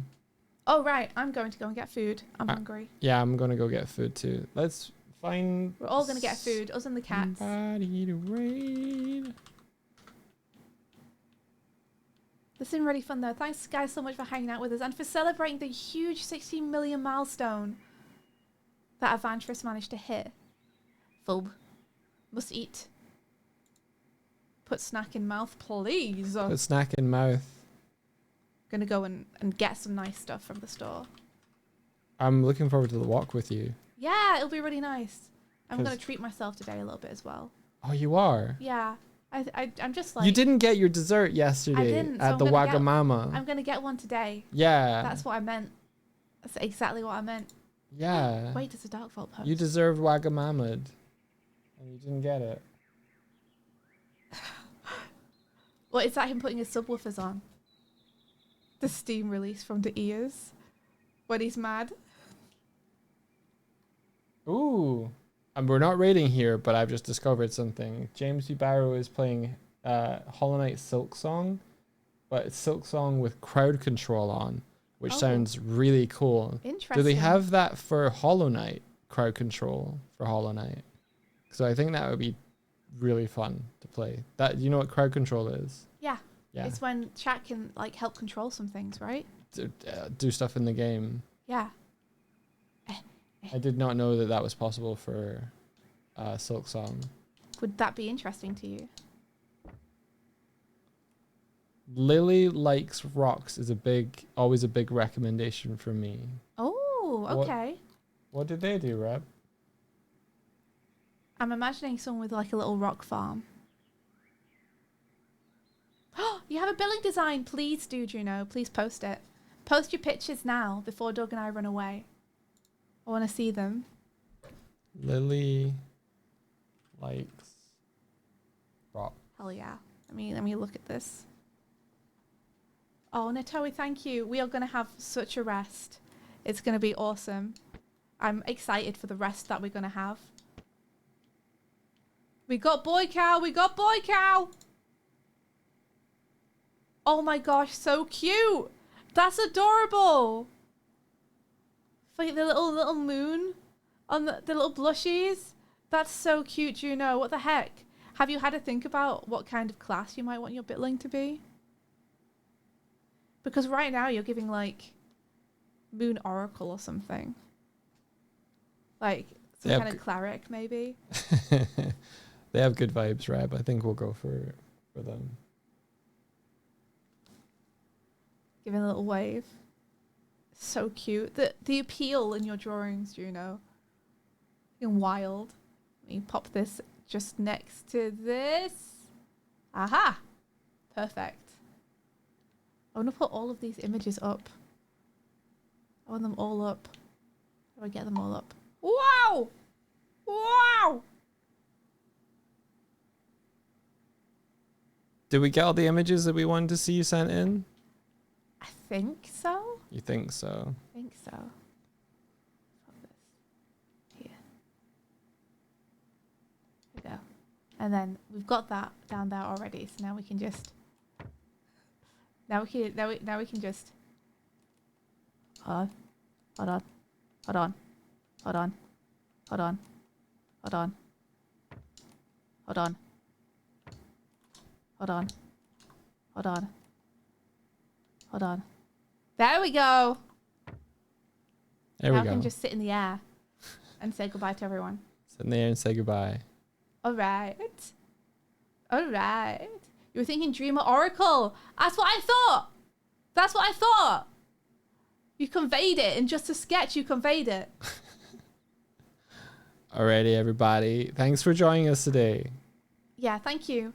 And thank you for all your amazing creativity as well. It's just like keeping us company. You guys rock. It's been an honor and a privilege to be the place that you chose to be today. Truly. Have an amazing weekend, everyone. We're gonna dare you to have a better weekend than us. You better. I'm gonna be so chill. I'm so chill. Dude. I'm gonna be so chill. Are we raiding someone? I haven't set it up. We're talking like we're leaving, but nothing's happening. I did it. There we go. We're gonna go raid on the recommendation of Rebecca Roney, so blame Reb if this is a bad choice. We're raiding Lily Likes Rocks, and for what I gather, they are a she queer AUDHD, so that I don't know how to say that properly yet. That's it. You did it. Okay, variety streamer making silly goofy art and playing silly goofy games. They like mainly doing art, co-working streams, and cozy gaming streams. They like rocks, minerals, fossils, keyboards, fun typefaces, video games, and making stuff, which sounds like an amazing and excellent time. Yeah, it does. Everyone send a bunch of good vibes over there. Have fun with Lily. And we'll catch you on the flipper dip. Until next time. Be so nice to Lily, says Reb. You heard it, everybody. Yeah, you heard be nice. Everybody, be cool. Be cool. Be cool. And don't. What's the word? Don't do the whole thing where you tell her all about us. Yeah, just be chill. Be interested in what Lily's doing. Yeah. Go support Lily. I'm gonna hang out a little bit for a few minutes in there as well, just to get the vibes. Yeah. Be cool. We're there for them. Remember, we're there for them. We're there to support them. Adventure. Bye. All right.